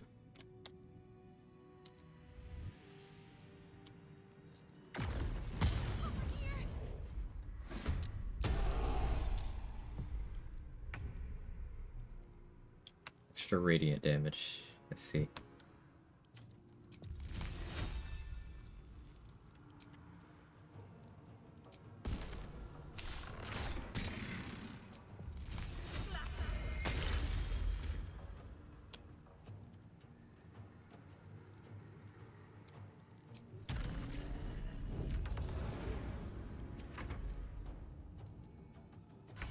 Oh, it's a bearish meatball.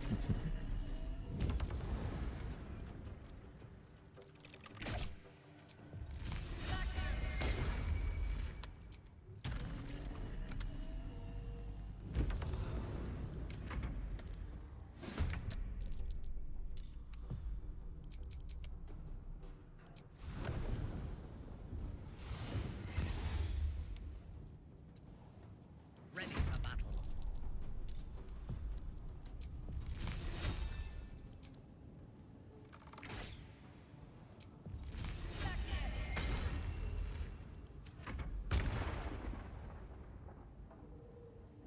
My victims await.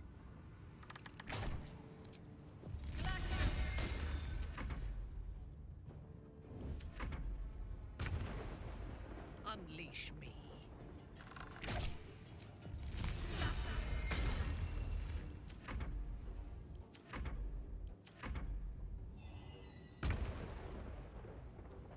I thirst for combat.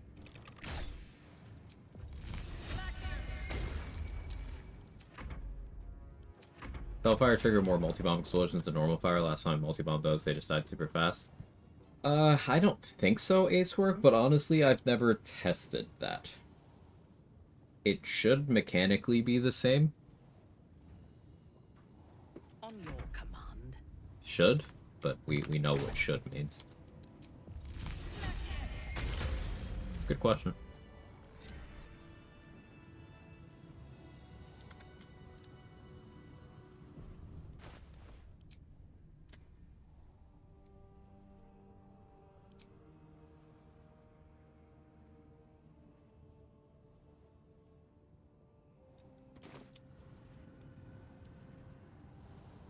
Waiting for the vortex to be gone. Amazing job by Larian. I don't know what they were cooking when they made the Hell Spheres here.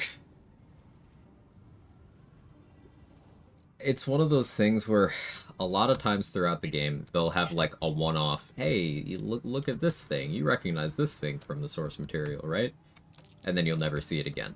They did that with 2 Hell Spheres here, but like, I think they were so focused on, oh, it'd be cool to have Hell Spheres. They didn't really think about the implementation in any capacity. Without warning. Which, you know, I get it. Rule of cool wins, and I'm glad they're here at the end of the day, but it's, I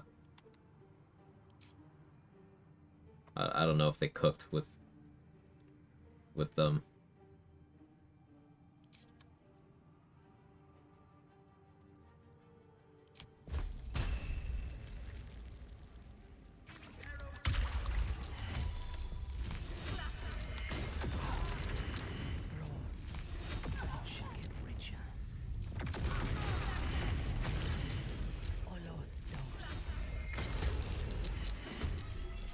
You're just exploding constantly from the tentacles. That was so cool.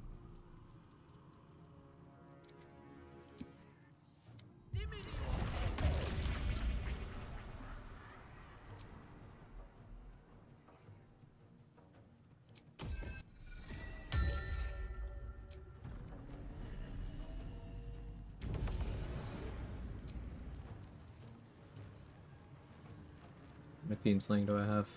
Not enough to use one here.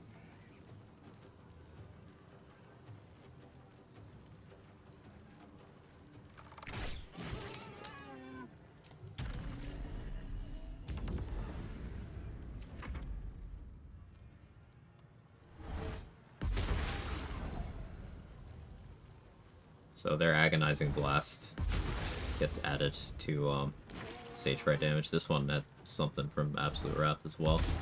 Ruthless Aggression. Yep. Stage fright is real strong against these imps.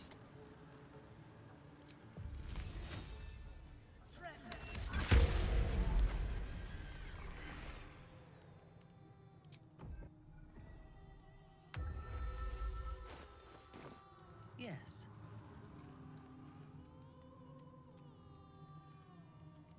Meatballs are very undercooked. It really is just like IKEA.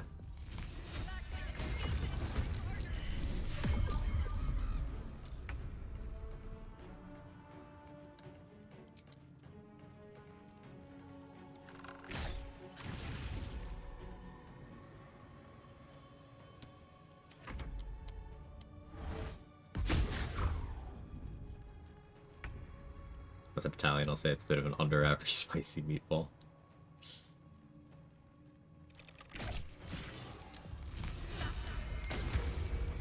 The way is clear. Death comes quietly. Veiled in shadow. Really out here eating my whole action. Oh, never mind. Weave is amazing. I chose Conduit of Kareska's Ice here, by the way, just to help out Ray of Frost. For this segment. I know people don't choose cold on Marco Heshka very often, but it is nice for just boosting up cold spells. From the shadows.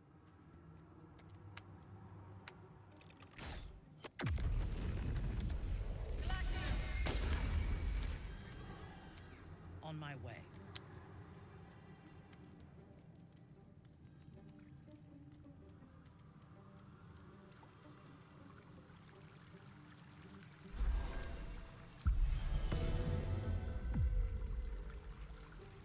Also boosting your ice arrows. Mm-hmm.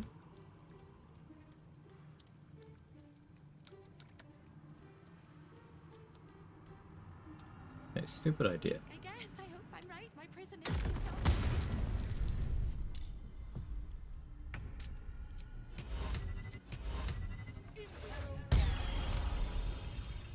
Couldn't remember.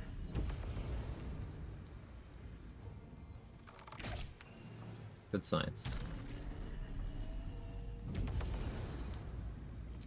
Let me strike.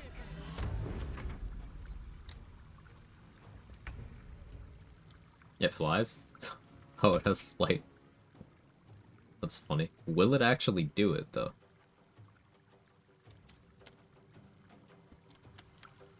That is the question.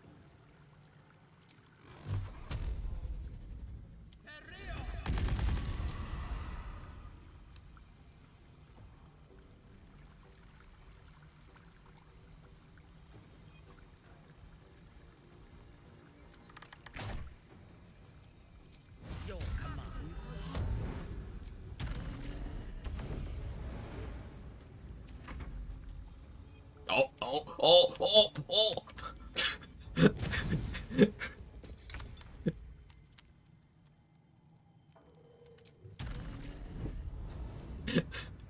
I didn't like that.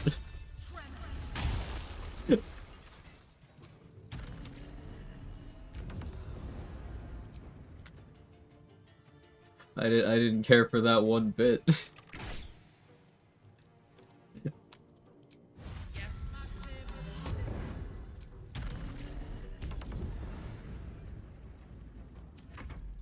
The funny thing is, it has animation.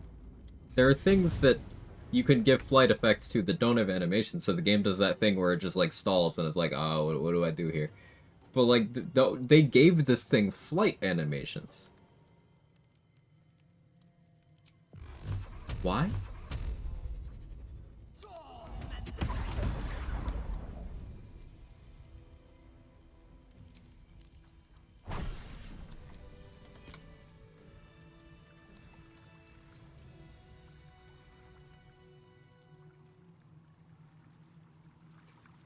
How we got Hellfire in the bath.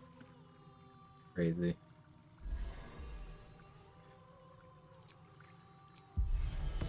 New fear unlock, gargantuan fiery balls flying in my face.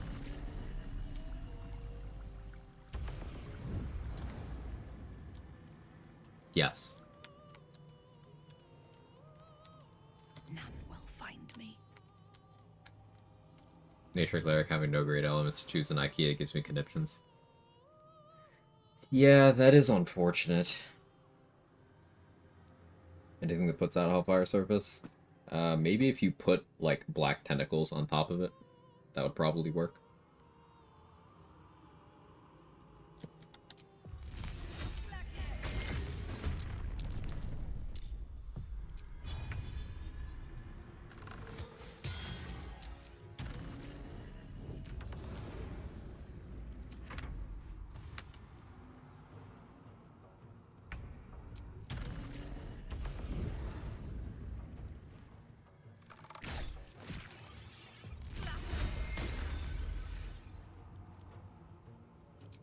Fresh orders? A wise move.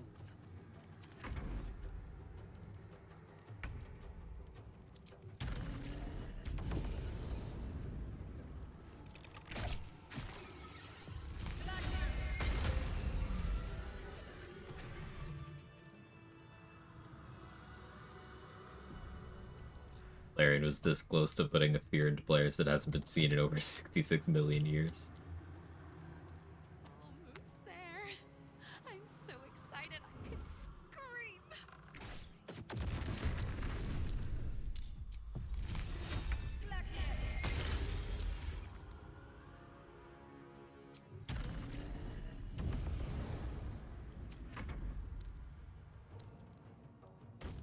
Actually have a line on me.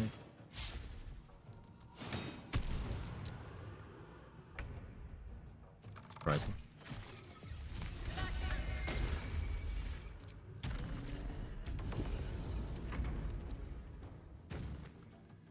This one is less surprising.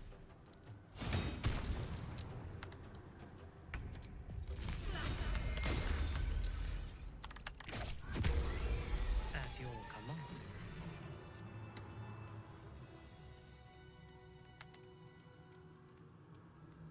Alright, just a pro tip. Hope leads you to that entrance to the prison. Don't use that one. It sucks.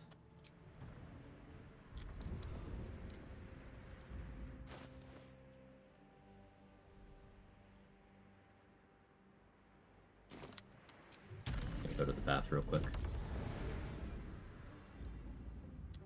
There's a second entrance, uh-huh.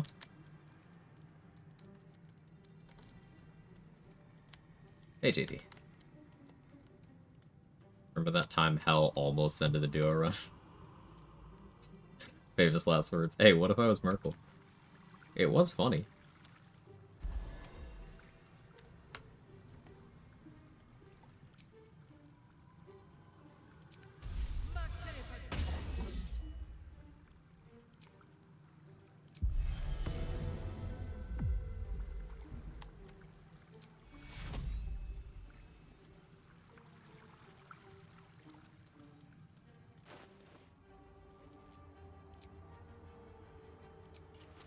Switch to Supreme Defenses here.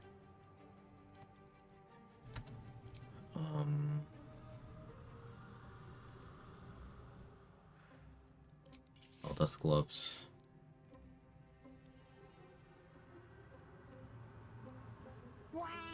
We concentrate on. Hey, Rabbit.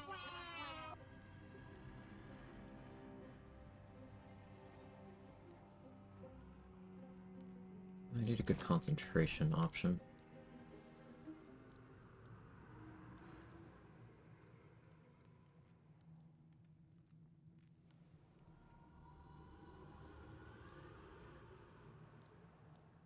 Hey, Nemesis, thank you so much for the raid. How was your stream? You're on late, aren't you? Thank you as always.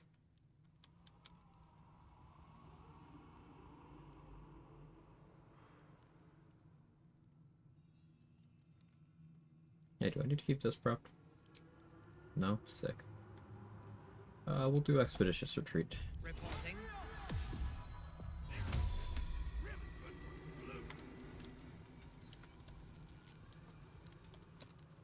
You're just catching us as I'm going through IKEA. We did the Iron Throne.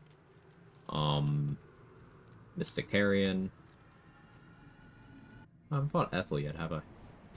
Still have that. So this is where Hope wants you to go in. We don't want to go in there.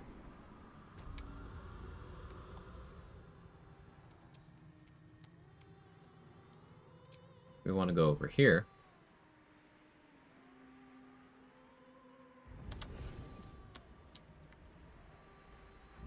And we're going to use the rear entrance. Yeah, we'll be careful in the rear entrance, Hope. I got you.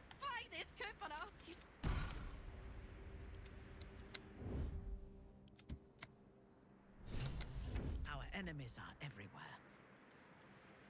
Velkin.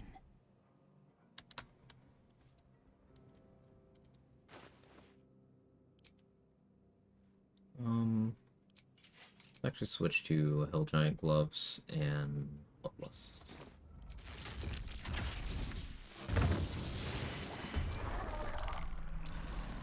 Action Refresh Chain Lightning because it's stupid.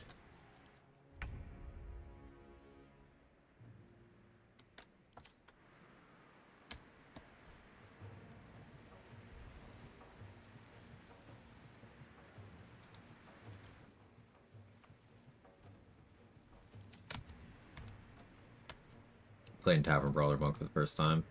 So strong. Yeah.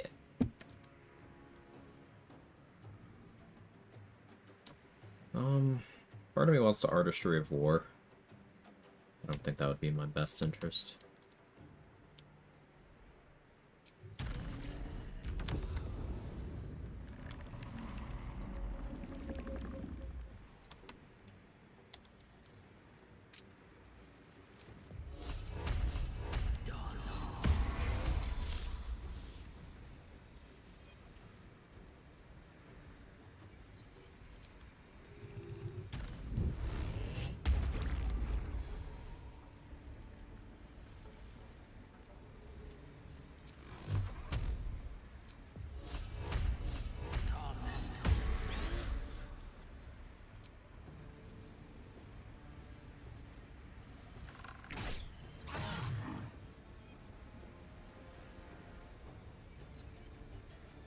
I don't think I even need to Blade Sing here.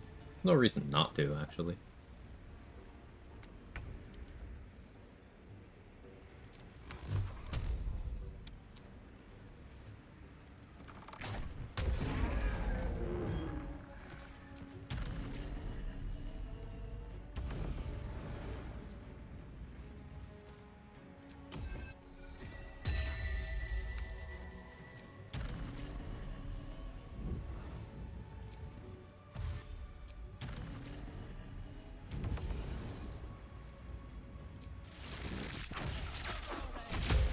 Doesn't know about Barure.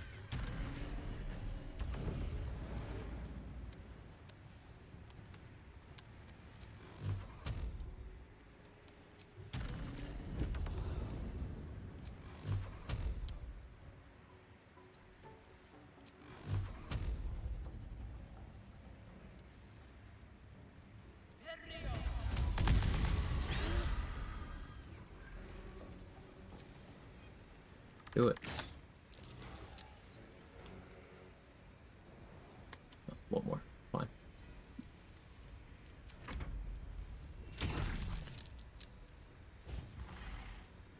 Six for a total of 28.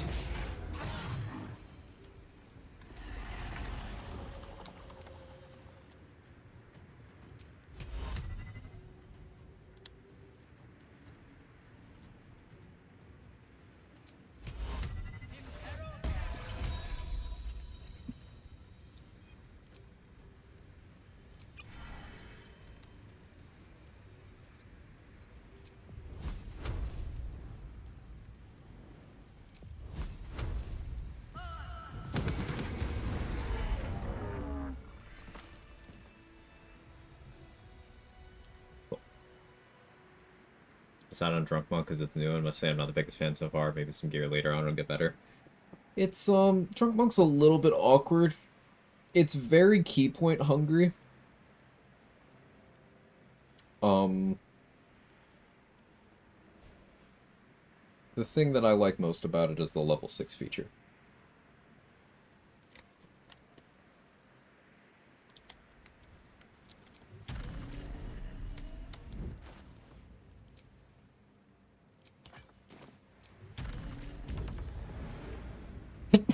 Excuse me. Apologies.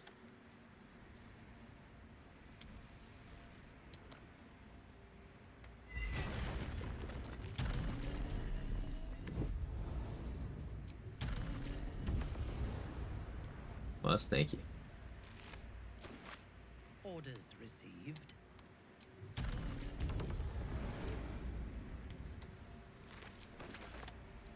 The Burnished Ring is mildly interesting, because this Paralyzing Ray is a Necromancy spell. So you can force disadvantage with Staff of Cherished Necromancy, and it's on a con save. So, pretty good. The redirect? Yes. That's what I was referring to with the level 6 feature. Don't hold back.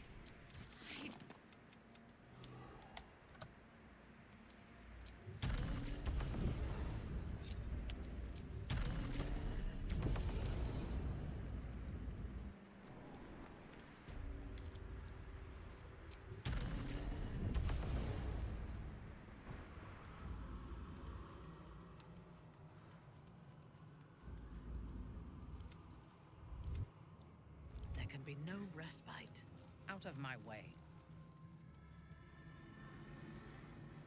Love using Dimension Door to teleport down here without needing to run here after getting the hammer.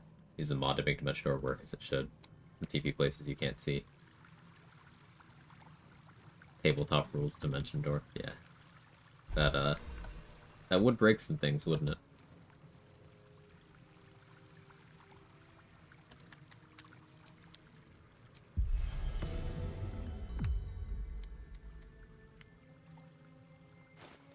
So I gotta switch off of this. What am I running for Raphael?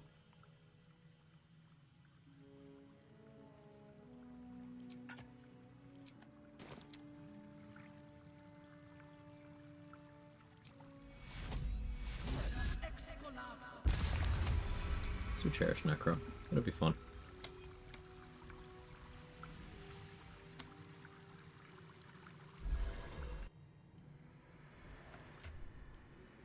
Skip unlocking door and Cazadores. Could get you to the Act 2 finale very quickly as well.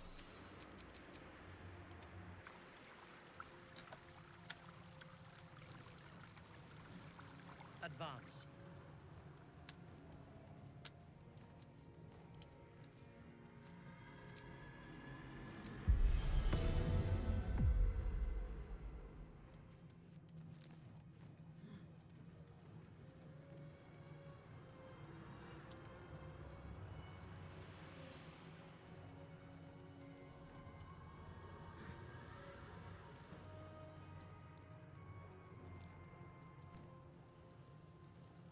What's my Raphael plan? I'm gonna eye bite spam stuff. This concludes the plan.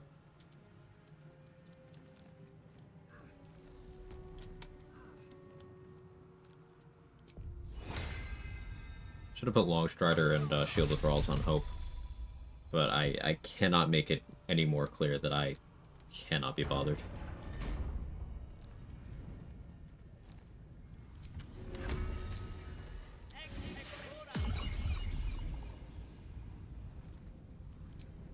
I consume.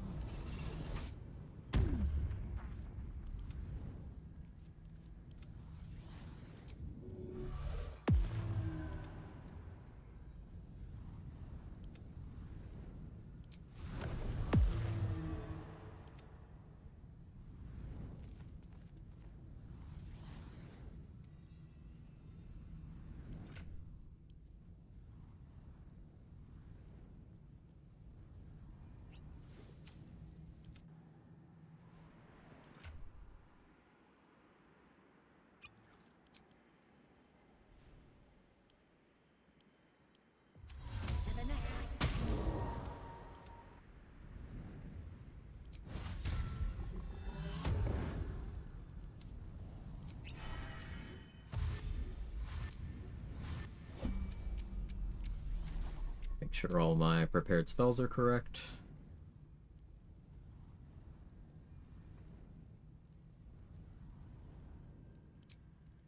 Circle of Death here.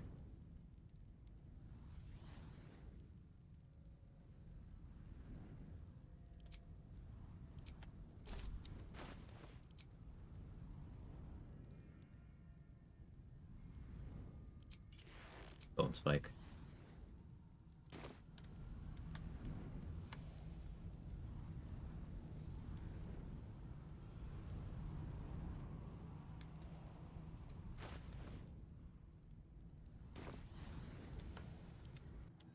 Oh, Hope's in a different turn order. Oops. Resource waste.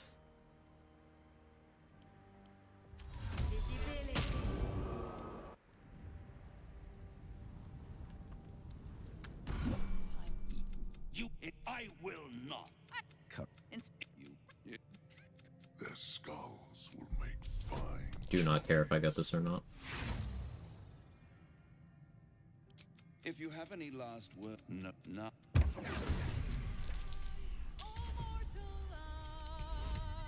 Gear's got a bomb. Oh, and he's gone.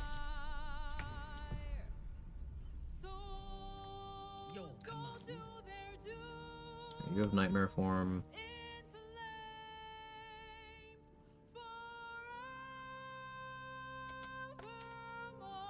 What did you get? Warding Bond. Awkward.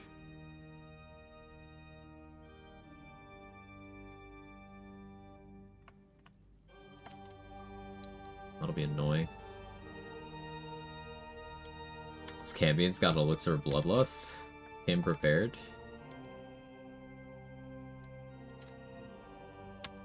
Water Collar is honestly helpful to me. This one's got Aura of Possibility.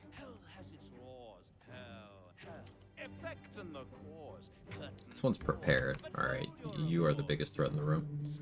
For now, down here come the claws.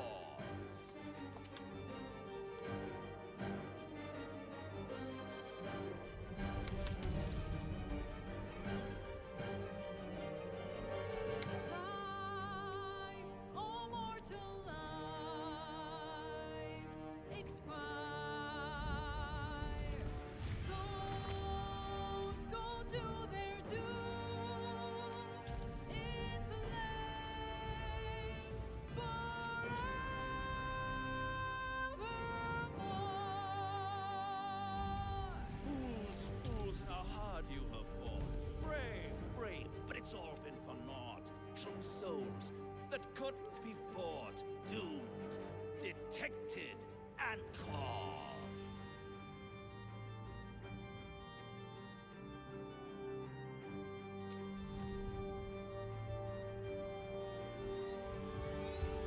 No more deals, it's over. The final act, you're doomed. Let me strike. No more grace, it's over. This house of hope.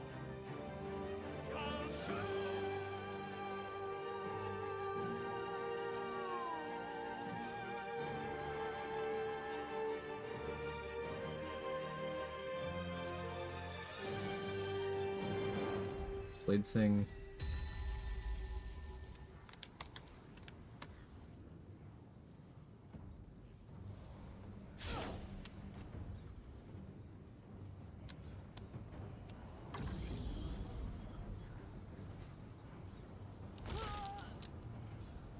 Got the stun on Raphael. That's all I really wanted.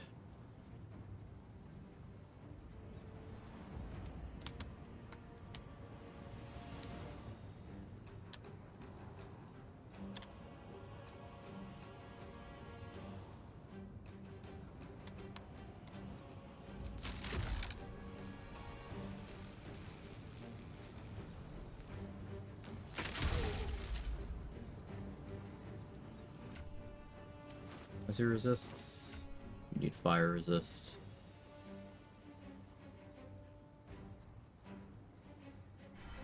I thirst for combat. Alright, I didn't get any haste set up yet.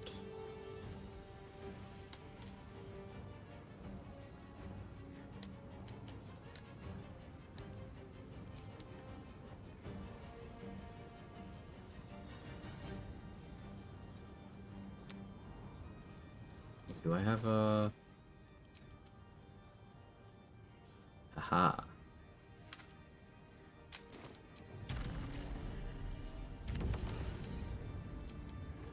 Finally try this out.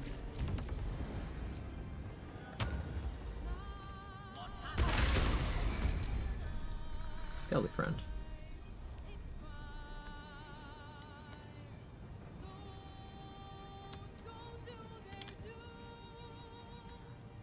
That gave me life essence. So I can use that to start eye-biting things. Or...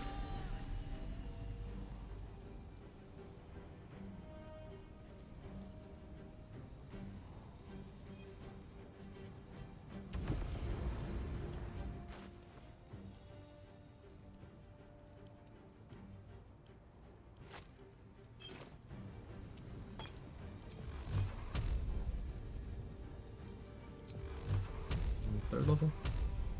Third level makes sense.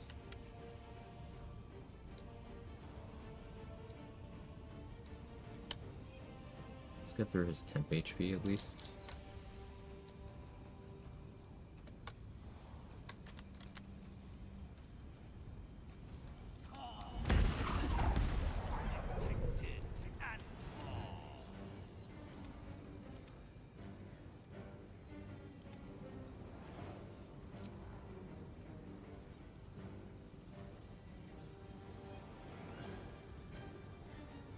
Unleash me. Not enough movement.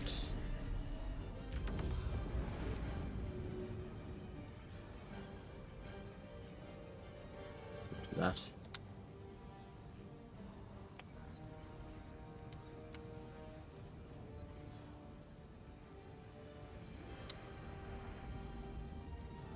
Disadvantage. Invis you. Fortunate. Ready for battle. It's okay though.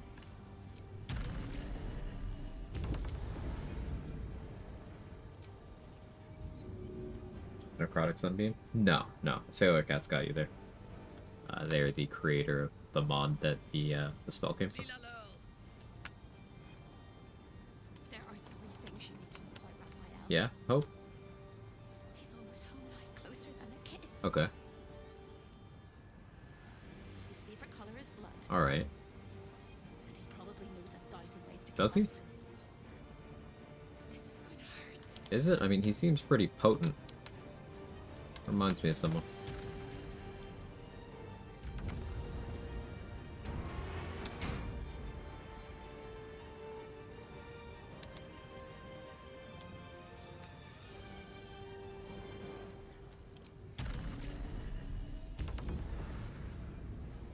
Okay, so I'm going to consume life essence. Am I actually? I have scrolls. I will use a scroll.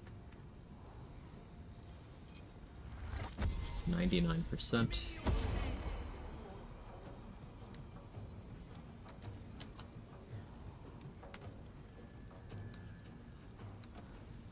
do have the movement to throw some Cambions off the edge.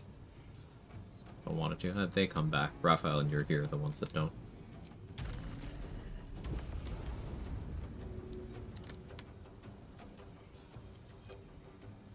Since I have the strength.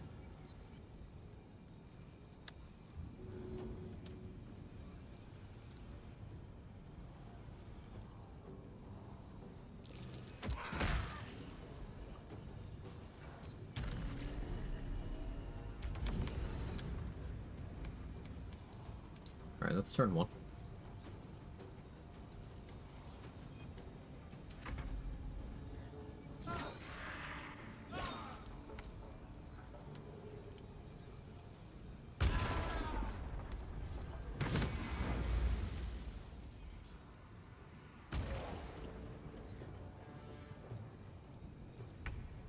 Didn't even attack me? Alright.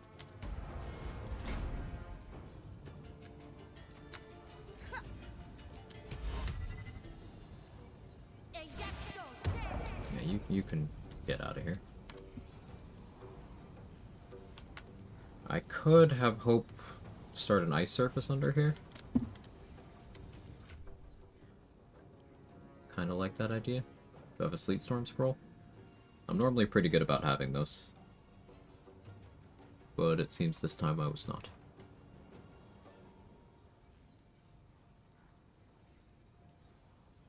Sad.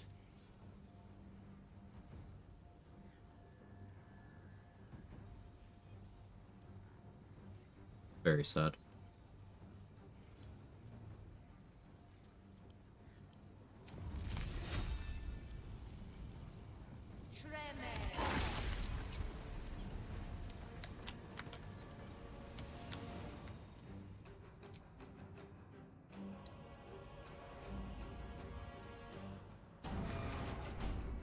Switch her to Fire Res.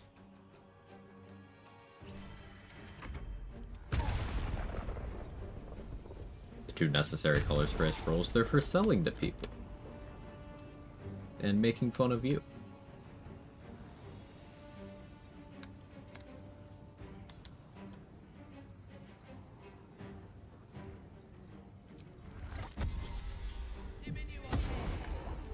Alright, Raphael's gonna do nothing for 10 turns.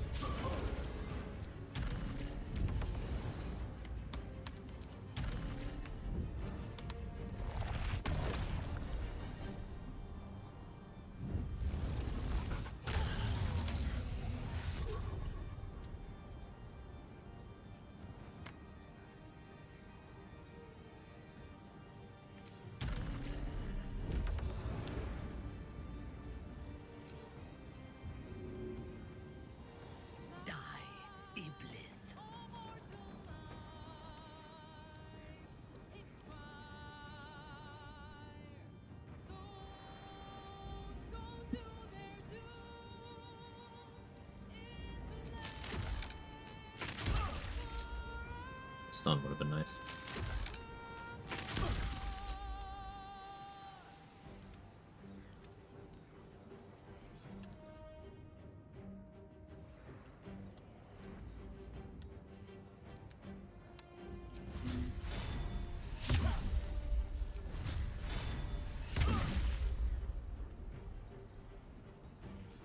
I don't really care about fleet of protection. Leon's a brick. Owls. Yes. Sorry, couldn't resist.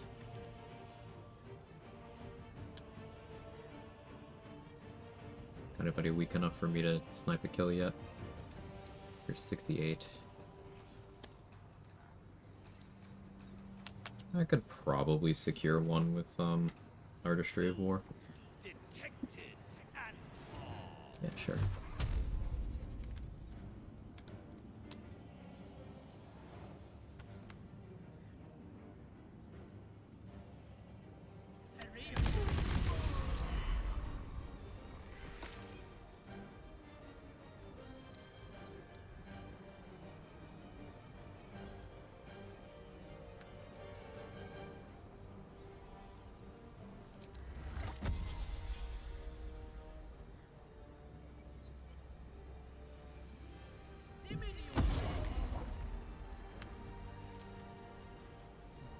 Seems right for you.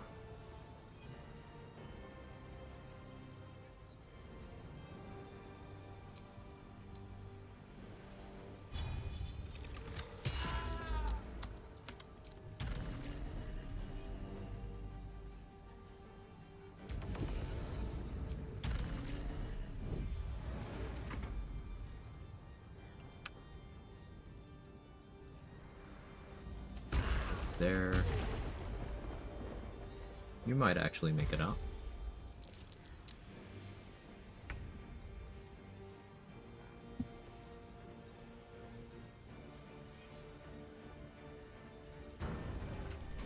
Let's have Hope concentrate on something beneficial.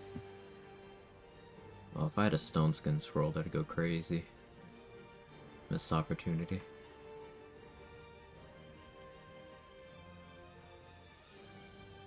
I already have Xander Tubin pegging me.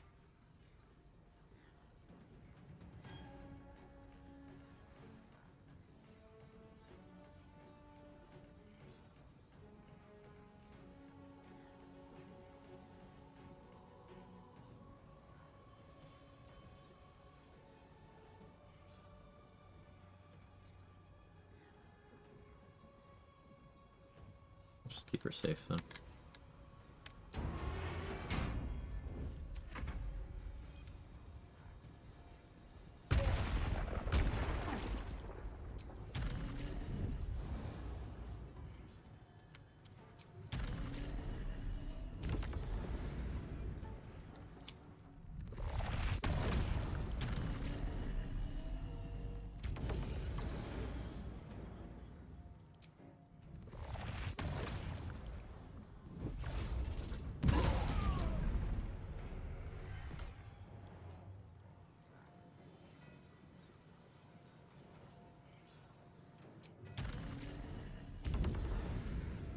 With the dad sneeze.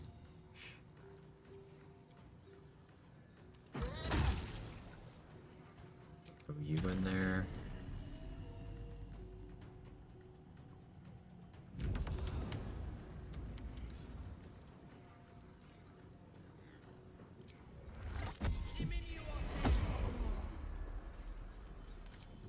You there.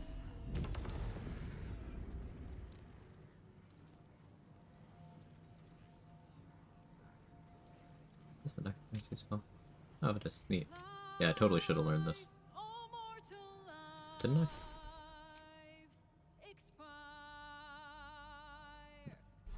Well, I want to now.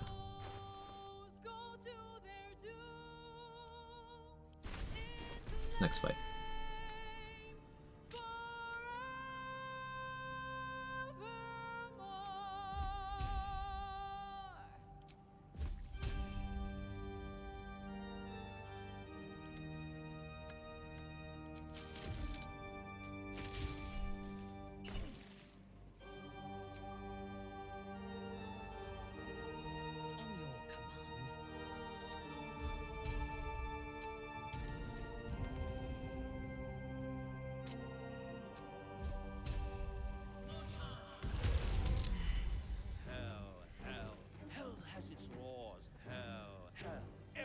In the cause, curtain falls, but hold your applause. Squirm, squirm, for now down here. Oh, did someone do Hero's Feast earlier? Funny.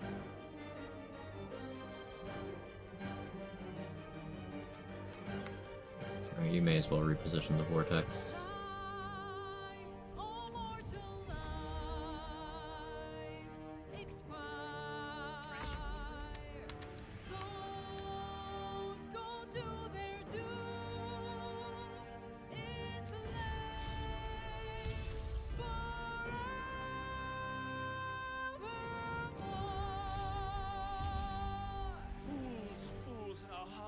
Five. Brave, but it's all been for naught. True souls that couldn't be bought, doomed, detected, and caught. Turn off Cult of the Week. Make sure we get life essence off of this.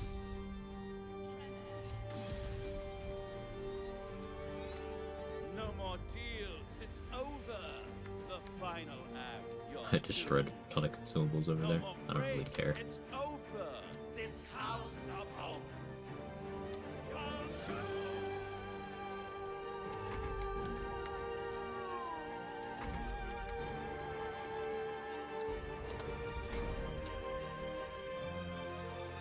I guess let's have Hope refill my shit. Do I want the mace? No.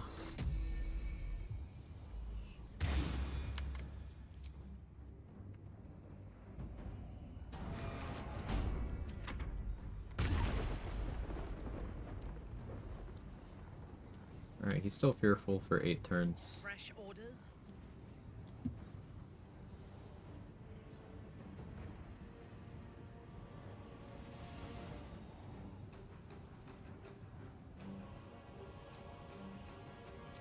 I could switch up to old monster cycling, but it's like effort.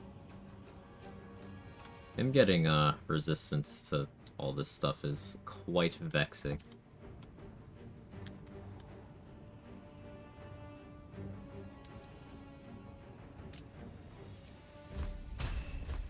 No mercy.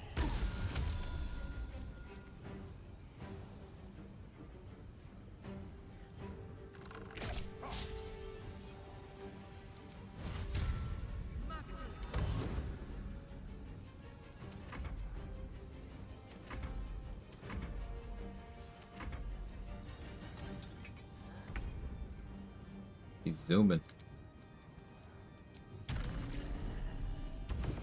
Put multiple eye bite conditions on the same target. I don't believe you can.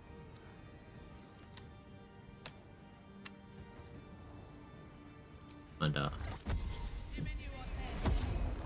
no, you can't. Never mind.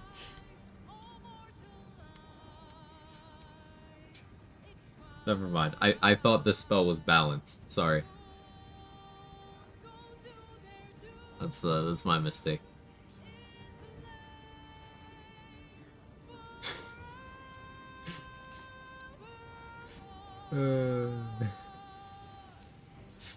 Fucking eye bite, man.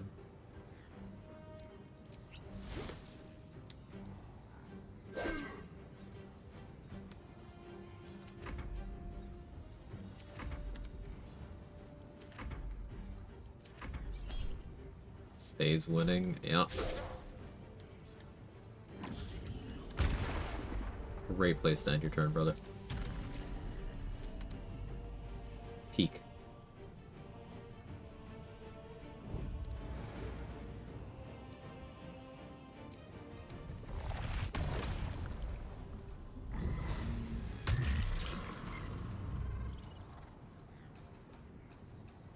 Doomed, detected, and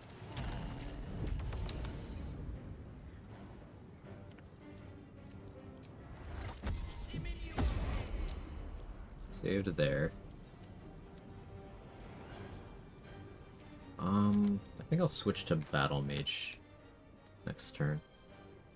Or, yeah, we'll do several gear swaps actually.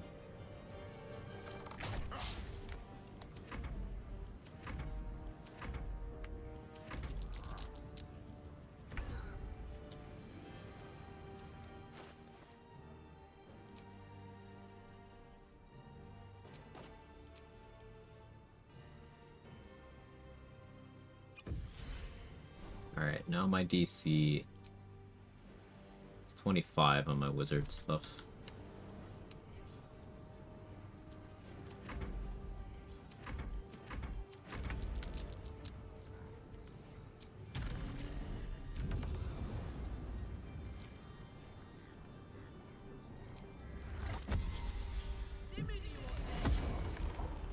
Go to sleep.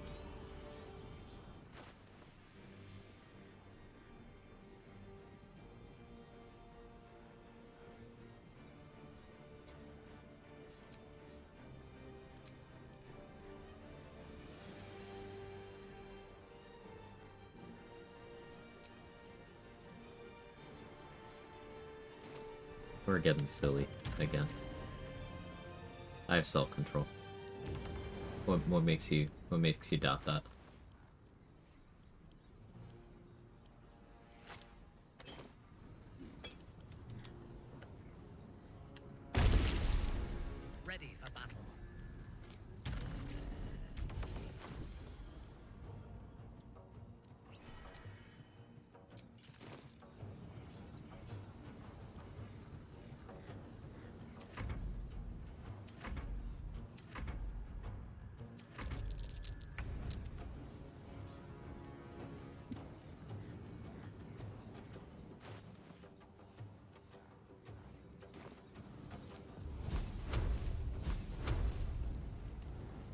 Fire immune, you say?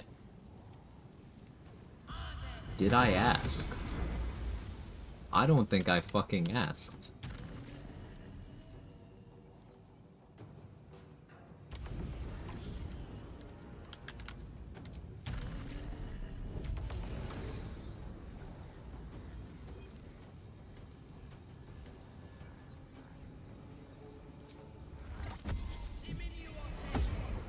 Go back to sleep. I could have hit him again before that, but I don't need to.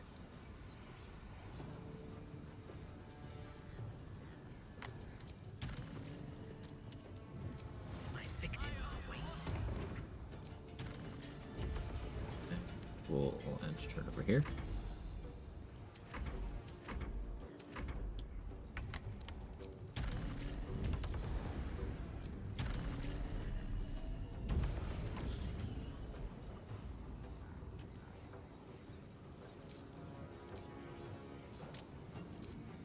Recast.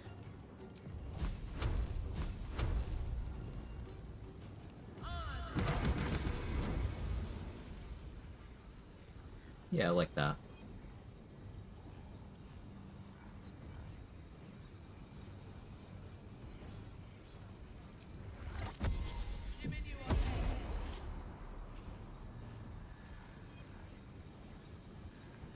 I don't even really want to use my weave here. I don't need it.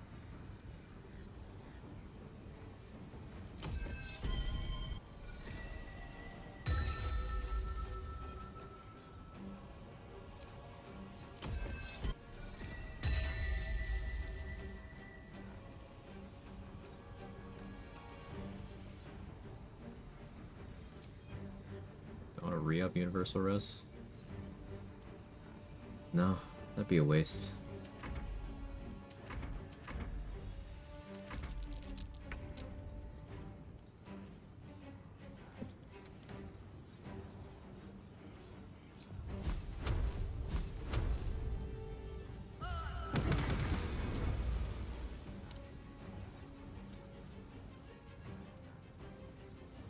Need to re-up Fearful this turn.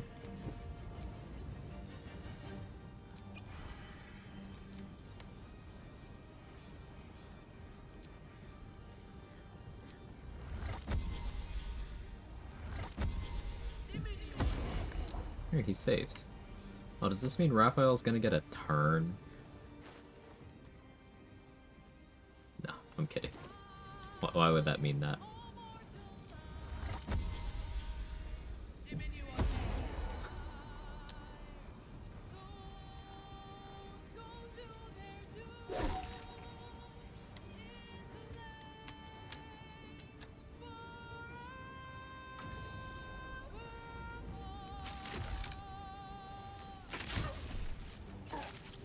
Unleash me.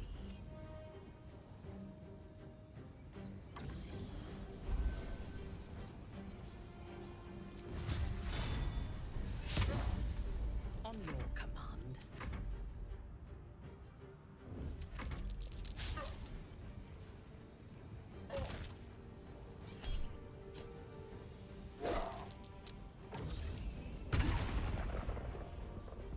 Good job, buddy.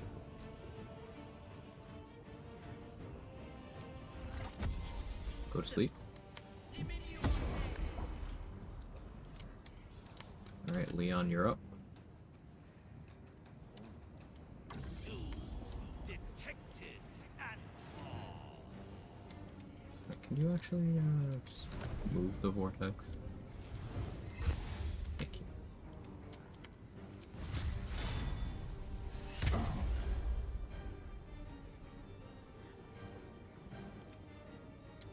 Yes. Your command. Let me strike.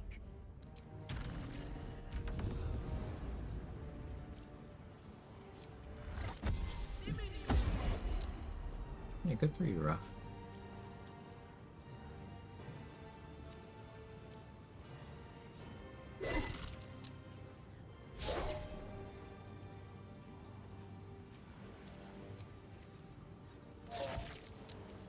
I'll be lethargic for a bit. Not that it matters.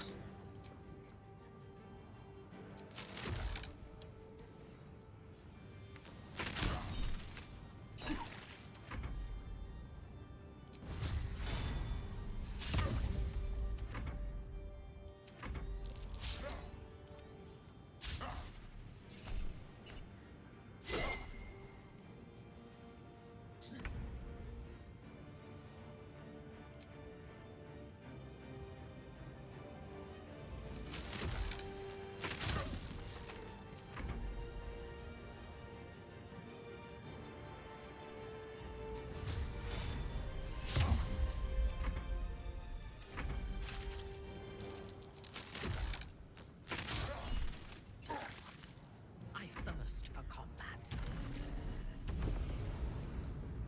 6 turns of Fearful left. Go to sleep.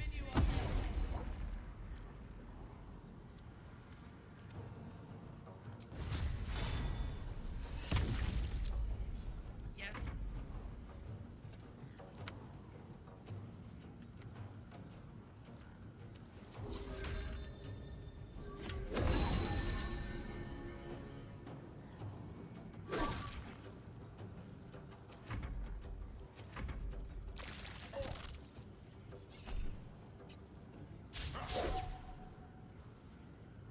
I honestly feel bad for him. He rolled that well for defense ethics.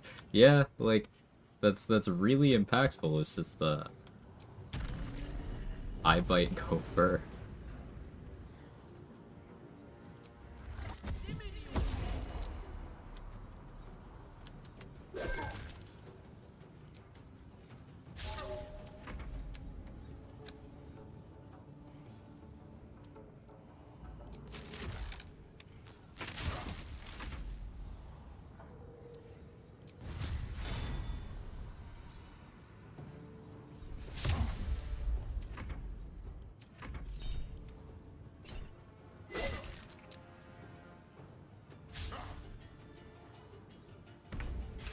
It keeps looking like he's like almost gonna do something, you know?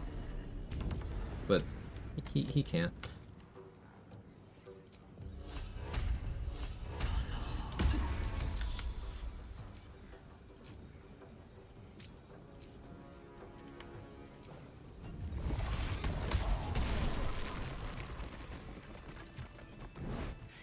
Pinch yourself and check we're not draped. Then we're. It is not right that she died. And for the first time. I.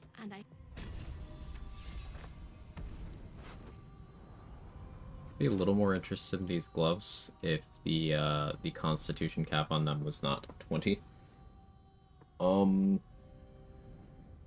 It says advantage on saving throws till the end of your next turn on soul catching, but there are some versions of rolls where the game does not seem set up to account for what advantage means, so instead they give you +5. And this is one of those cases. So it's actually +5 on saving throws, which is arguably better.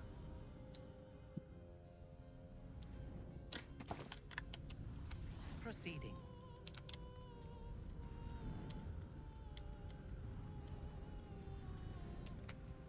So we could get real foul and get Amulet of Elemental Torment.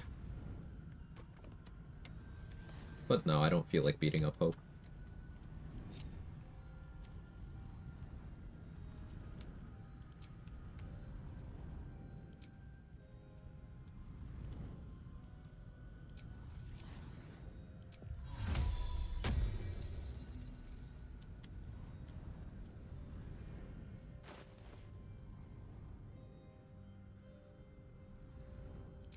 So next is Ethel.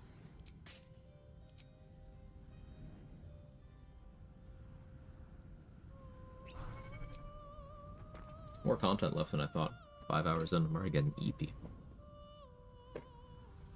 And the saving throw effect doesn't use a reaction, so +5 every time you need it. Yeah. Because he took his armor in Act 1, does it mean he doesn't get the DR from it? He never has gotten the DR from it. It's something people made up.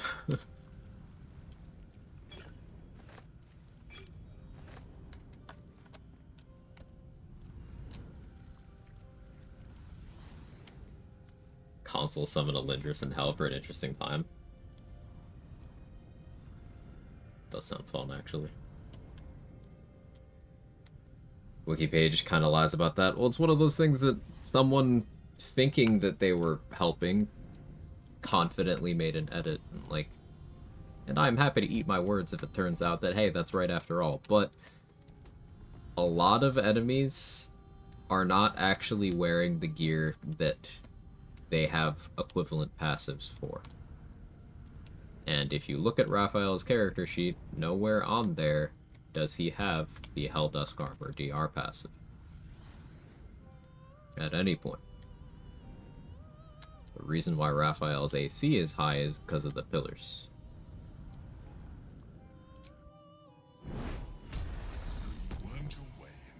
He's not wearing the armor. He just has a very similar passive. And destroyed the contract that bound you. The contract you never should have signed. It's like the whole you can only rest X times before the grove gets locked thing that somehow still gets parroted to this day. Yeah, that's never ever been true. But did you also say that we must not fall? No, but it is.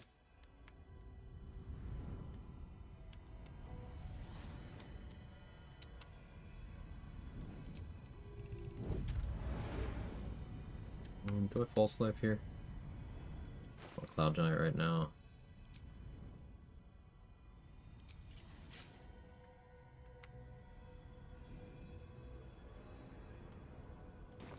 Let's do a 4th level false life.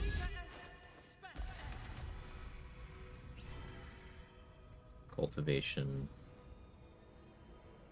Back to Bloodlust.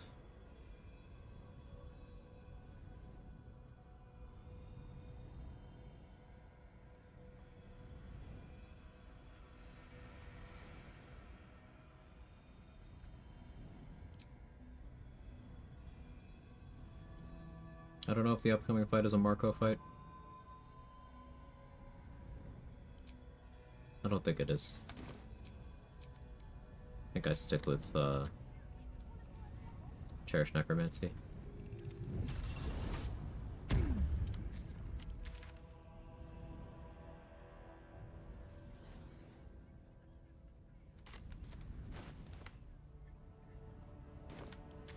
Yeah. Alright, Ethel, then Foundry. Oh, I am putting that in the notepad. Thank you, Grim.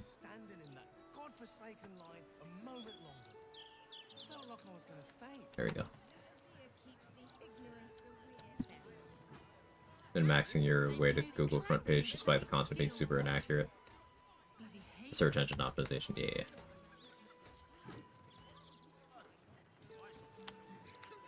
And this is why I say, even though I'm very, very thankful that we have the BG3 wiki, and it's good, it has good oversight.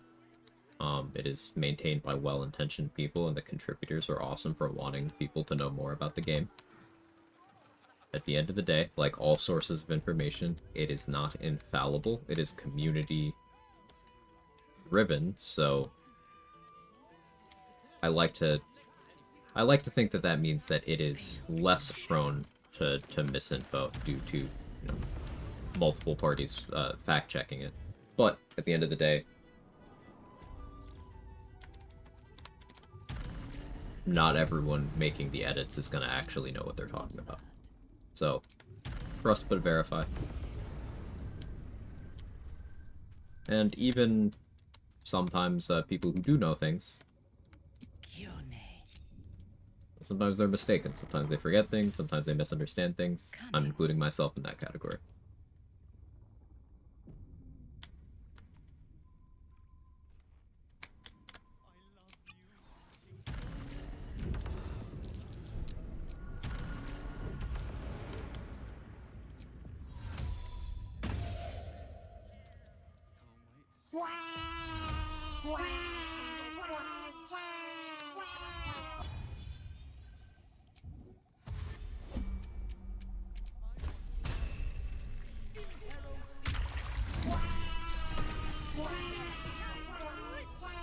Soul Hunter. Hey, Apocalypsis. Search engines have become so bad. People affix Reddit to their searches because Reddit's a more reliable source of info than Google these days. It's true. Yep, that is a real thing.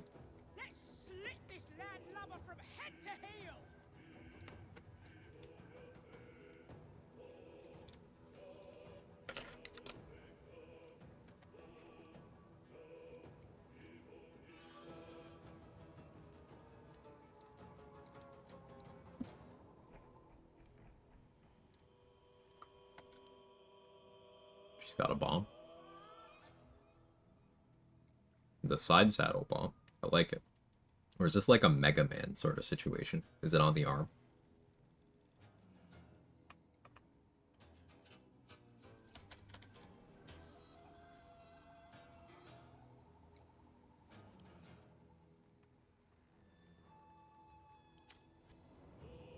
What happened there?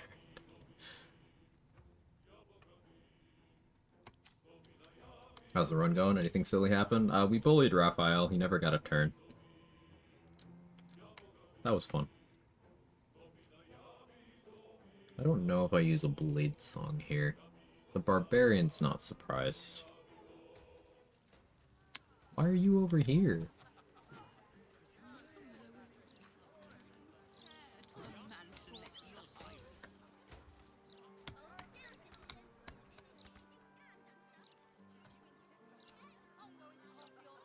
Like Quag should be a phrase. I don't know about that one, Tony Har. How are you?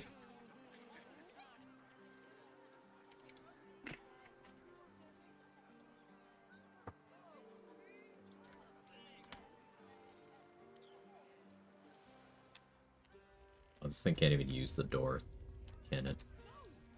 Mind it did all that for nothing. Okay.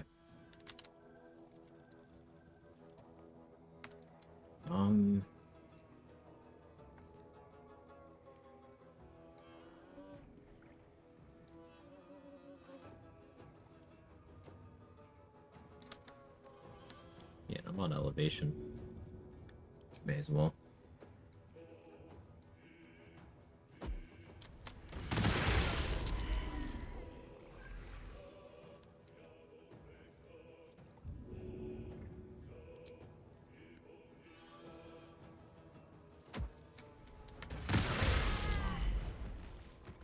Nope, you died? Okay.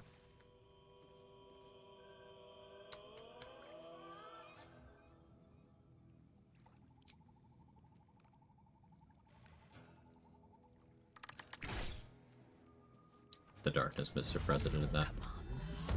Yeah, should have expected that. Reposition over here. I'll shank the bastards, Auntie. I swear it. Grizzly has uncanny dodge.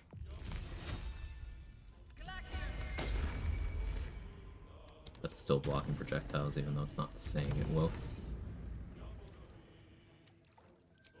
If that's the case, I don't really have many darkness arrows. I don't want to do that.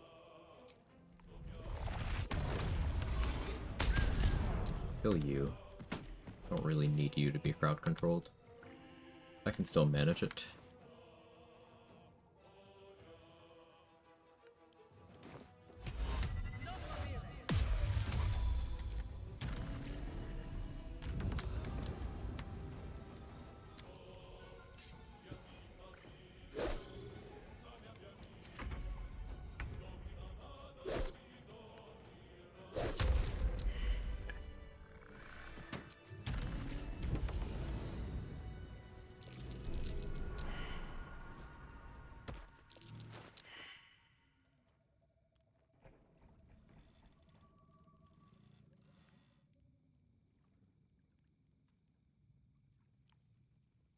I don't have fire arrows. Didn't Drake Throat. How am I dealing with Ethel's mushrooms? Effectively, that is. Throw her on the ground and wall of fire on one of them, but then what do I do about the other ones? I don't really want to get polymorphed. Let's go Rogue with Supreme Defenses here.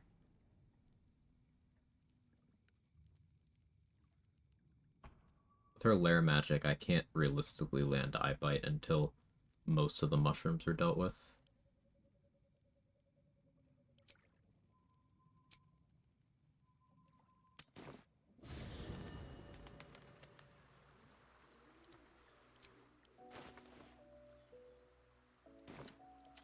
Advancing.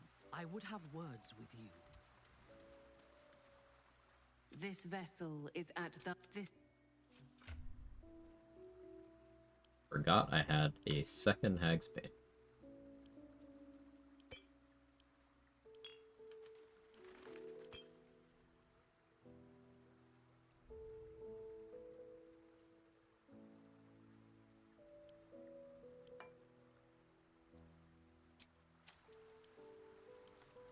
This vessel is the.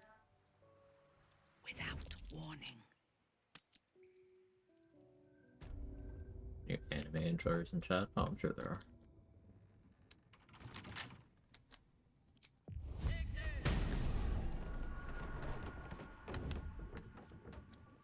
Ethel's here. Still strength and dex drained. Like a whisper. Her initiative's +3. No chance of me losing there. Means I could swap off of Hellrider.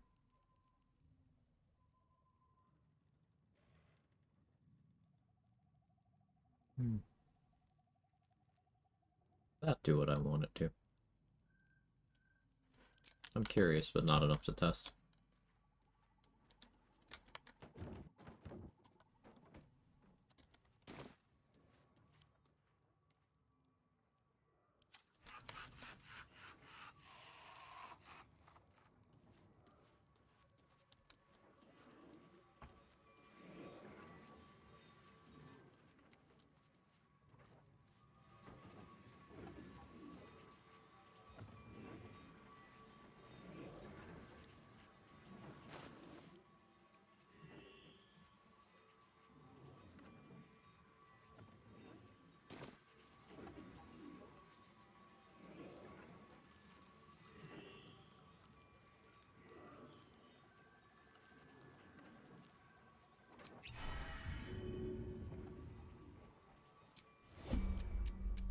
How heavy are you? 125. Do I actually need Cloud Giant to throw you? Crazy.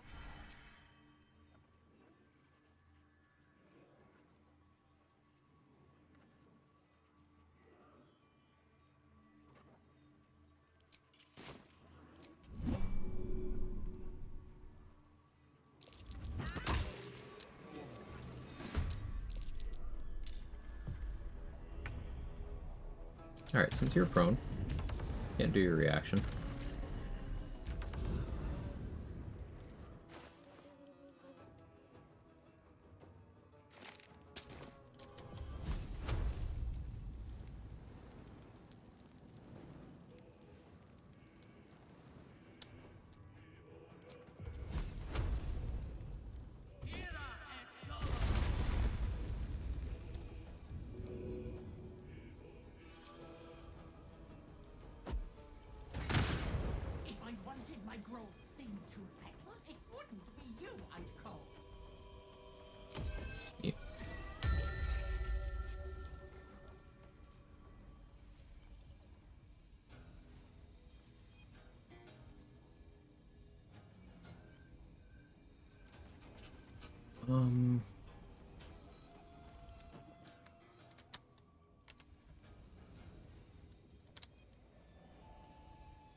Let's see. Lair magic, magic resistance, +10 to saves.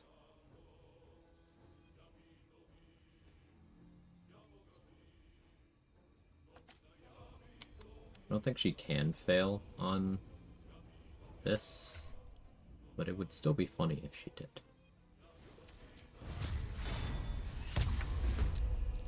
Bro. The 3?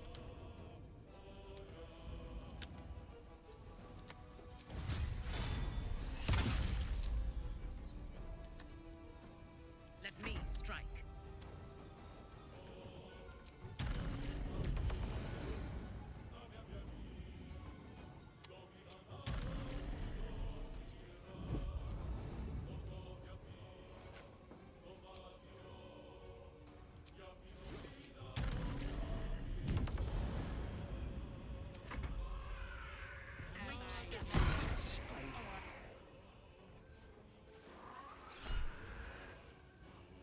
Enemy dead cool. Oh, that one's got a bomb.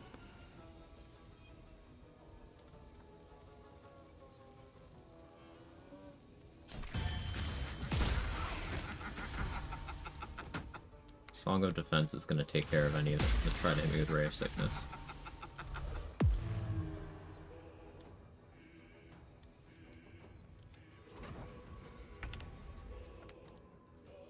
Bomb awareness.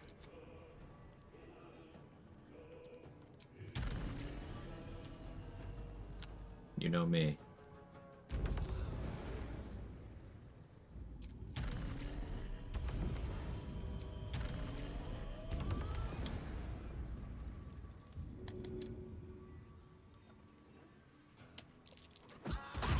Bloody clever clogs.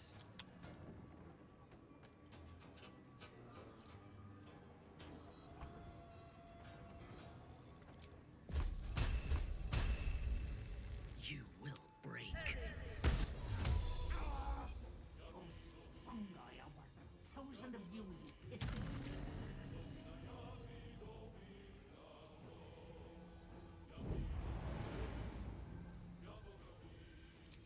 My victims await.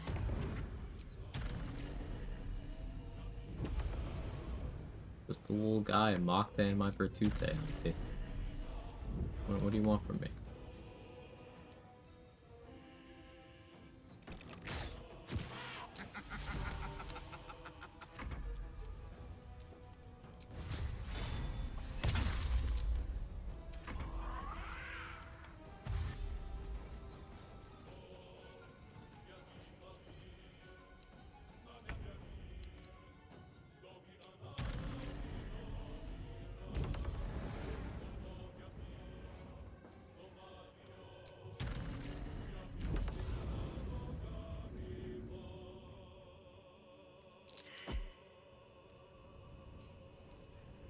Minty.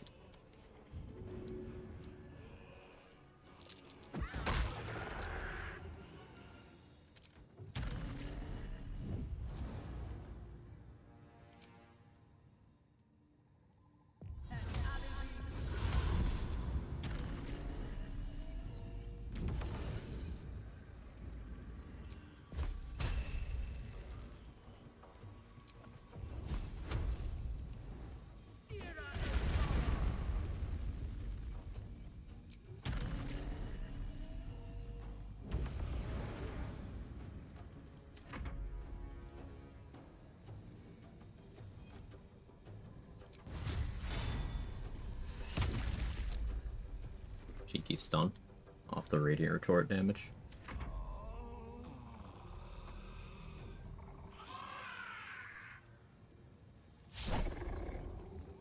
I'm pretty close to saying radiant retort is just a buff for the player at this point.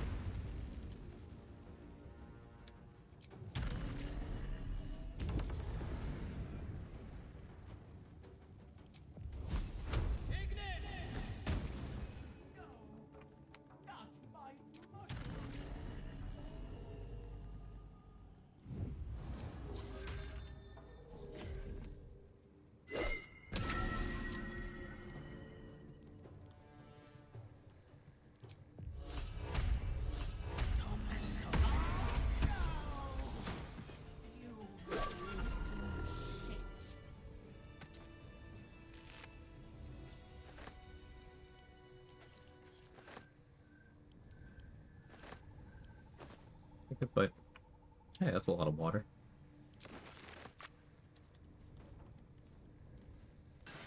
On the move. Manipulating game mechanics impossible. Yeah, surely I have to just refuse to read the ability, refuse to think of counterplay, and then go on the internet and talk about how it needs to be removed from everything in the game. That's the correct way of handling that, right?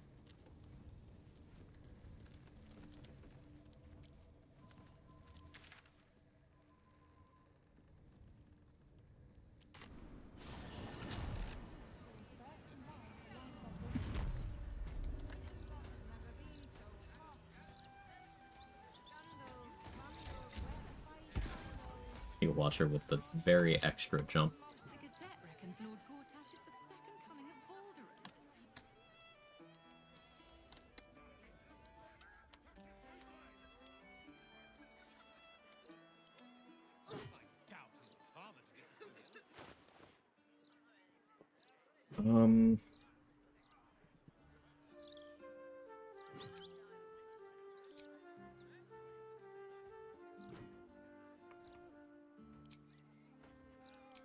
Back to this. This. Could use a long rest potion here.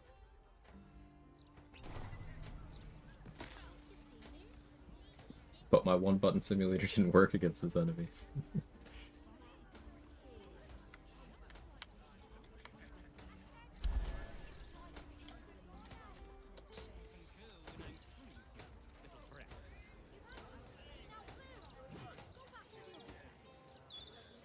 Breeze must be blowing inland today. Leon is stuck now? Come on. Watching smoke and metal creatures. Agreed. Yeah, where are you going? I am listening. Forward.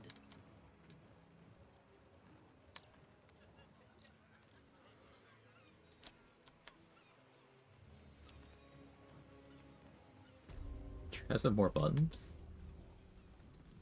The secret, don't tell anyone. I don't need to craft the... never mind, I do want the bow. In this run, I can make some good use of that.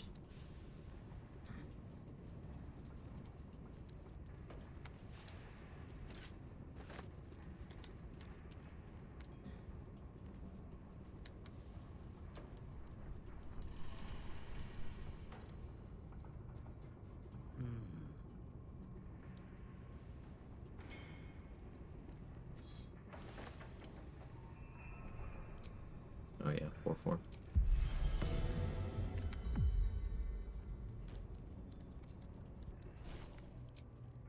Right, I'm also supposed to prep.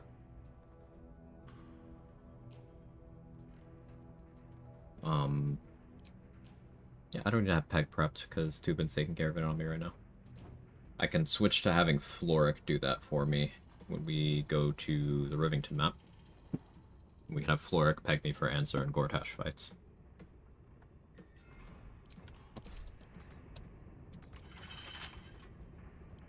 Yeah, Cherish Necromancy Arc Vivisector spam seems like it could be a fun time.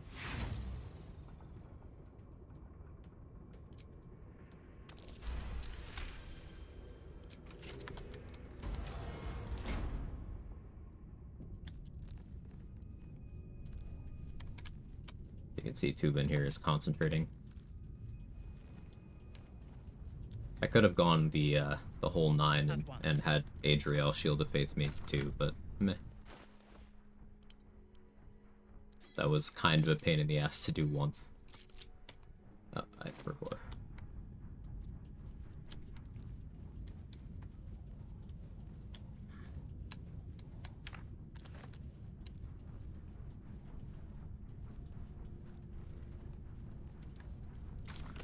Now, the easiest way to get through the Foundry and a way where all the Gondians survive is actually to Greater Invis.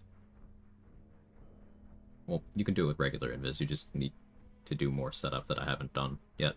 But you pickpocket the key to the control room from the guy who has it, then you go in there, and then you Invis, and you just blow up the Foundry while they're fighting. And then all the Gondians are fine. You just need to do it before the Bay Knights and Watchers kill them in combat.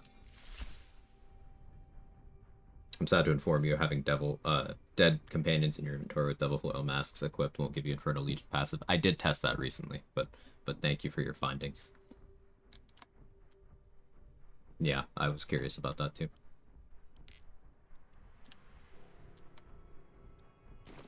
I should have Hold Person prepped here too, right?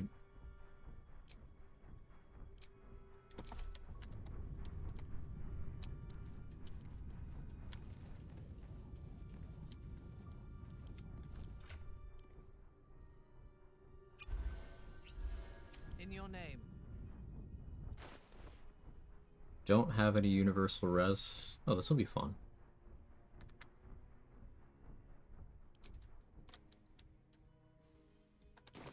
Yeah, this will be fun.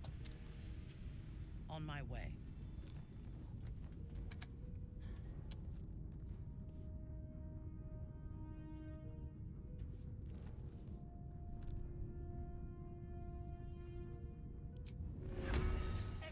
Need shovel again.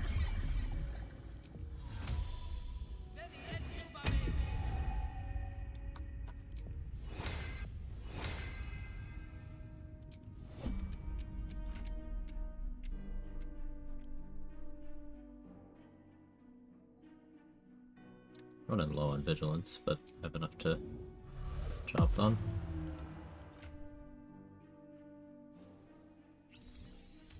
I hope this is important. For your sake.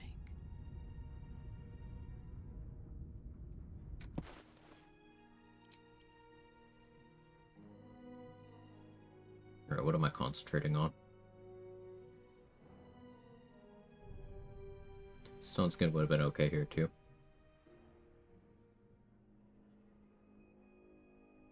Doesn't need to be anything crazy, just needs to be something.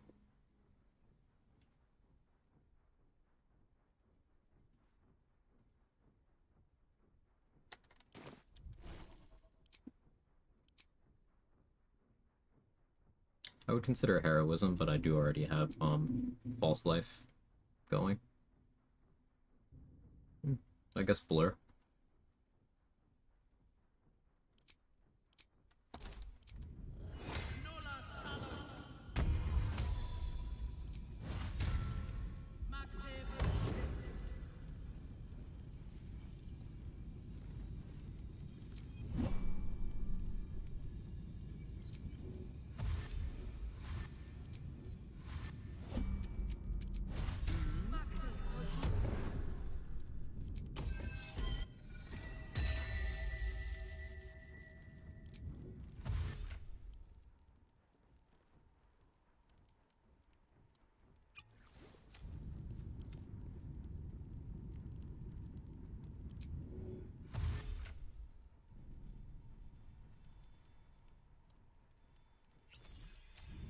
Almost didn't have you on the right elixir. Awaiting orders. Alright, let's go.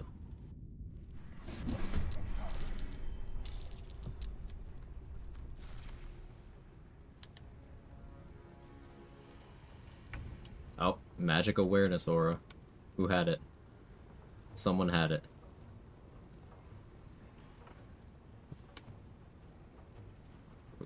Who has it? I swear I saw it. There it is. Clearly the biggest threat. They are aware of magic. And this one gets hard in battle, or whatever? Okay. This one's just got action surge going. Yikes.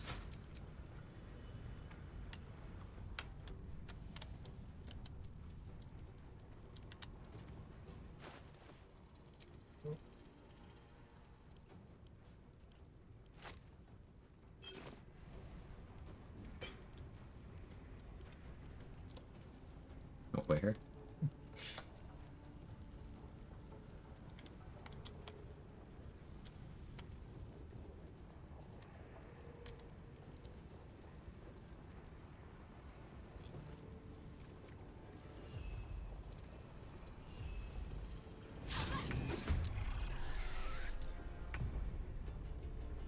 Ready for battle.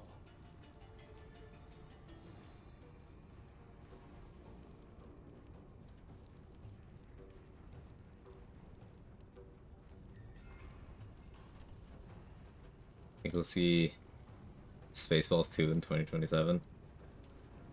I don't know. I forgot that that was going to be a thing. Hey, Nuna.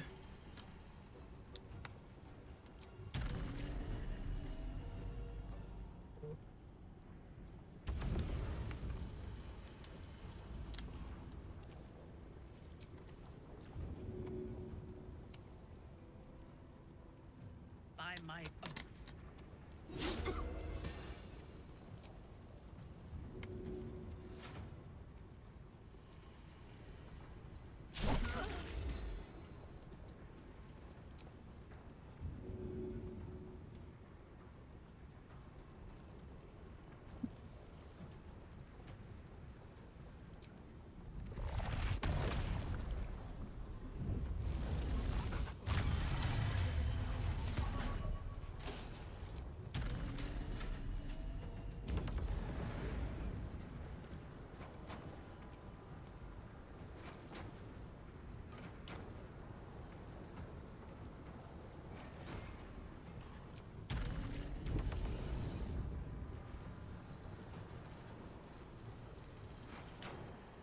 right in the middle there. I like that placement.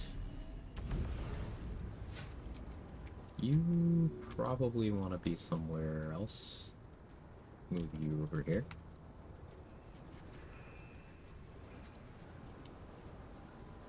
And I don't want a shovel right now.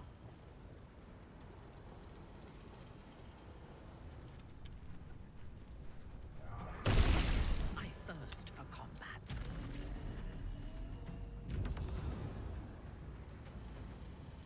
Let's get that going.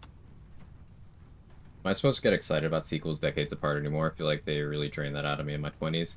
Yeah, it's one of those things where it's like... in most cases, it's a sequel in name only. It's like, hey, remember this IP exists? Give us money so you can pay to remember that it exists. Like, oh, okay. You do anything cool with it? No? Cool. You know they're on, like, their 5th, 6th Jurassic World movie? Like, they're on their 2nd series of Jurassic World reboots. Not obligated to feel anything. Yeah, no, it's just one of those things where I'm kind of with Grim there. I have a certain amount of fatigue with IP resurrections like that, especially how many that have been unremarkable. It's me being jaded. Me being a jaded, grumpy old fuck.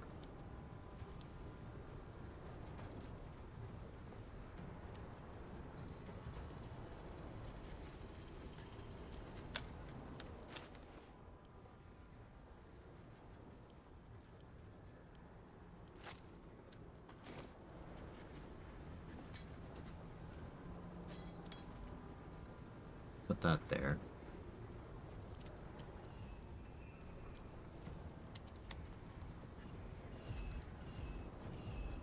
I think I am gonna have Shovel just jump in here to ensure that my bloodlust happens.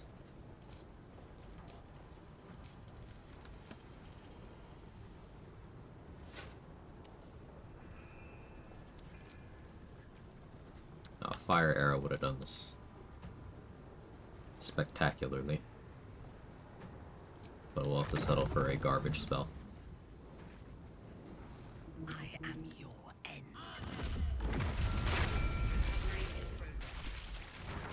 Citizens, do not be alarmed.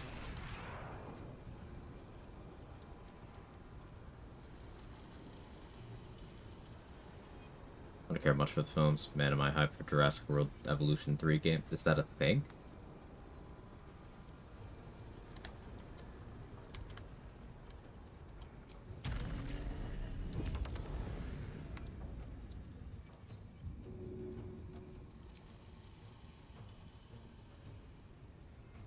Do I still have the Brilliant Retort? Did I forget it on this run? No, that was the Karlach run.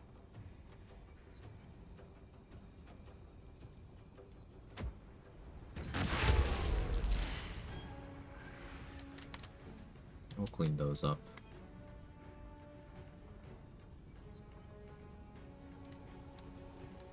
Is that my last bomb?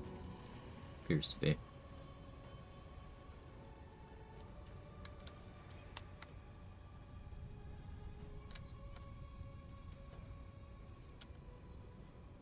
So, 4-target hold person over there makes some sense. But if I'm gonna go for that, I do want these 3 dead. What's a good angle for that? If I go there, maybe? I could go for artistry.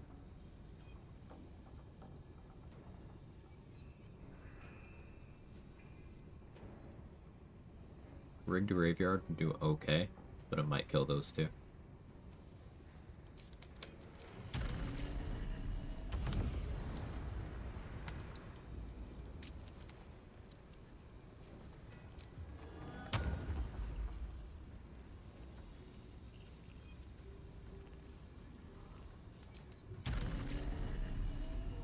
Take some fire damage here.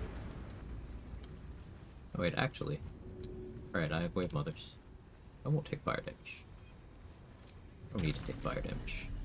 I don't believe in taking fire damage.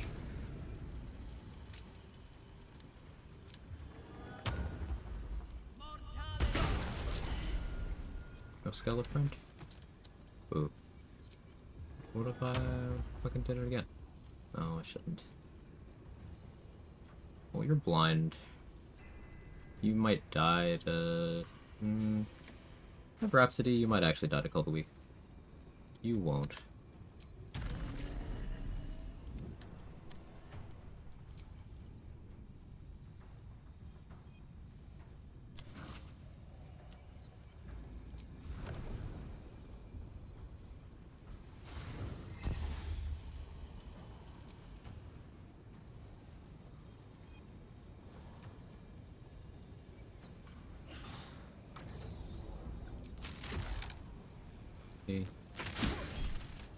Considered going in biz for advantage there, but what did I roll? Yeah, I should have.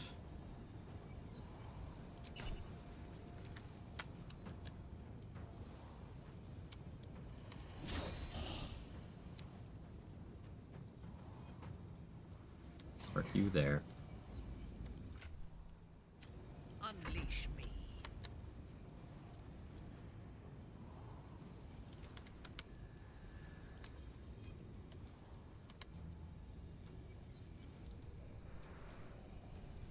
Your command.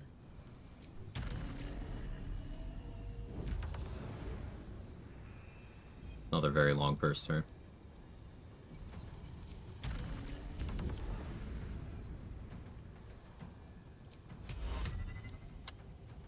Four targets.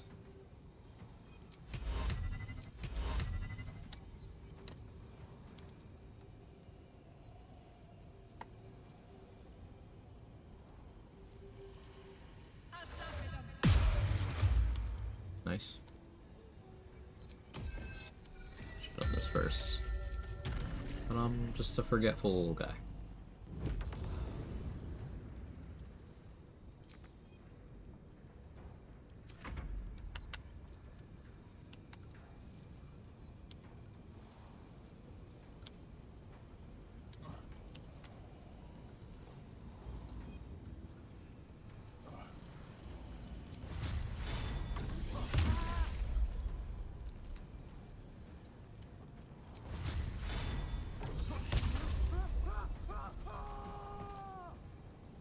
Let's...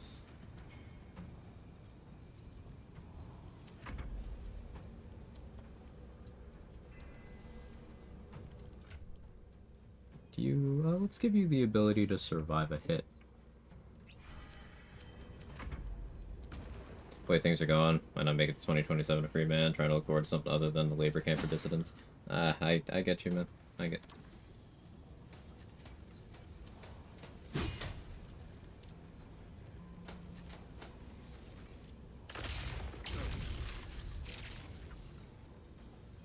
That guy's definitely dead now.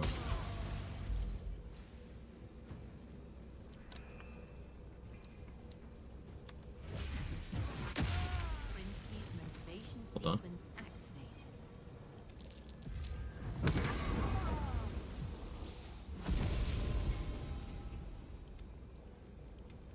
You fight against progress. I will not allow it. Says the guy in the hold spell, but okay.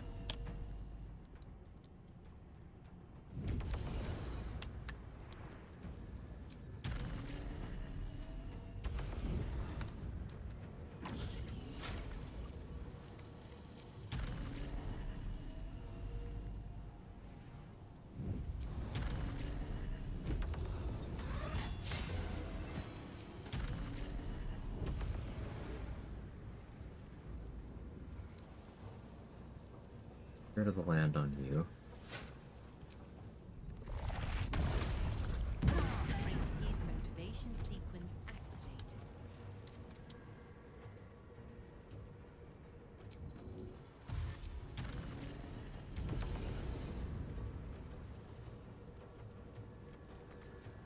Oh, not of an action. Grr.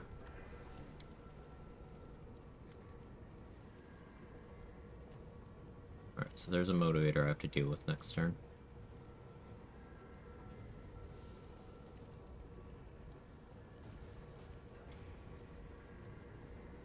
Prince's motivation Mission sequence. 2 motivators I have to deal with next turn.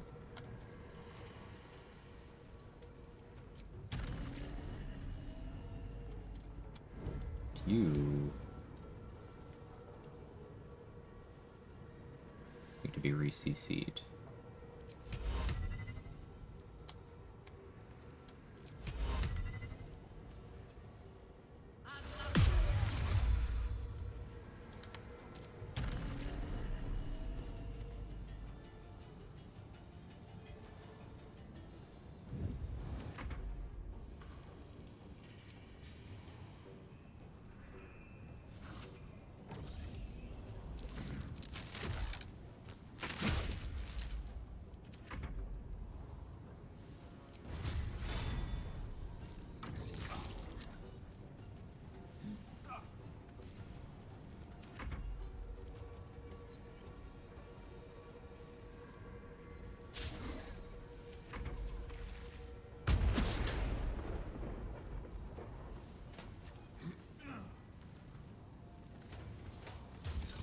Fucking hell. Alright, don't high roll Hellfire. Yeah? Just don't high roll.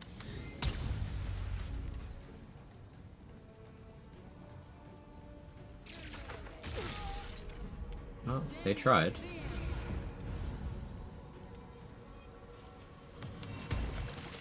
What would that help? Okay.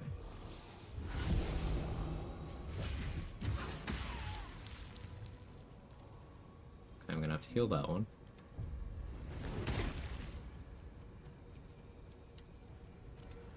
Warning. Sequence trigger imminent.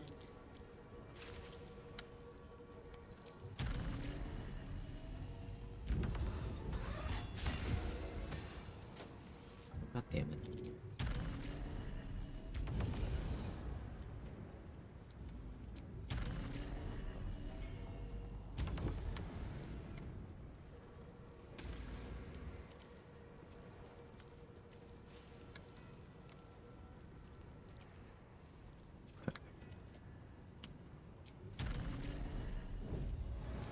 Let me strike.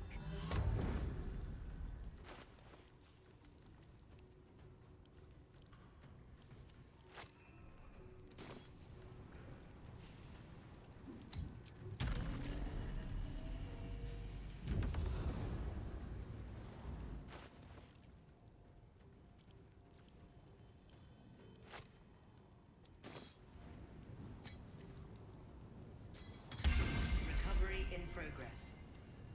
Citizens, do not be alarmed. Recovery in progress. Citizens, do not be alarmed.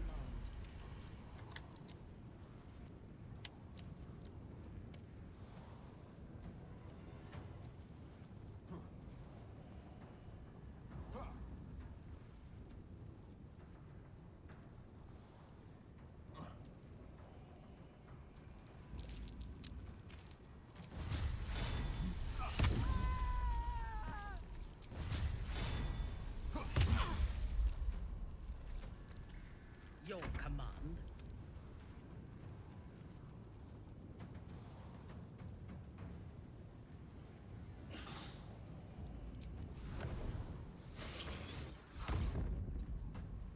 I don't use summons often. Partially because this amount of micromanagement gets really fucking boring. But you can see the level of power with the correct summon chosen for the correct scenario.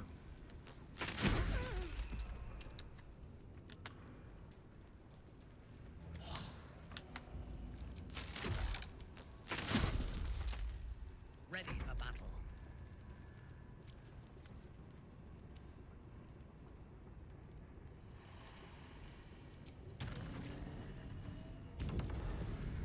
People just script for 97. Let's see.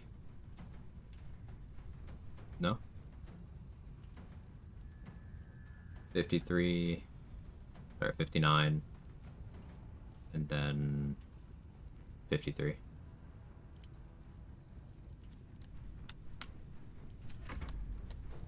Must have overlapped. Yeah, it does that sometimes. Hey, I was supposed to heal, I think it was you. Didn't die, though. Oh, no, it was you. I forgot to heal this guy. Don't die to the Hellfire. Low roll.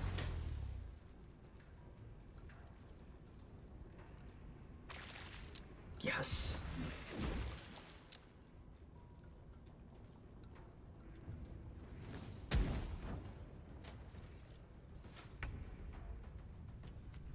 Oh, there goes my haste force. That's okay.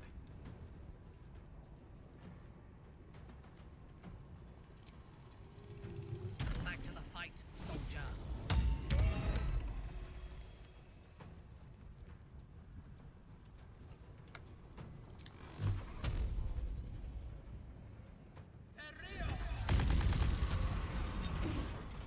Yeah, you don't even get to self-destruct.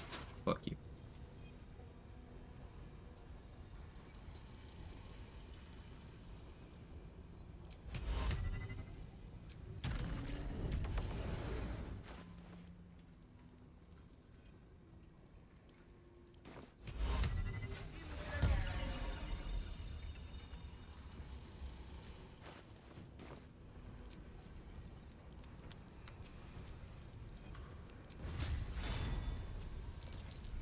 Call the weak can't self-destruct. Not call the weak as much as killing them outright before they can have time to do the reaction. Or just killing them while they're doing it. But if you kill them before they can successfully trigger it, then you don't even get the explosion at all. Fresh orders?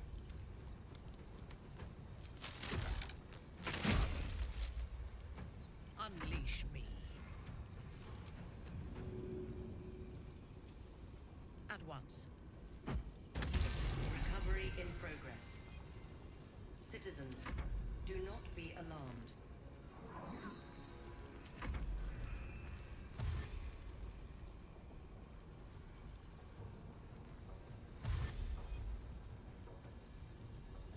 You manage one, maybe two if I'm playing an appropriately summoned style subclass. I can't imagine doing a bunch all the time though.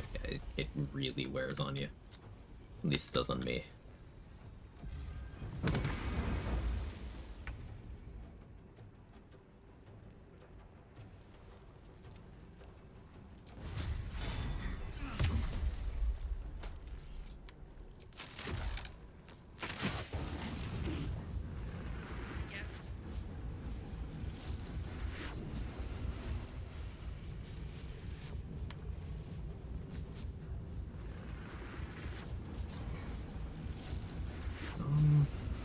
My victims await.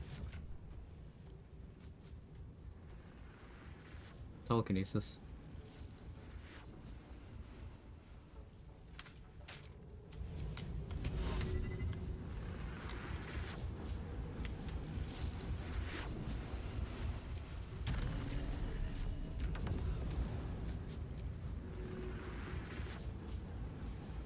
Time to die.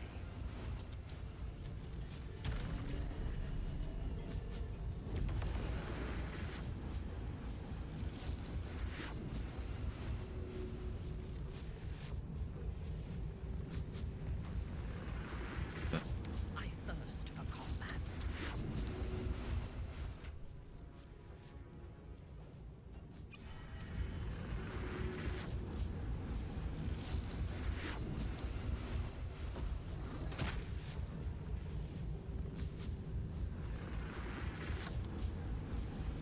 Yes.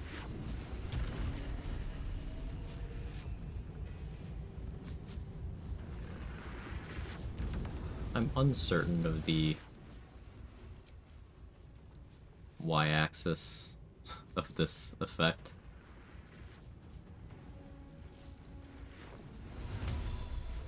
I'm gonna do this.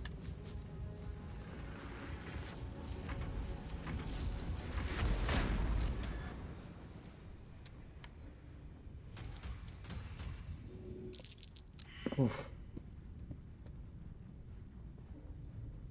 Saved all the Gondians.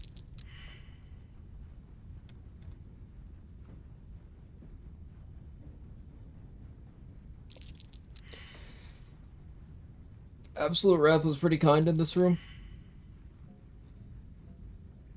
We we didn't get anything significantly disruptive. Still proud of that, though. That felt nice. I shall investigate. At once.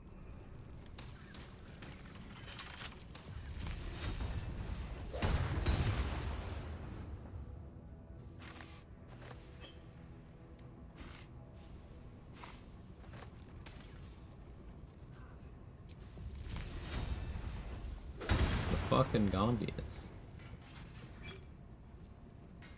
I might have been ambitious in saying that I finished the run today. We're 6 hours in, still have a few things I want to do. Funny how that works out.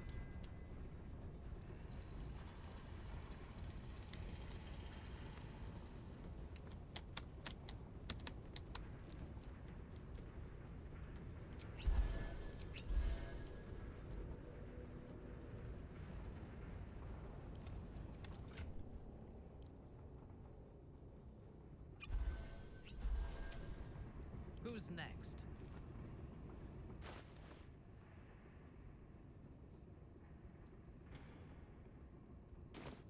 I'll do blur again here.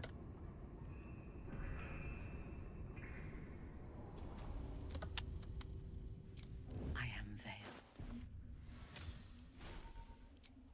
What's my spell save DC? 20.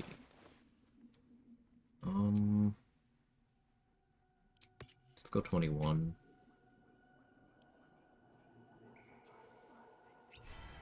It's my last cloud giant, I gotta remember that. Let's go 22 DC here.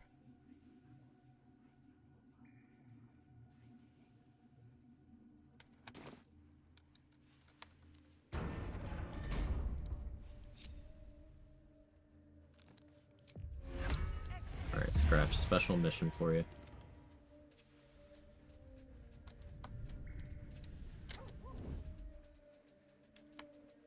By the 1 level in Barb, unarmored defense.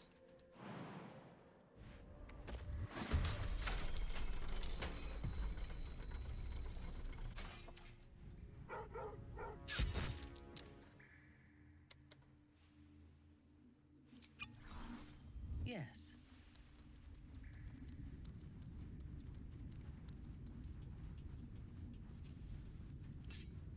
Death comes quietly.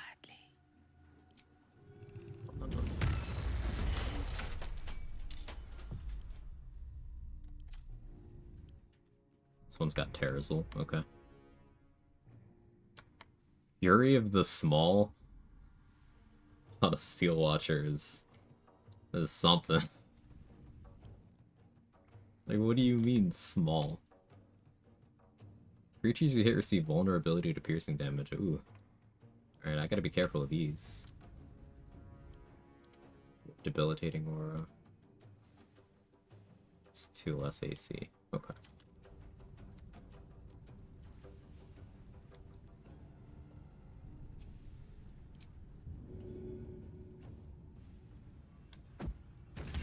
Recovery in progress. Citizens, do not be alarmed.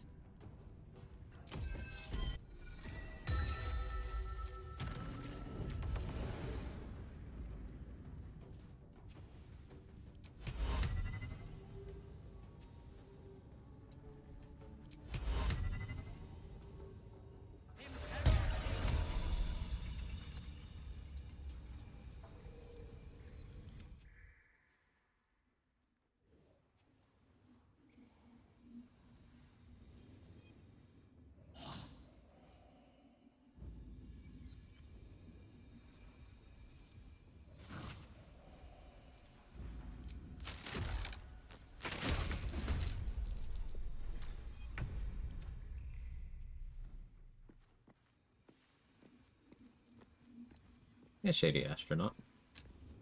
Yeah, we have some very generous people who wanted to make sure people are taken care of. Hope you enjoy the emotes and whatnot.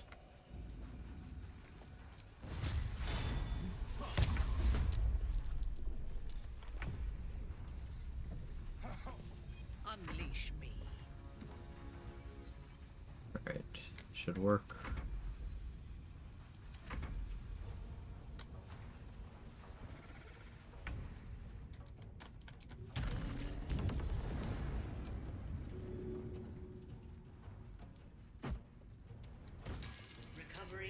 You stunned. Soul branding for the movement speed. Ooh, thank you for the combo.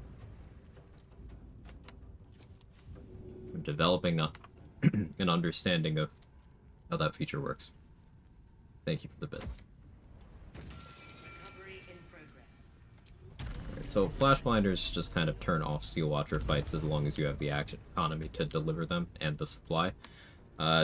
Almost all of these Flash Blinders I found. I didn't even have to craft or buy them. So I made a couple, but for the most part, these were found.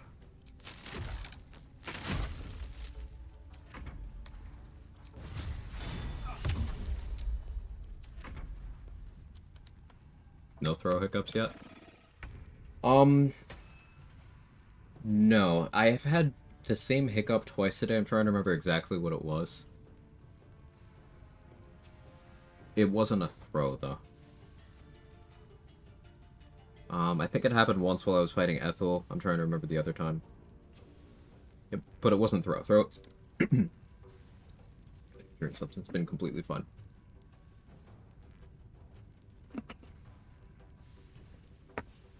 Dying. Ugh.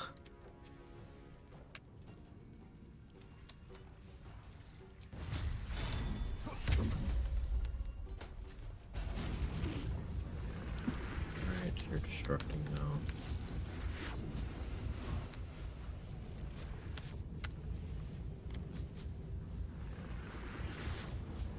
Still a few edge cases that provide weapon pickups and equipping mid-combat. We got the 2-turn stun. One of the things that makes the Air Myrmidon's Electrified Flail so good is it is a 2-turn stun, not a 1-turn. Extremely devastating if it lands. Fresh orders?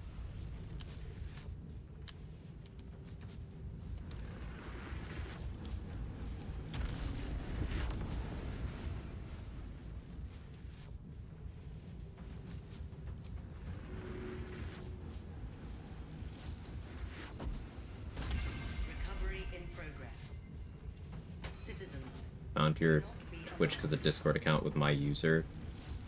Join friend server in it. What do you mean my user? Just someone from my server, or? Recovery in progress. 2 turns would a player use it as well? Citizens, do not be alarmed.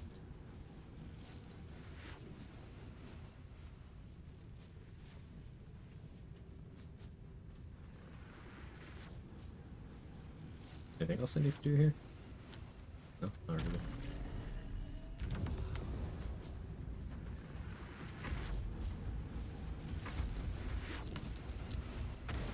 You don't take turns, you died. Has my Twitch description and username, but has a connection to a Twitch account with like 5 followers. I have a doppelganger. I made it.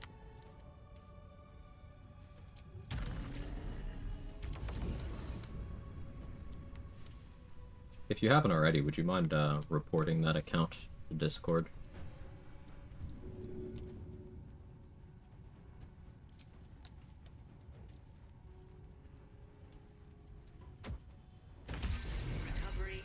Thank you for letting me know. That stuff happens a lot to streamers.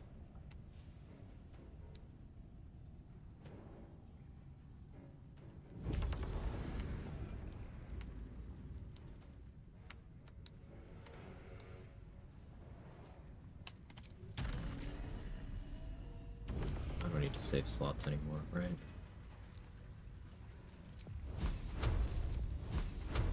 I'll have you hit first. Ready for battle.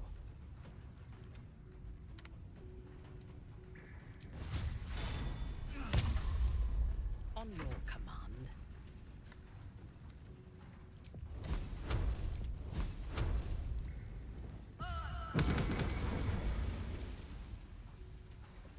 Quag. Yeah, thank you, Shady Astronaut. I appreciate you for looking out.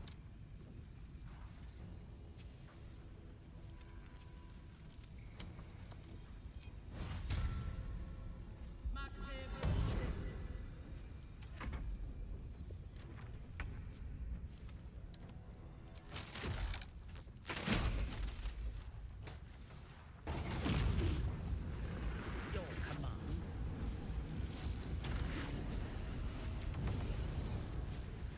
Hit rate 100% because of the fact of the flash stun grenades? No, Pigeon Monday. I had Hold Monster. I was concentrating on Hold Monster on the Hellfire Watcher. See it in the combat log here.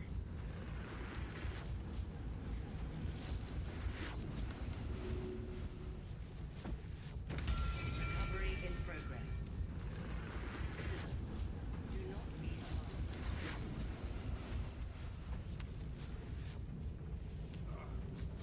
I thirst for combat. Another scroll.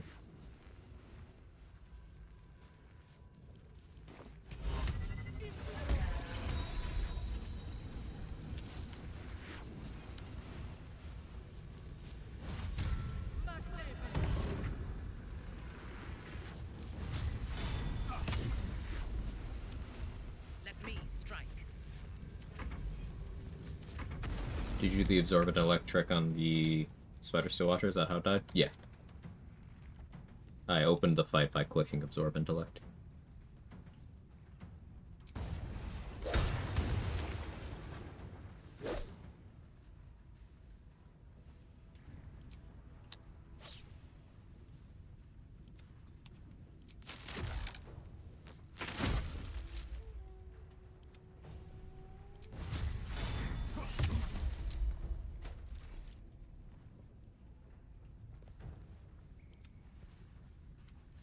You gonna try to explode me? Ready for battle. Or you cheat? Ah, there it goes. I will not fail. Do we have a target? Gaining ground. What have we here? Oink.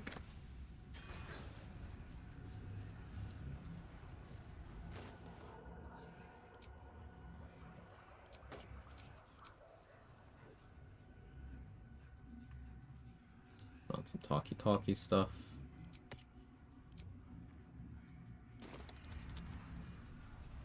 Something else you need to do besides just absorb and delay? No. Go invis, let it proc repeatedly? No, you just, once it fails the saving throw, it'll die in 3 turns. Has Bladesinger mostly been Wizard with extra attack? The class feature's pretty neat. So, this is an overhaul mod rando. This is not vanilla Bladesinger. Vanilla Bladesinger is a flaming pile of shit.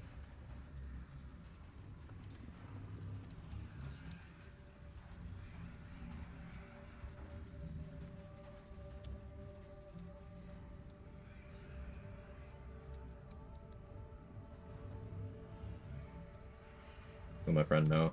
Thanks for the input. Thank you for coming and checking it out. I do appreciate that. And again, I hope you enjoy the emotes and stuff from the gifted sub. Am I done here? Yeah. Neurosity awaits your input.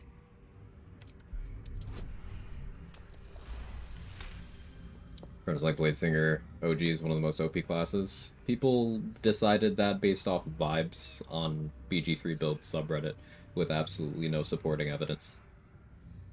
The Neurosity is the epicenter. If someone decides that it's good, it's gonna be good. And there's no logicking people out of a position they didn't logic themselves into. Unfortunately, here in reality, Bladesinger Wizard is weirdly badly designed compared to the other patch 8 subclasses, to the point where I don't really believe it was made by the same people. It is very much a situation where it's like if someone walked up to you on the street, someone shady who has a good reputation, but you know something's fucking off about him. And he's like, trust me, bro. Trust me, bro. You give me $10, I'll give you $4. And then you're like, oh, what a good deal. I got $4. Like, I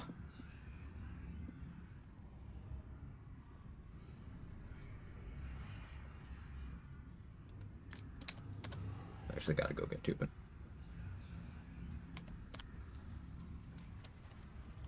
I never got the rune powder bomb. I'd go grab that real quick.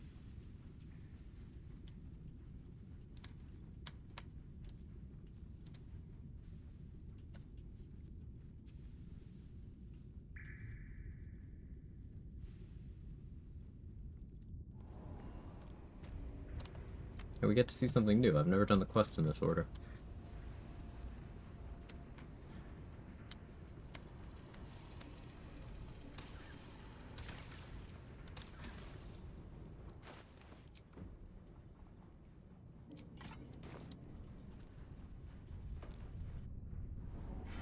Is this what Bladesinger could have been with proper beta testing? Yes.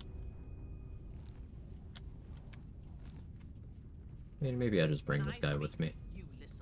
We are losing time. Lead. I don't need the bomb. Same with Paladins, he swore they're one of the best damage classes, I'm okay. Yeah, some people go off vibes and that's enough. I'm not here to tell anyone how to enjoy.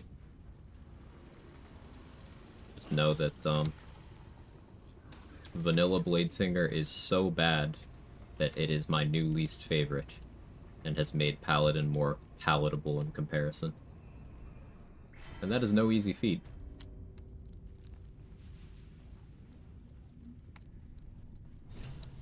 What does the mod change? It's like everything. Vanilla Bladesinger hurts my soul with how nothing connects smoothly. There's no real synergy between anything. Here, let's dive into it. I'm gonna pull up the Vanilla Bladesinger page on the wiki here. Because I haven't done this in a while, so bear with me. And I will do my best to explain why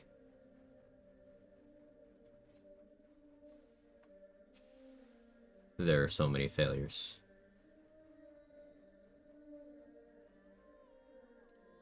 And what's different with the mod. Here we go. Here's the BG3 wiki page for Bladesinger. So, level 2. You have 2 Bladesong power charges, and you gain proficiency with light armor and performance. You do not get musical proficiency, you just have performance. This is important. You gain proficiency with daggers, longswords, rapiers, scimitars, short swords, and sickles. So, let's use Gale as an example here. The companion, he's a wizard, his whole personality is being a wizard. Let's use Gale. Gale's a human. He already has light armor proficiency.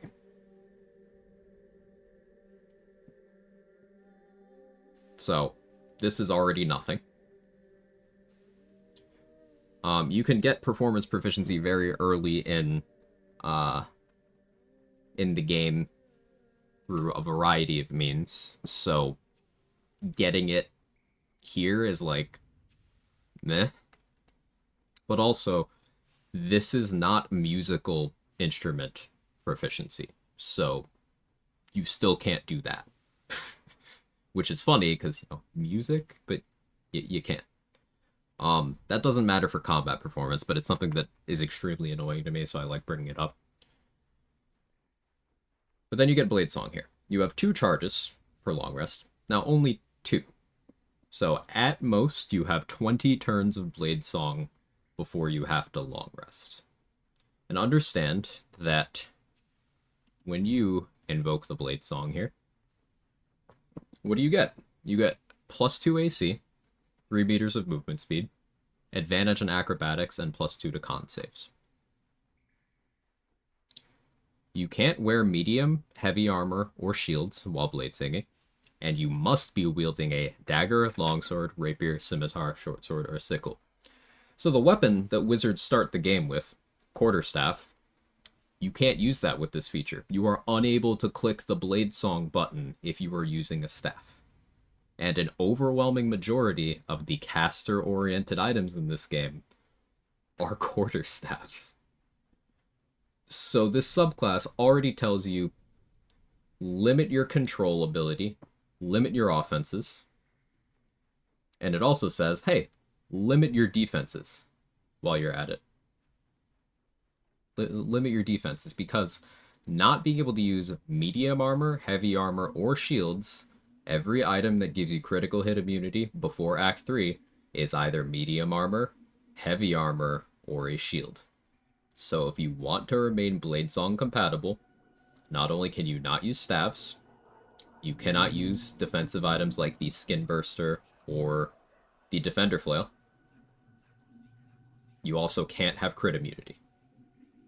This also means you can't have any items that give you damage reduction, because Zarel's shield, 1 DR to spells, well, that's a shield.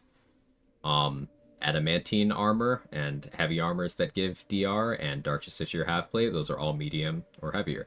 The exception is padded armor plus 2 is a light armor, I believe is 13 AC base, or 12, and gives you 2 DR specifically to only bludgeoning damage. That's your DR option. You can have 2 bludgeoning DR. That's what you got. And because that is light armor, you can't do mage armor with that. So you can't do fully unarmed synergies, or unarmored, excuse me, unless you completely abandon damage reduction and crit immunity. Remember, wizards also have the lowest hit die. That's the least amount of HP of every class. So, you are taking the squishiest class, saying no DR, no crit immunity, nothing to boost your HP, and you're telling them to use an ability that, when they first get their subclass, they get 2 uses of per long rest, that only gives them 2 AC, which is a fraction of what you lose for being able to turn this on.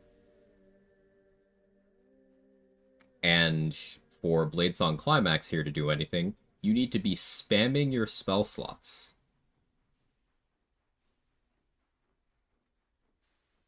Because you build Bladesong damage charges when you cast spells that are not weapon attacks when you are in combat. You build Bladesong healing charges by attacking with weapons. The healing charges are not going to matter, because you're not tanky enough to survive long enough to need a heal. And also, keep in mind, it's a healing ability in Baldur's Gate 3, so it is immediately shat upon by healing potions. Bladesong Climax in Vanilla also ends your Bladesong. So, as soon as you go to use this, well, better hope you have another charge of your, once again, 2 when you first get the subclass. 2. You can do this in 2 decently short fights, or 1 long fight before you need a rest. And it's not like you did anything better because of that. Again, you are still weaker defensively than every other class in the game. Literally every other class in the game. Everyone. Everyone. Every other kind of wizard, every kind of sorcerer, every kind of bard, everyone. You are the squishiest class in the game.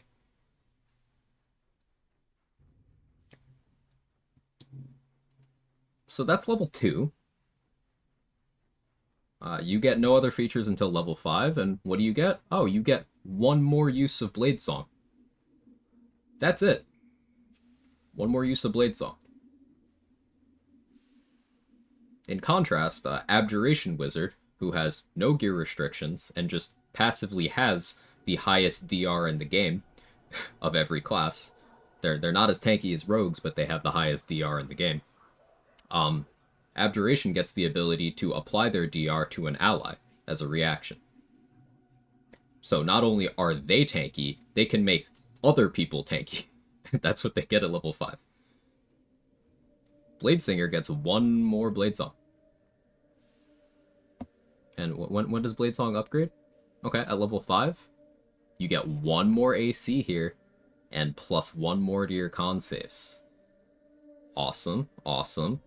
The next upgrade's level 9. Can keep that in mind. Level 6, you get extra attack. Well, that's unique, Quag. The wizards don't normally get extra attacks.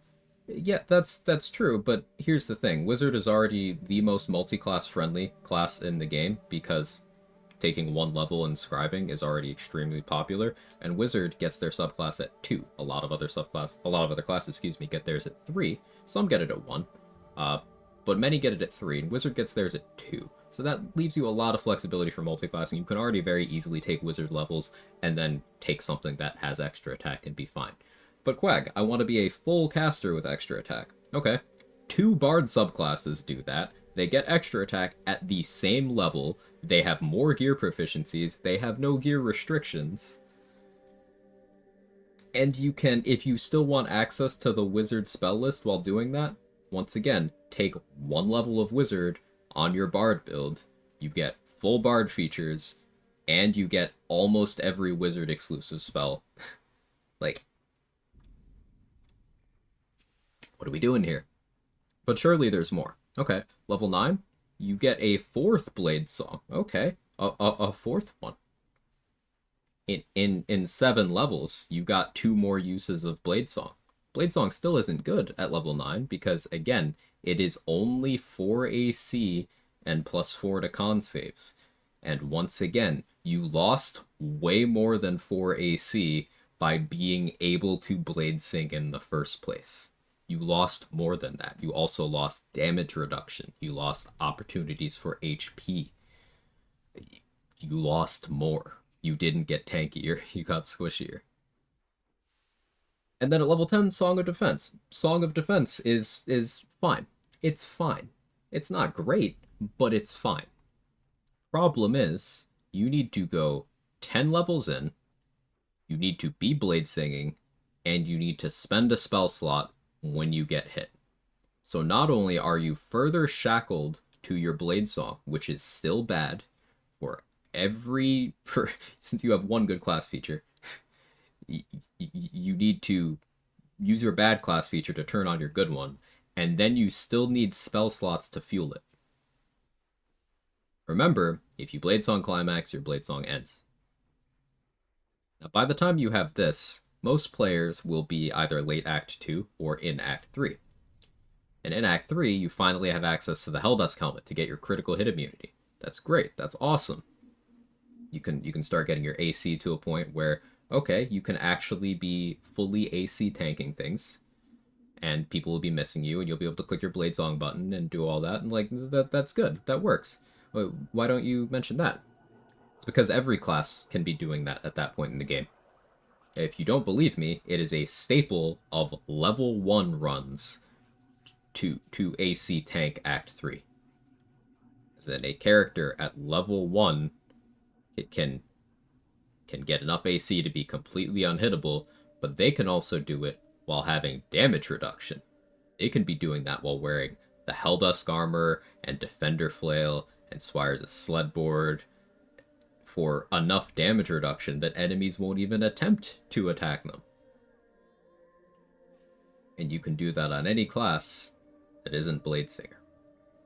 In vanilla, the way you use Bladesinger in a way where it's not a flaming pile of garbage is by ignoring the Blade Song feature entirely and just being a wizard with extra attack.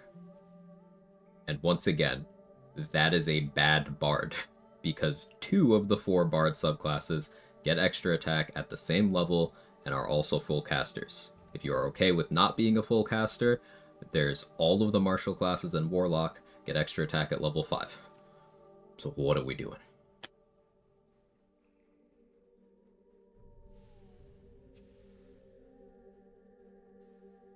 So that's why vanilla Bladesinger is bad.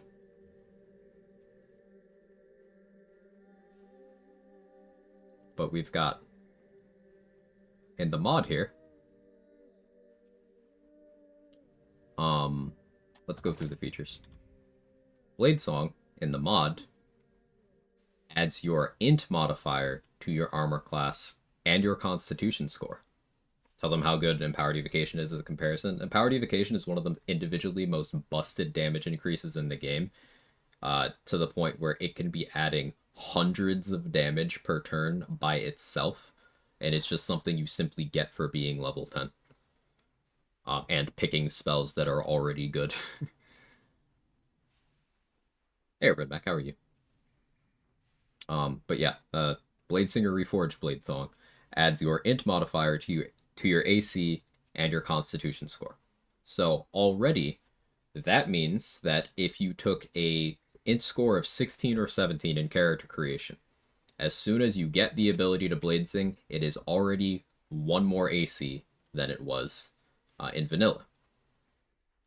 But on top of that, your Constitution score gets your int modifier, meaning not only do you get the improvement to your con saves, but you also get more HP, negating the fact that Wizard has the least HP and that you need to be squishy to be able to Bladesing.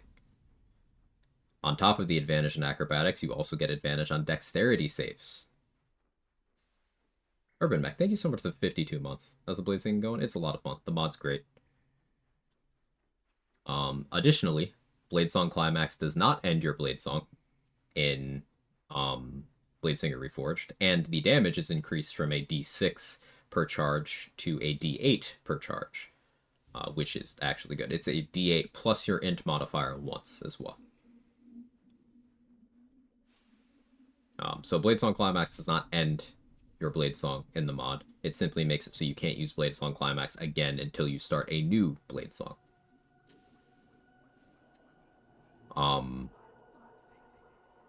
Additionally, quarterstaves are also allowed in the mod for Bladesinging. And the weird restriction that they implemented for live patch 8 that was not there for the stress test of patch 8, where in the stress test you could have a Bladesong compatible weapon in your main hand, but then a different weapon in your offhand, and it was fine. In vanilla, that's not the case, but in the mod, that's back to being the case. So I've been doing like staff in main hand, defender flail, and offhand a lot of the run. It's been nice. That's DR, that's AC. It's a reward for taking the dual wielder feat. Also, you get musical instrument proficiency with Bladesinger Reforged. Then you have the level 5 feature. This is Harmonic Guard. Casting a leveled spell grants damage reduction equal to half your int mod rounded down, or full mod while Bladesinging, and the total is doubled up if the incoming hit is a crit. So what this means is it's helping to account for the fact that if you're going to Bladesing, you will not have crit immunity before Act 3. So this gives you, hey, as long as you are actively spellcasting, you have a buffer against that. And you do not need to use a spell slot. It says leveled spell. You can use scrolls. You can use spells granted by your gear. As long as they're leveled spells, it works. So it's a very active way of, hey, here's some damage reduction so you don't get one shot back to the Nautiloid for wanting to use your subclass. Then at level 6 you have Song of Grace instead of extra attack, and this is reminiscent of the tabletop implementation of Bladesinger, where you can choose to replace one of your attacks with a spell. And that's very fun. You can do attack and attack, or you can do attack and spell, or you can do spell and attack. The order doesn't matter. And that creates a very interesting and fun spell sword sort of gameplay. It's great. Bladesingers make cool archers too. So you can do that in this mod as well. Any spell? In the mod, any spell, yes. That is to account for the fact that in BG3, everyone can Booming Blade and then attack on the same action. So to differentiate Bladesinger from everybody else who's already doing that, they can do an attack and a spell. In practice, it's very strong, but as JD just mentioned, you are giving up the ability to take other classes. There is still opportunity cost and it's not unparalleled. And it's a level 6 feature.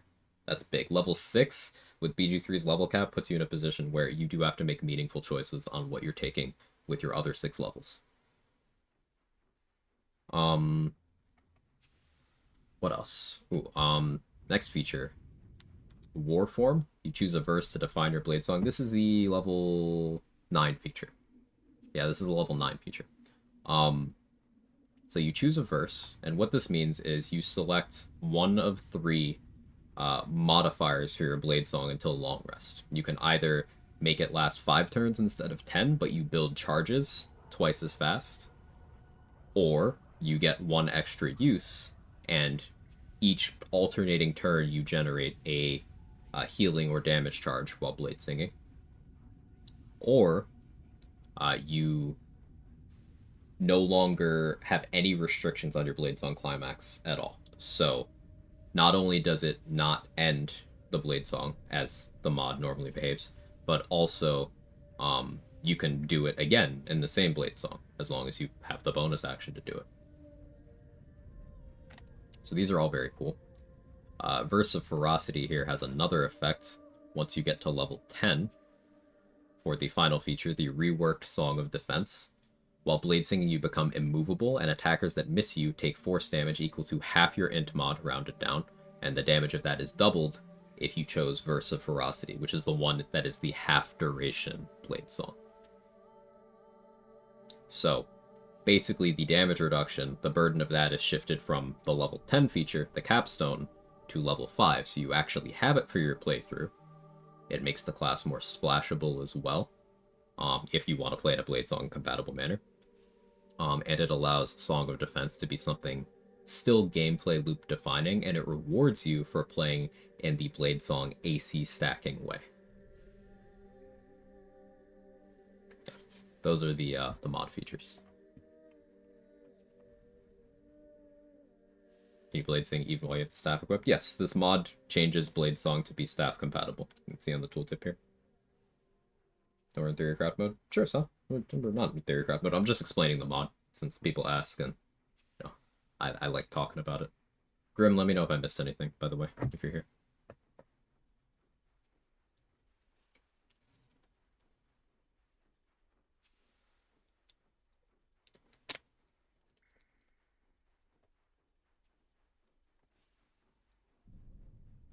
Yeah, let's go blow up the foundry. Oh yes, I forgot. You get accuracy while you are blade singing. Yeah, you get half your int mod rounded down while you have any amount of charges while blade singing.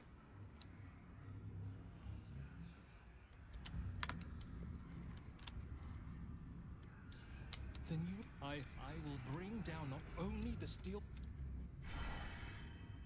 Defended the Grove, Minthara died, did the party back in camp, went back to the Grove, and there are hostile goblins down the middle courtyard area. That's a patch 8 thing, so it's just a patch 8 bug. Take the free XP. That'll happen, and also, if you had spared Minthara, at the end of Act 2, she would act like you had killed the tieflings with her. They fucked something up with that scenario. The game assumes that you raided the Grove in some capacity, even if you didn't. But that's all it affects, just those 2 things. It's been a while, my friend. I saw the explosions from across the pond.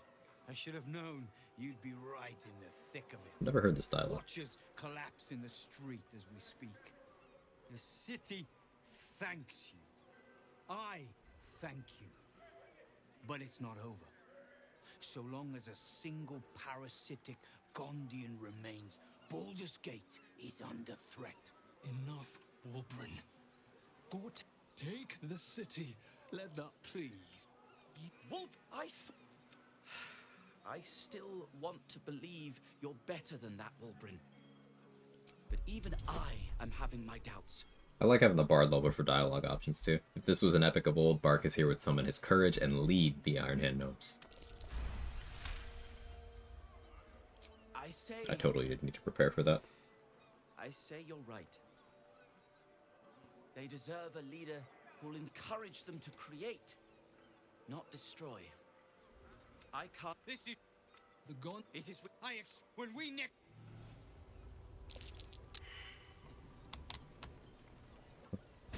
I was still blind from the flash blinder. That's my bad.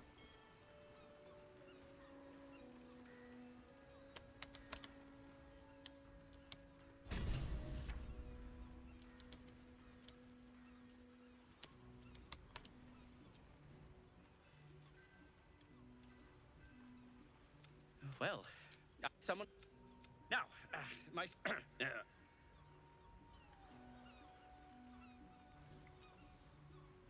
Yeah, where's Tubin?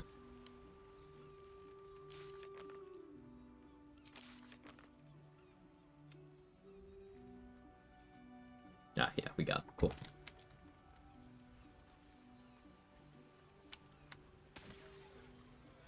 Still nothing stopping me from clearing out all the druids.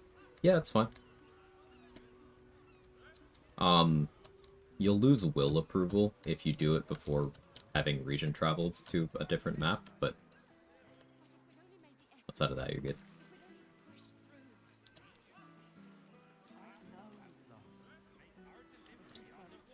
So what's left? Answer, Gortash, Mao. There's still Mao. Yeah, this will probably be one more stream, I think.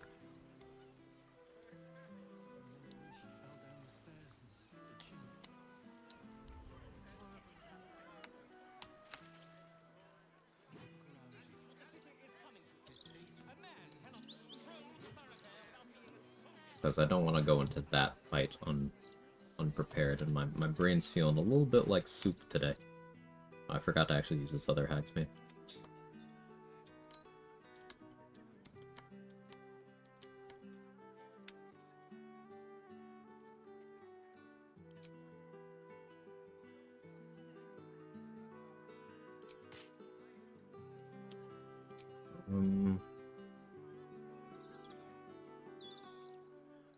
Carapace?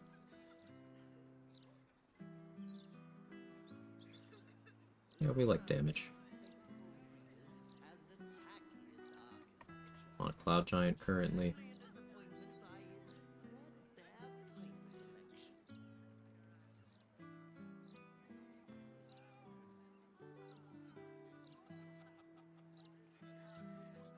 I could try to do enough damage to Gortash that, kill him before he gets his transformation off. But I don't know if that's realistic. Kinda tempted to try it anyway.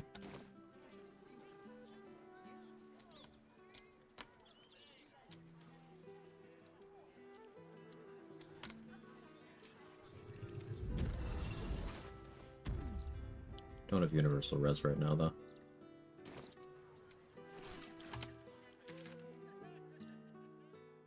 Let's buy some more of those. What kind of soup?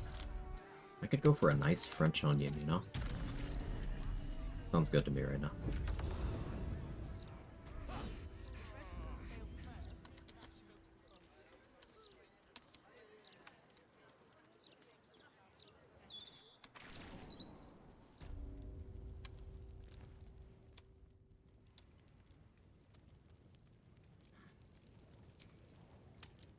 We're gonna have Brenna assign a level. Oh yeah, I should also bring Gale to talk to Mistra. Shouldn't have wished to live in interesting times.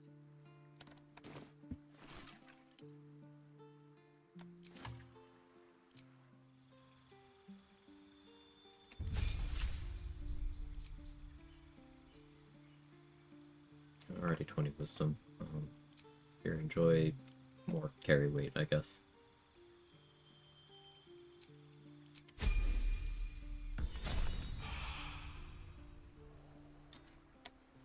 Reporting. This vessel is at thy disposal. Lae'zel annoyed you in Act 1 and 2, comes way better in Act 3 ammo, and like, ability. I don't know what you mean by the ability part. Hold and listen. You step up and marvel at the spectacular wonders on offer. I realize she's getting hustled. Okay. Yeah, that's a character. All the characters have that. Including Will. Brilliant. At your bidding. Intriguing.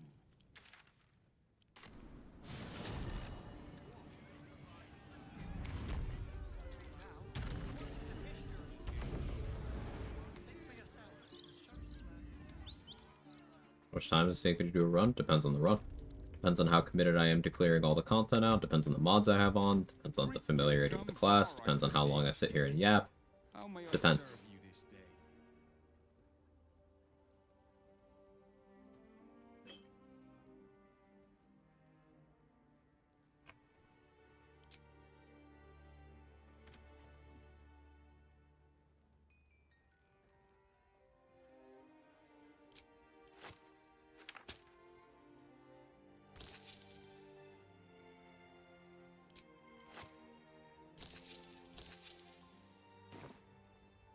And her personality and her demeanor. Yeah, all the characters have some amount of defrosting they do as you get to know them better. The exception of Karlach. Karlach's kind of very upfront, same person the whole way through.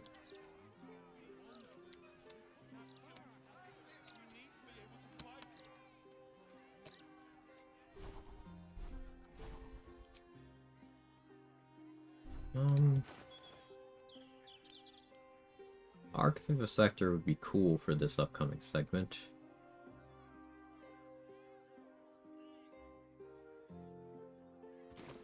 I think I'll still go a different direction. I want to go Marco focused, I think.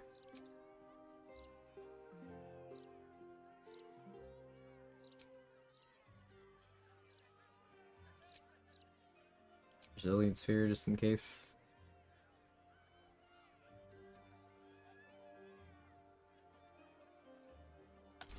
Yeah, makes sense to me.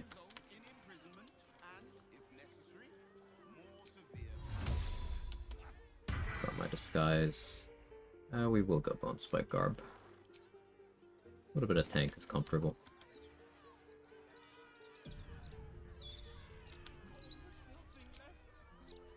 Think it's nap o'clock? Yeah, get some extra rest.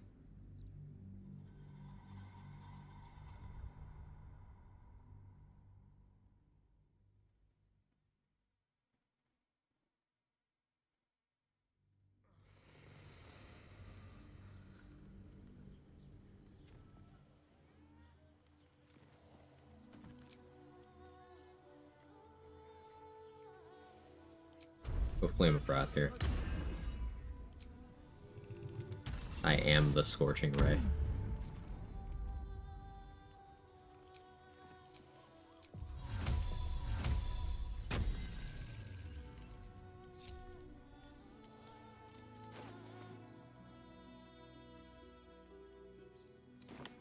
The shadows are my friend. Scorcher, Bringer of Wraith.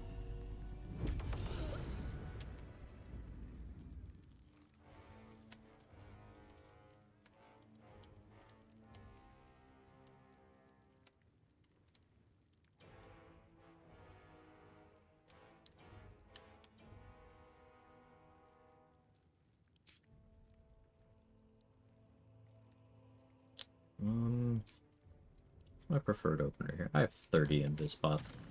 I can be cheeky.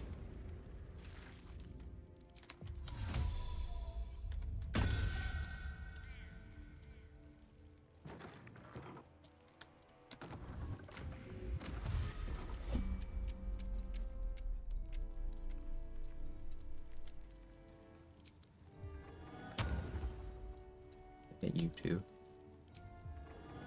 That'd have been so sick. Fine. Hey, 2 skeleton friends. Oh. Grim. Oh. Alright, boss time. Alright, Ritual of the Shattered Soul. And this boss has gotten buffed since the last time I fought it. I don't have many resources either. Alright. It's gonna be a whole thing. Time to lock in.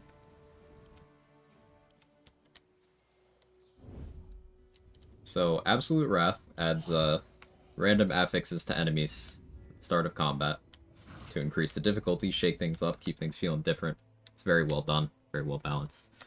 There are 2 boss affixes that cause a new boss enemy to do the thing if you meet the conditions. Now, I could just not spawn the boss, but that's not fun. So we're gonna fight it.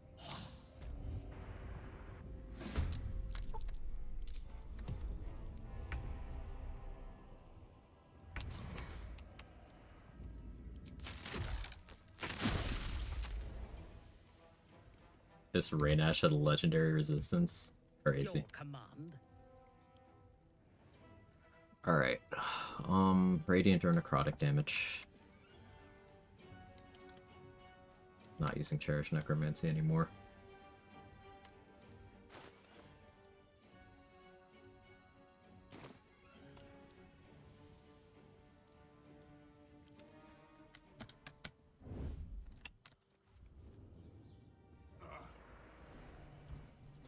I can't believe it.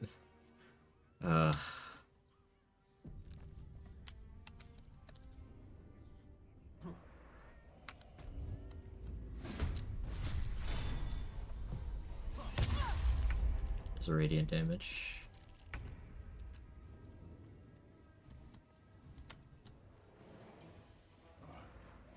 Fresh orders?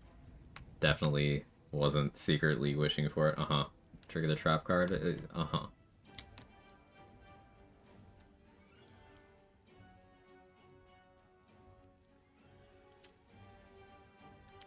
I need to clear out everybody else.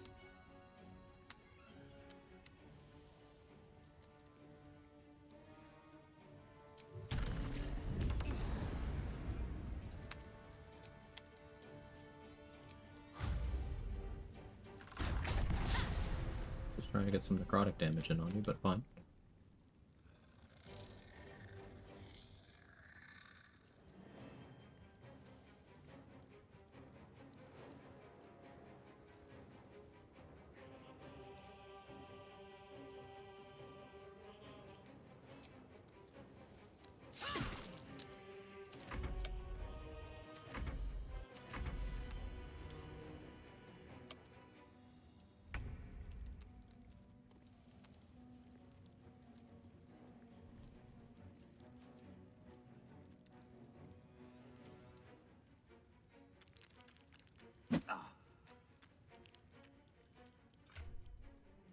Guess I'll make you tankier.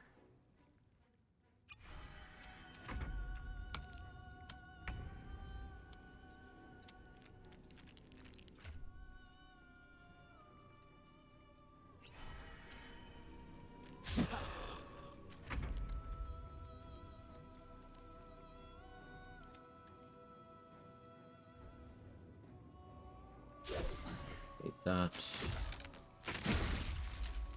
My victims await.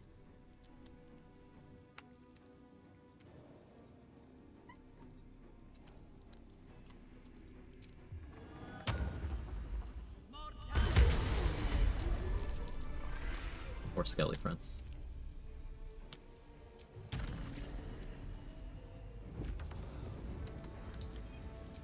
Let me strike.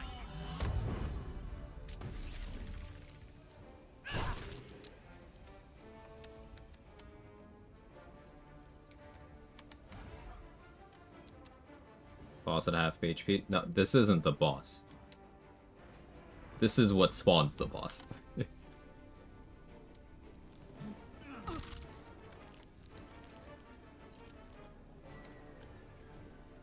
Unleash me.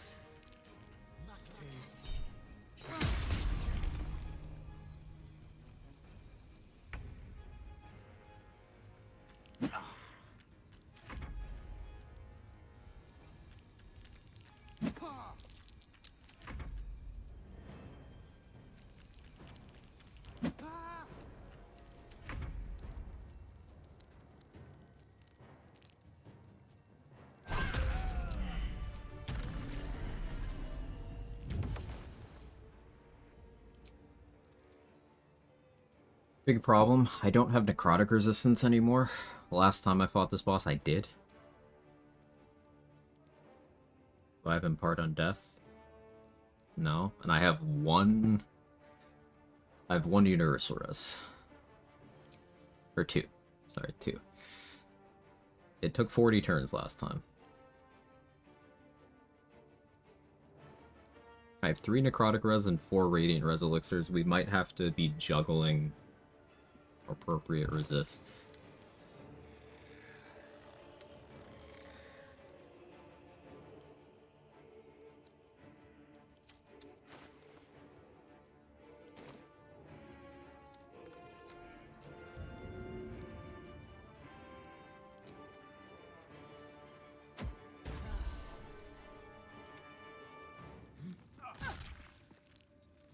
On your command. 3.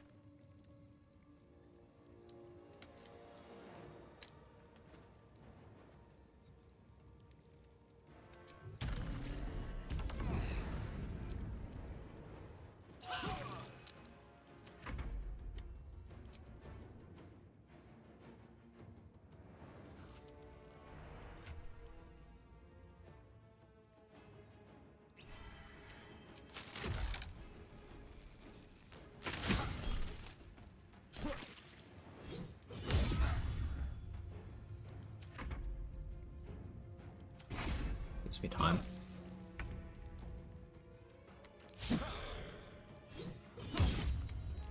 Bye, Skelly.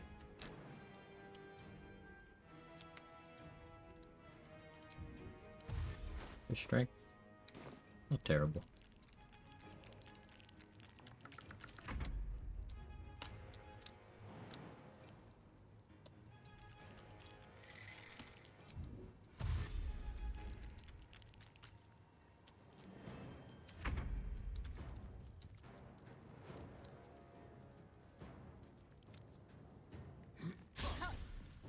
I thirst for combat.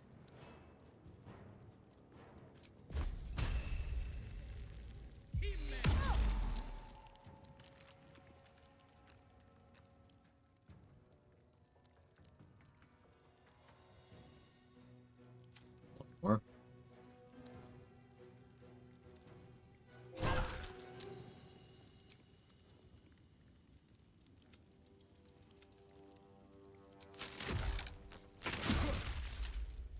Yes.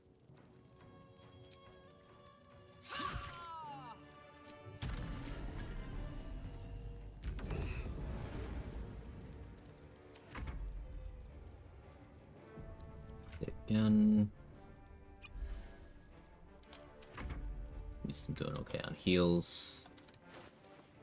Leon already resists Radiant. That's good. Let's get him Necrotic resist.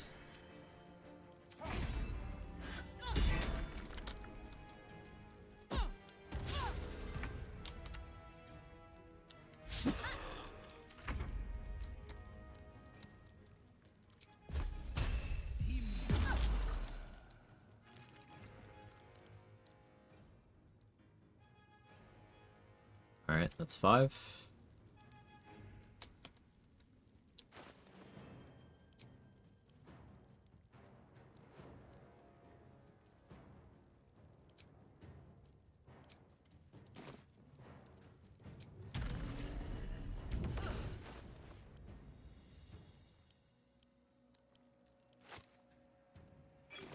Boss drop better Baldur's Sword. That's an oversimplification, but sure, we can call it that.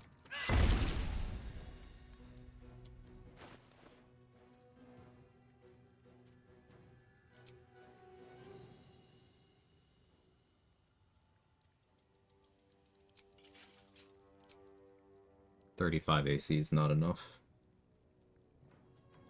I think I want 37.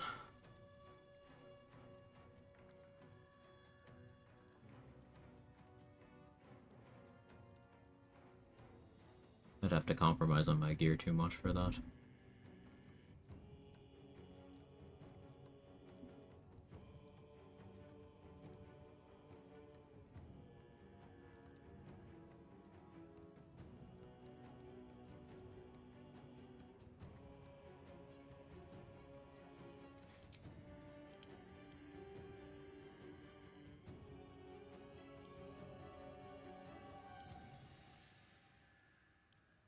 This is going to be very painful.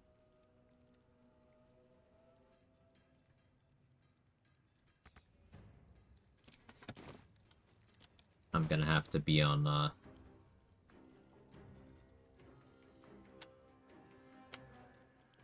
terrible carry weight mode.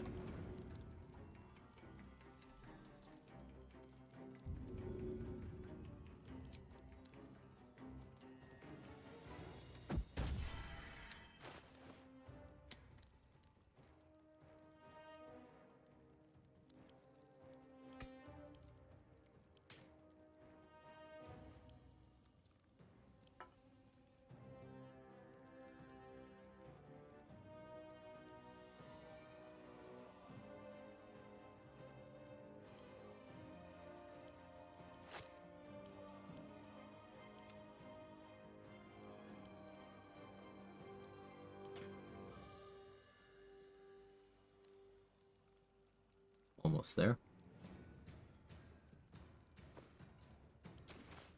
Oh, I do still have some raspberries, that's good. Wasn't sure that I did.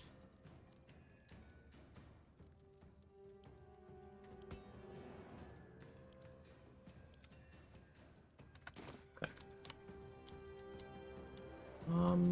I can get a spell on. Am I still blur prepared? I do. Okay, good.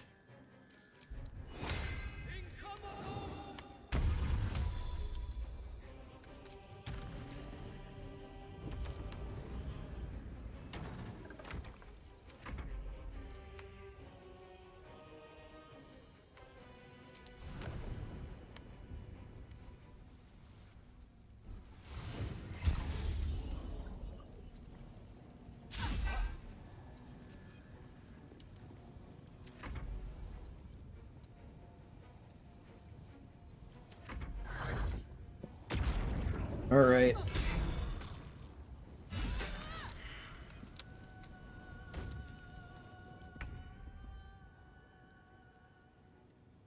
I have Pistone this time. I didn't last time.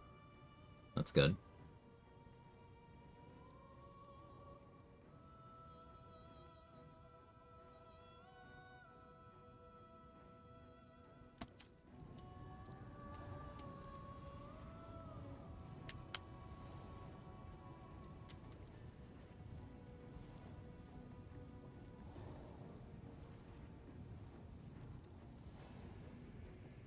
I could start with a big fuck you Artistry of War. But I do want to get Fislaris here off the field.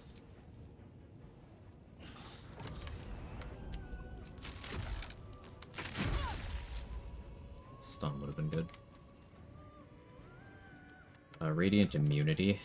Leon's not really going to get much done over here, but...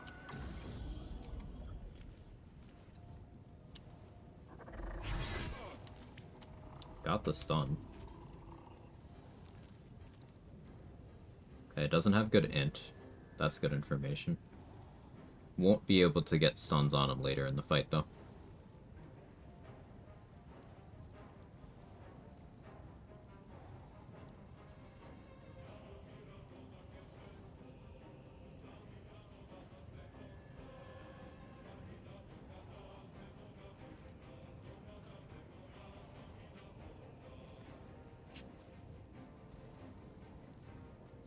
See what the rules are.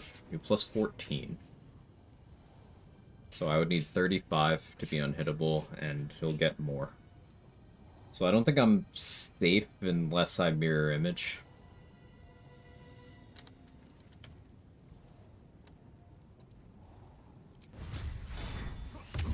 Oh, I panic clicked the door. Yeah, I meant to do that.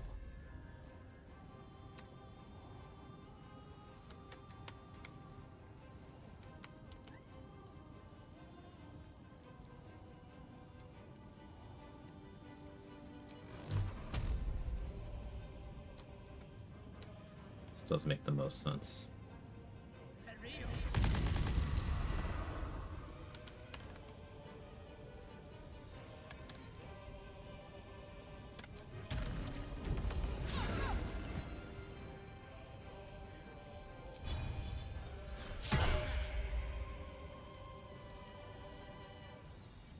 unexpected.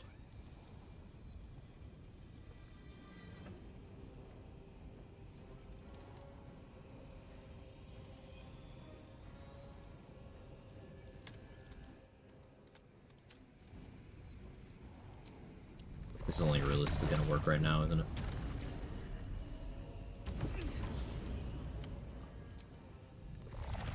It's not working the rest of the fight. May as well do it now.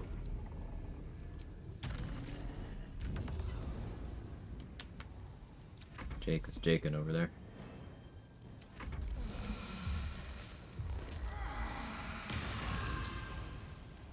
Alright. Healed for 166, transformed. Now doing all this. Alright, what was this roll? Can't see it.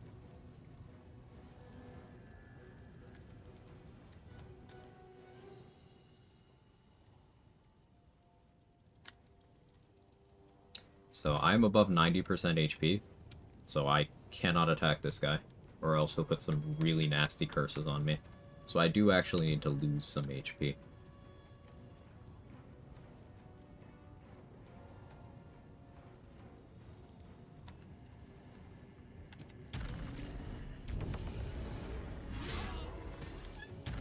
Gotta figure out the best way of doing that.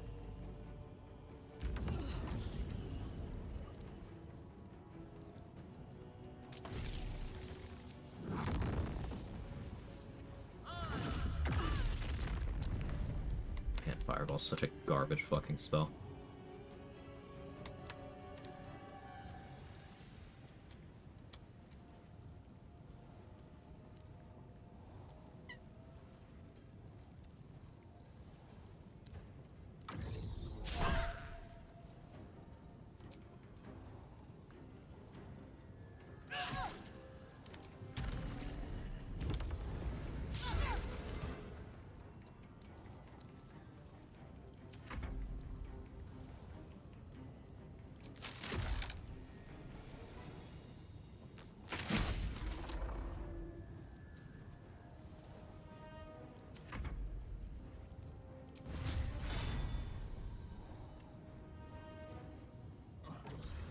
Best use of fireball I've seen in a while.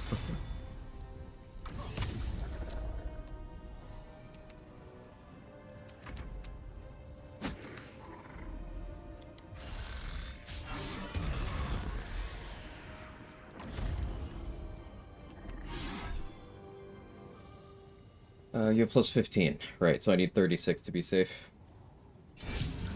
We will, of course, shield that. I want to be able to control the damage I take.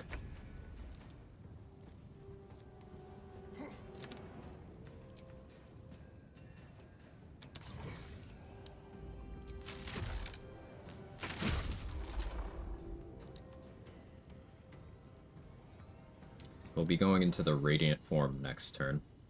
Let me strike.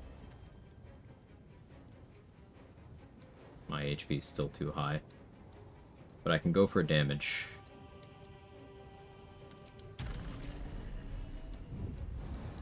It's in Radiant mode. Your Tiefling.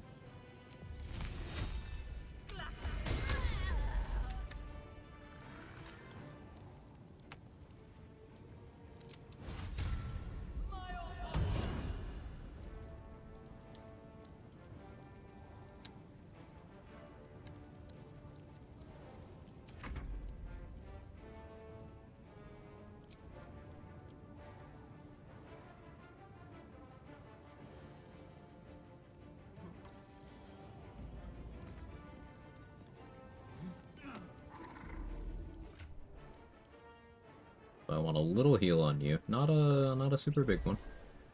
I don't know.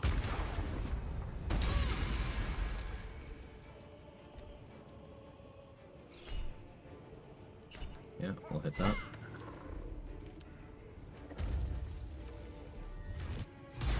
Lining up the AoEs. This is why we wanted Radiant Resistance. You have last rights. If you move, you're gonna take a lot. Keep you healthy.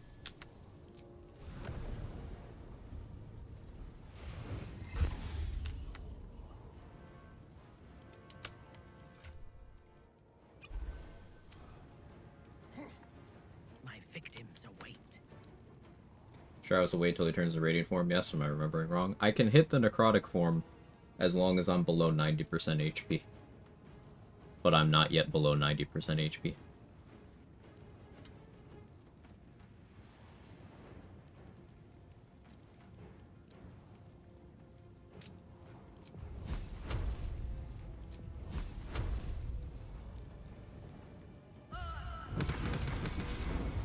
Level Scorching Ray.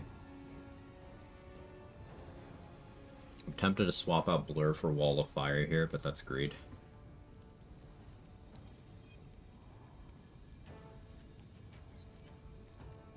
Realistically, I should have clicked Psionic Overload before that, but I'm scared.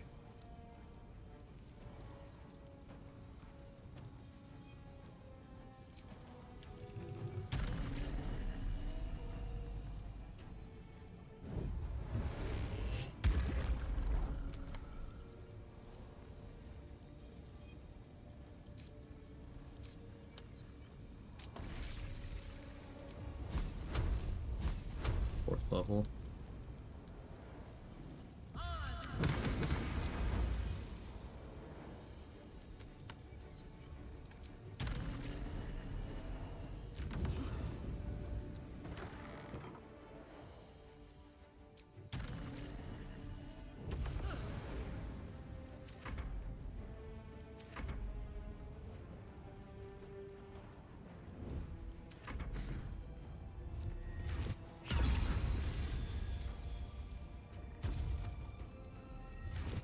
Lined up the double. That's so devious, bro.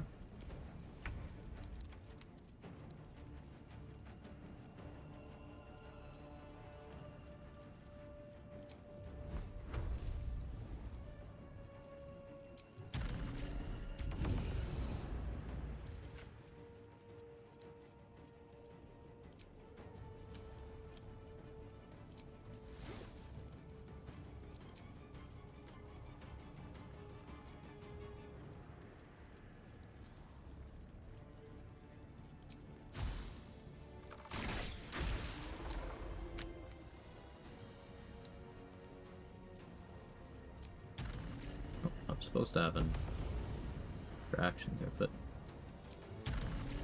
that's okay.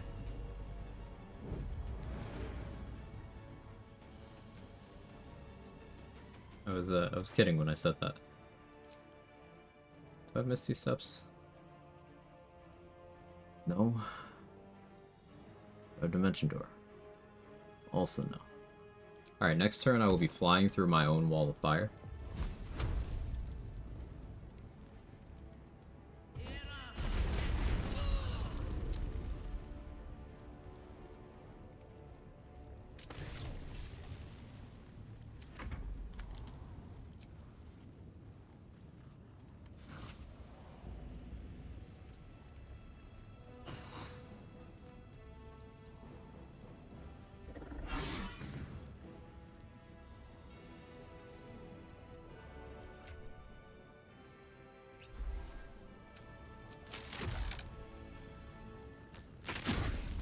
Oh, got the stun. Oh, yeah, he removed it. Or did he? Yeah, no, he did. It took a moment.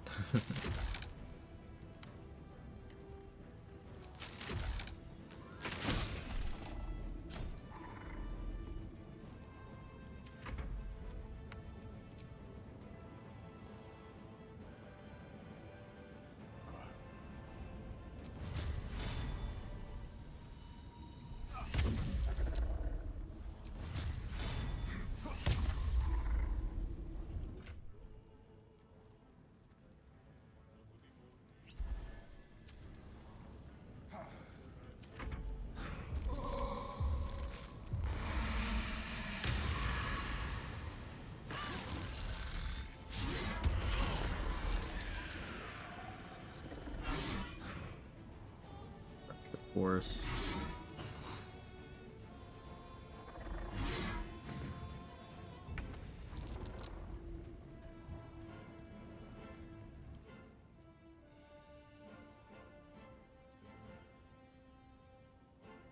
Immune for 2 turns. Halfway through the HP. This has been going very well.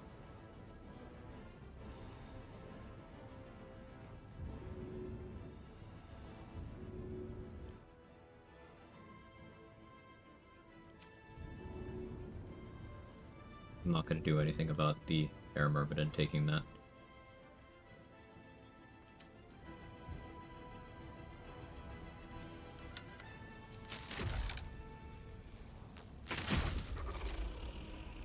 Rip.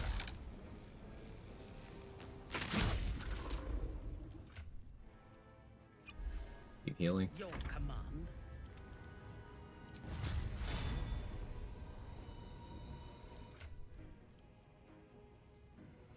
This for advantage.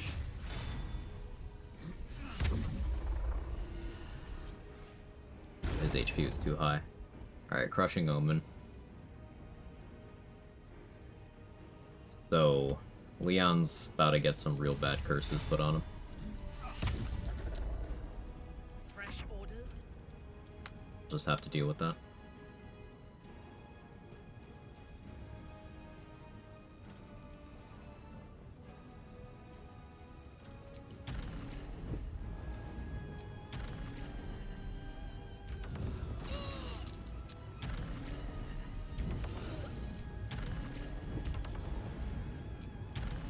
Really? Is this once per turn? Get out of here. You need to take more damage.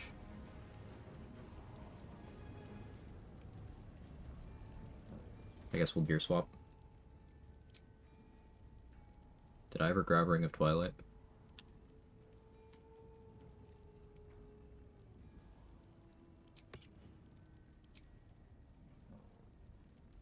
Stop hitting myself? No, I need to hit myself more.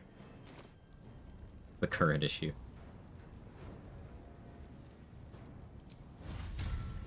Yes,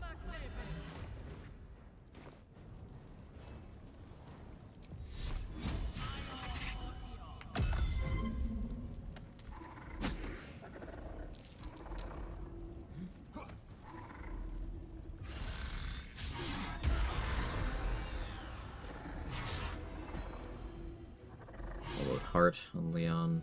Shield that. Let's max HP.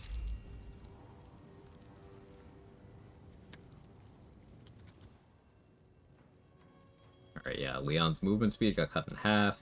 He does 2 less damage. Armor class and saving throws reduced by 2. Ability scores reduced by 2. HP reduced by 20. Takes 2 extra damage each time it gets hit. Takes 2 damage at the start of his turns. 4 actually with the gape.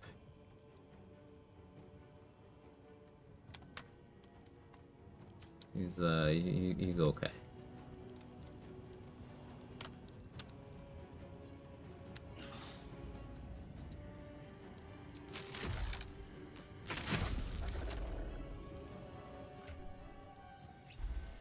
I thirst for combat. Bro got lobotomized. Yeah, he a little bit of an ouchie there.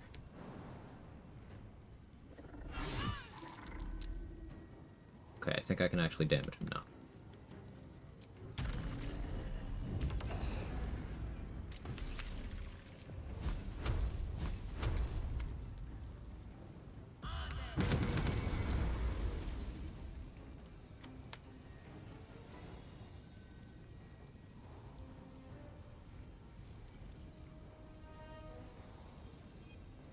No, I don't heal.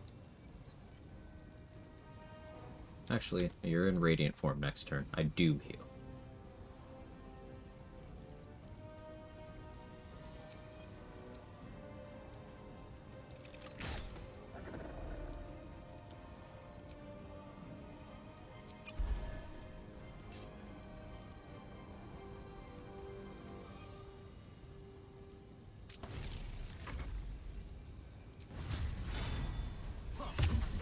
Ooh, you Huge crit.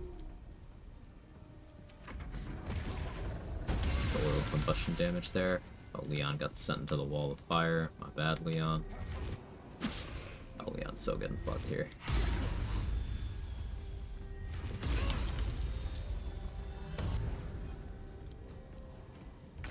Divine Edict, you move, you die. Last rites. Oh, there he goes. Should have maybe healed first, but I wasn't optimistic. Okay, he did his job.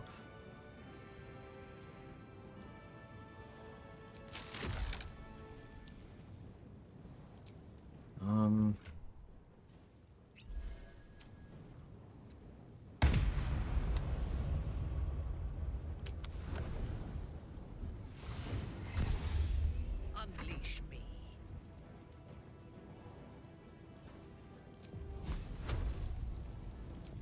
Kinda want to keep blasting away with Scorching Ray. Maybe now with Psionic Overload?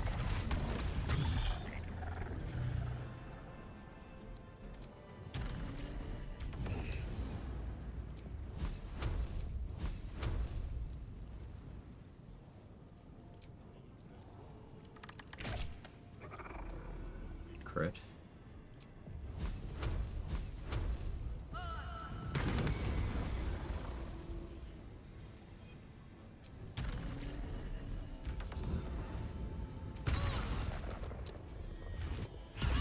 Ow. Ow. My Psionic Overload hurts a lot.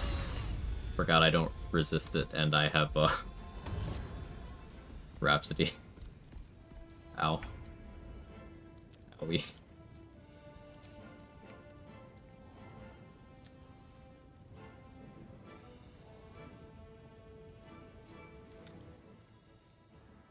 Reasonably in wet lightning range.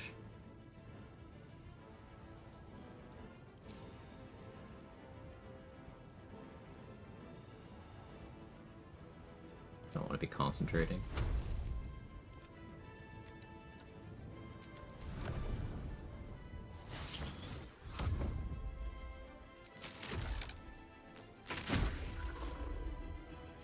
Worth it to get one last hit in there.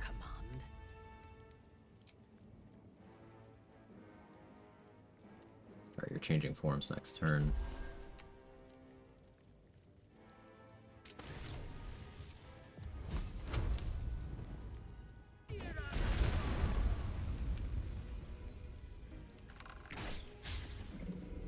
Missed. Fortunate. Could I do this?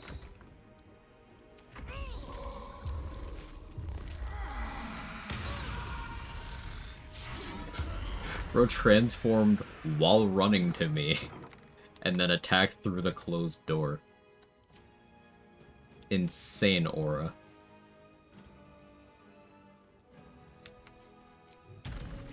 Hit me.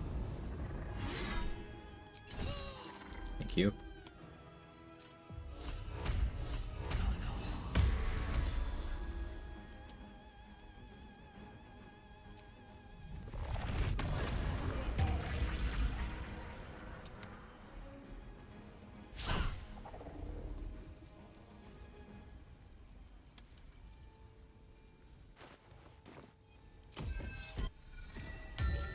Put that back on.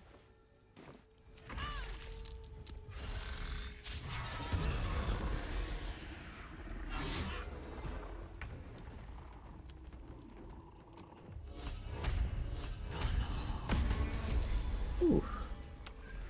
Okay, yeah, I've gotten a lot stronger since the last time I did this. But I felt those buffs. Dude's accuracy was crazy. Like, having AC in the mid-30s was not enough to consistently dodge him. Yoink. If I must.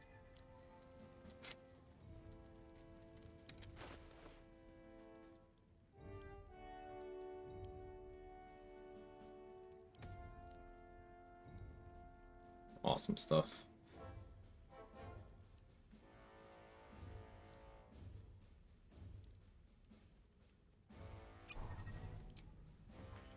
Yeah, that's a long rest potion. Where'd you place his difficulty at? It's certainly up there. Like, I've gotten better at fighting it because I fought it 3 times now.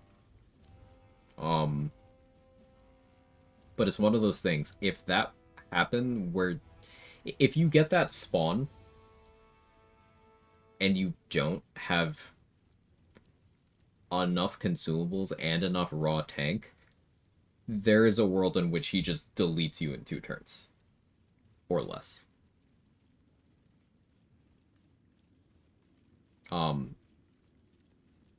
think the difficulty's in a pretty good place.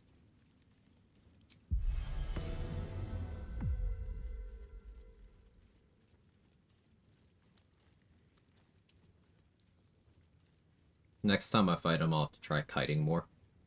See how he handles that. But yeah, the AI was smooth. No stalls this time.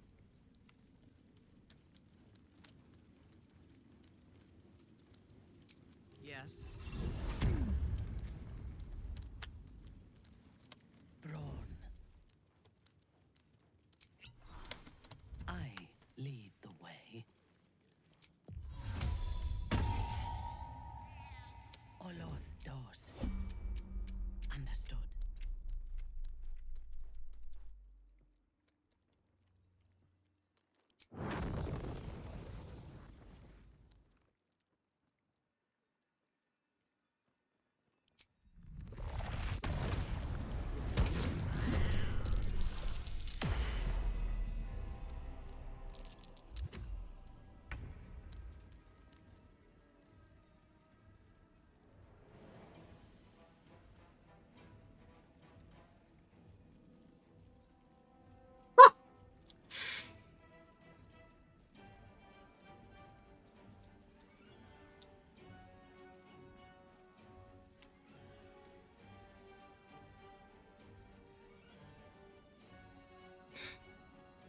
Good night, Sora.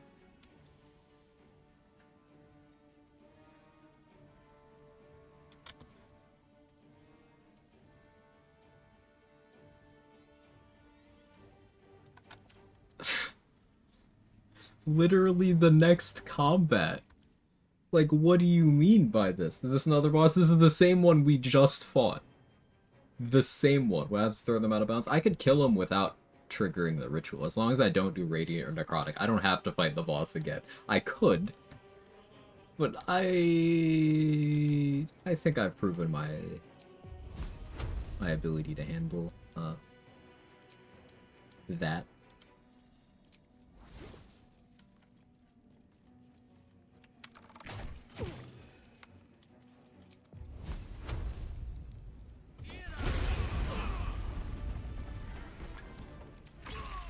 Goes half back to most back 3 without procs back to back. Yeah. Yeah.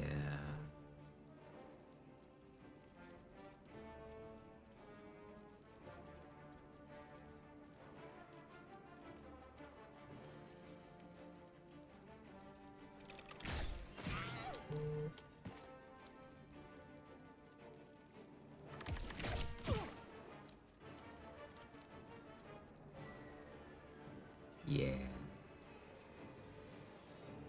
I don't really want to blade sing here.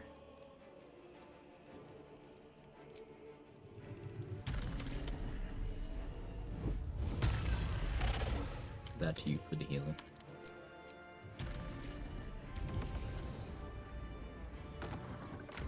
Ain't no fucking way. Yeah, what are the chances, Grim?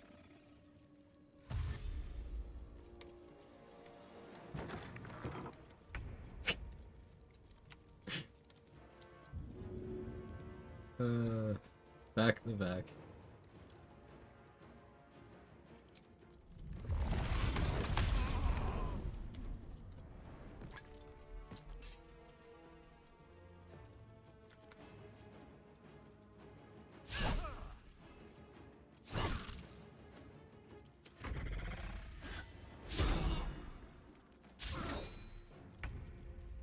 This is also why I wanted to be player agency to summon. Yeah, yeah.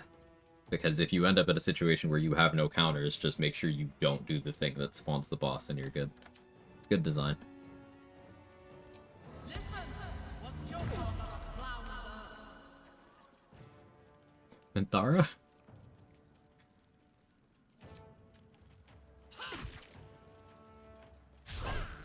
She did not cook with that one.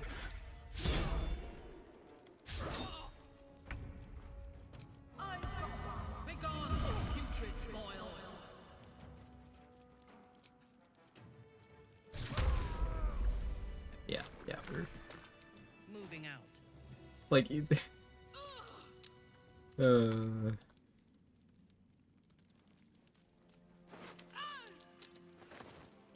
insanity. Complex to say. Most likely much lower than 1 though. They have to be a certain type of enemy, roll successfully to gain an affix, then roll high to get a massive interior affix, which in of itself is like 10%, and then from that list gain that affix. So this is just the same shit as rolling 5 gilded skellies in 1 session. It's like that shouldn't even happen, but it did.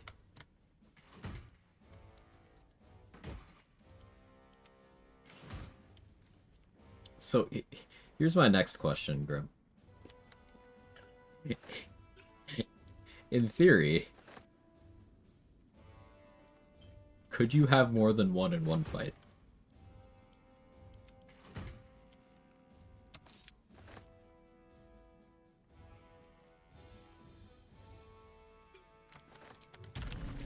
Oh, yes.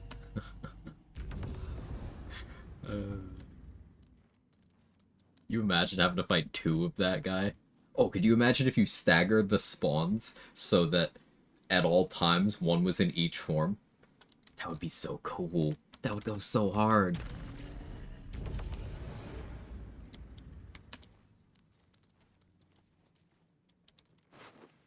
Maybe I will use that command to spawn him and do that at some point.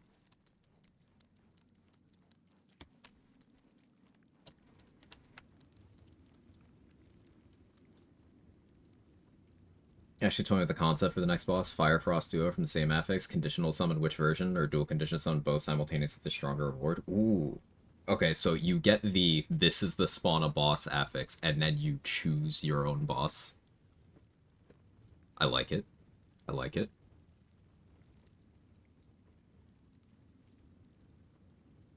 Reminds me of that one mod that turned every enemy into Merkle.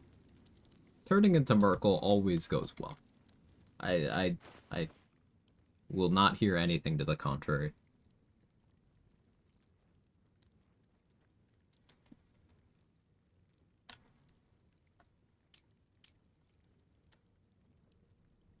Oh, I don't have any more vigilance. I kind of want one for Gortash. I planned on doing Raging Vortex stuff for him too, but doesn't look like that's happening.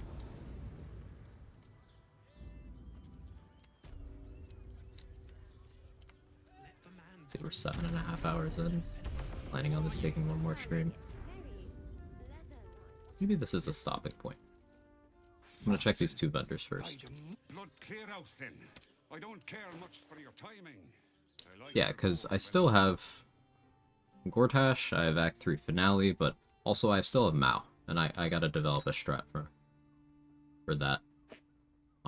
There's still 1 boss from the Undead Encounters mod over in Cazador's mansion. It's even got lair actions, and the lair action is something that I'm having to plan around. I think skeleporting will be the play. But that's still going to require some prep. Yeah, you just put the arrows in the bag, and Tharl. Put the arrows in the bag, bro.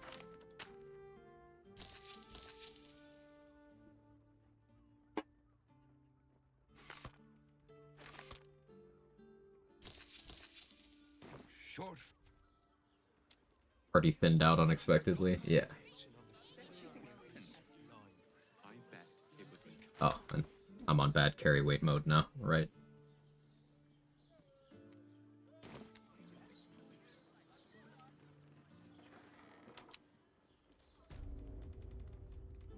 someone who... Stop. Now you've just sampled everything alchemical from There's potions visions. to poisons. Okay. Just do make sure you read the label before coughing. Ran out of Cloud Giant too, so should replenish that. I should pick up Radiant Res, you know, just in case. You imagine getting bosses on like the top of the brain or something?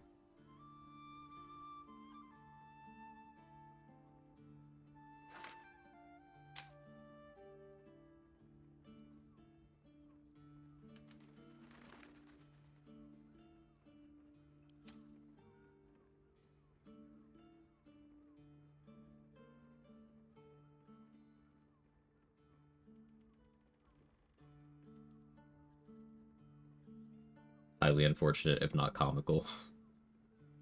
I think it'd be really, like, epic, honestly. And you could even use the Nautiloid bombardments to your advantage, and intellect gluttons. Make a solid argument that it would make the fight easier, actually.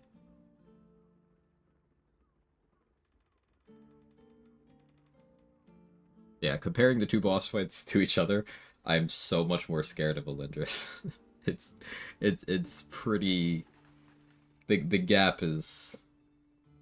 It's there. I don't think there's anything wrong with that. It's an observation.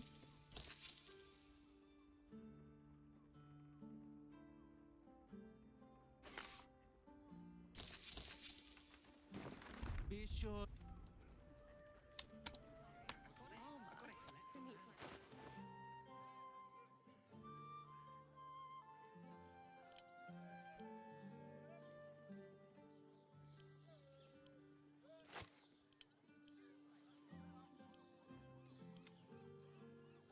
Okay, resolve the carry weight. We have a few bombs again.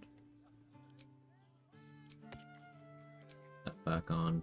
Having to rip out the whip out the Ring of Twilight was that wasn't on my bingo card.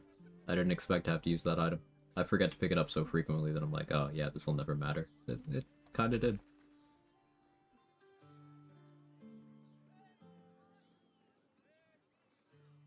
Rightfully so, Terror is meant to be encountered a little earlier while undead are plenty, though I did buff him slightly too. Want Elindris to be quite the boss for the weapon he gives. Yeah, totally sensible. And you cooked. Worked out very nicely. Alright, so slightly awkward stopping point, but there are still at least 4 bosses. There's still Gortash, Saravok, Answer. Oh, there's Leroican too. And Mao. So we still have 5 bosses to do. And maybe I forgot another one somewhere or something. I don't think I did, though. So, yeah, I thought I might finish the run today, but turns out the extra fights more gooder. I don't think we saw anything from extra encounters except for the drow by the Foundry today. So maybe there's another 1 or 2 of those somewhere. Or maybe I'm exceptionally bad at finding those fights. But overall, I'm happy with the mod list we've been running. That'll be it for today. Let me find someone for us to raid. Thank you so much, everybody. Tomorrow's Friday. Go out with Danny tomorrow.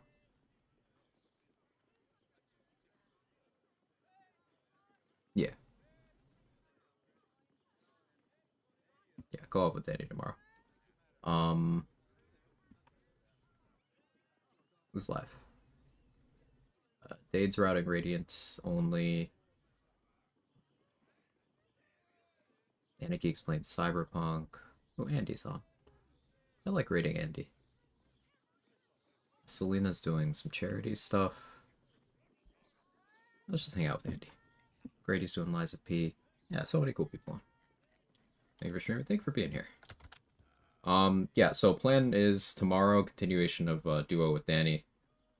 Saturday, don't know what I'm doing. We probably finish this run Saturday. Depending on how long that takes, we start a new one. Tentatively, my plan for next playthrough is Swarmkeeper Ranger. I haven't played the class yet. I'm planning on doing a Slayer form build. because I loved the Slayer form, and I think it's got some cool synergies there. It's probably archery outside of transformation, and then Slayer stuff in. But yeah, let's raid Andy. Okay, blue collar nerd. He's doing a Storm Sorcerer run.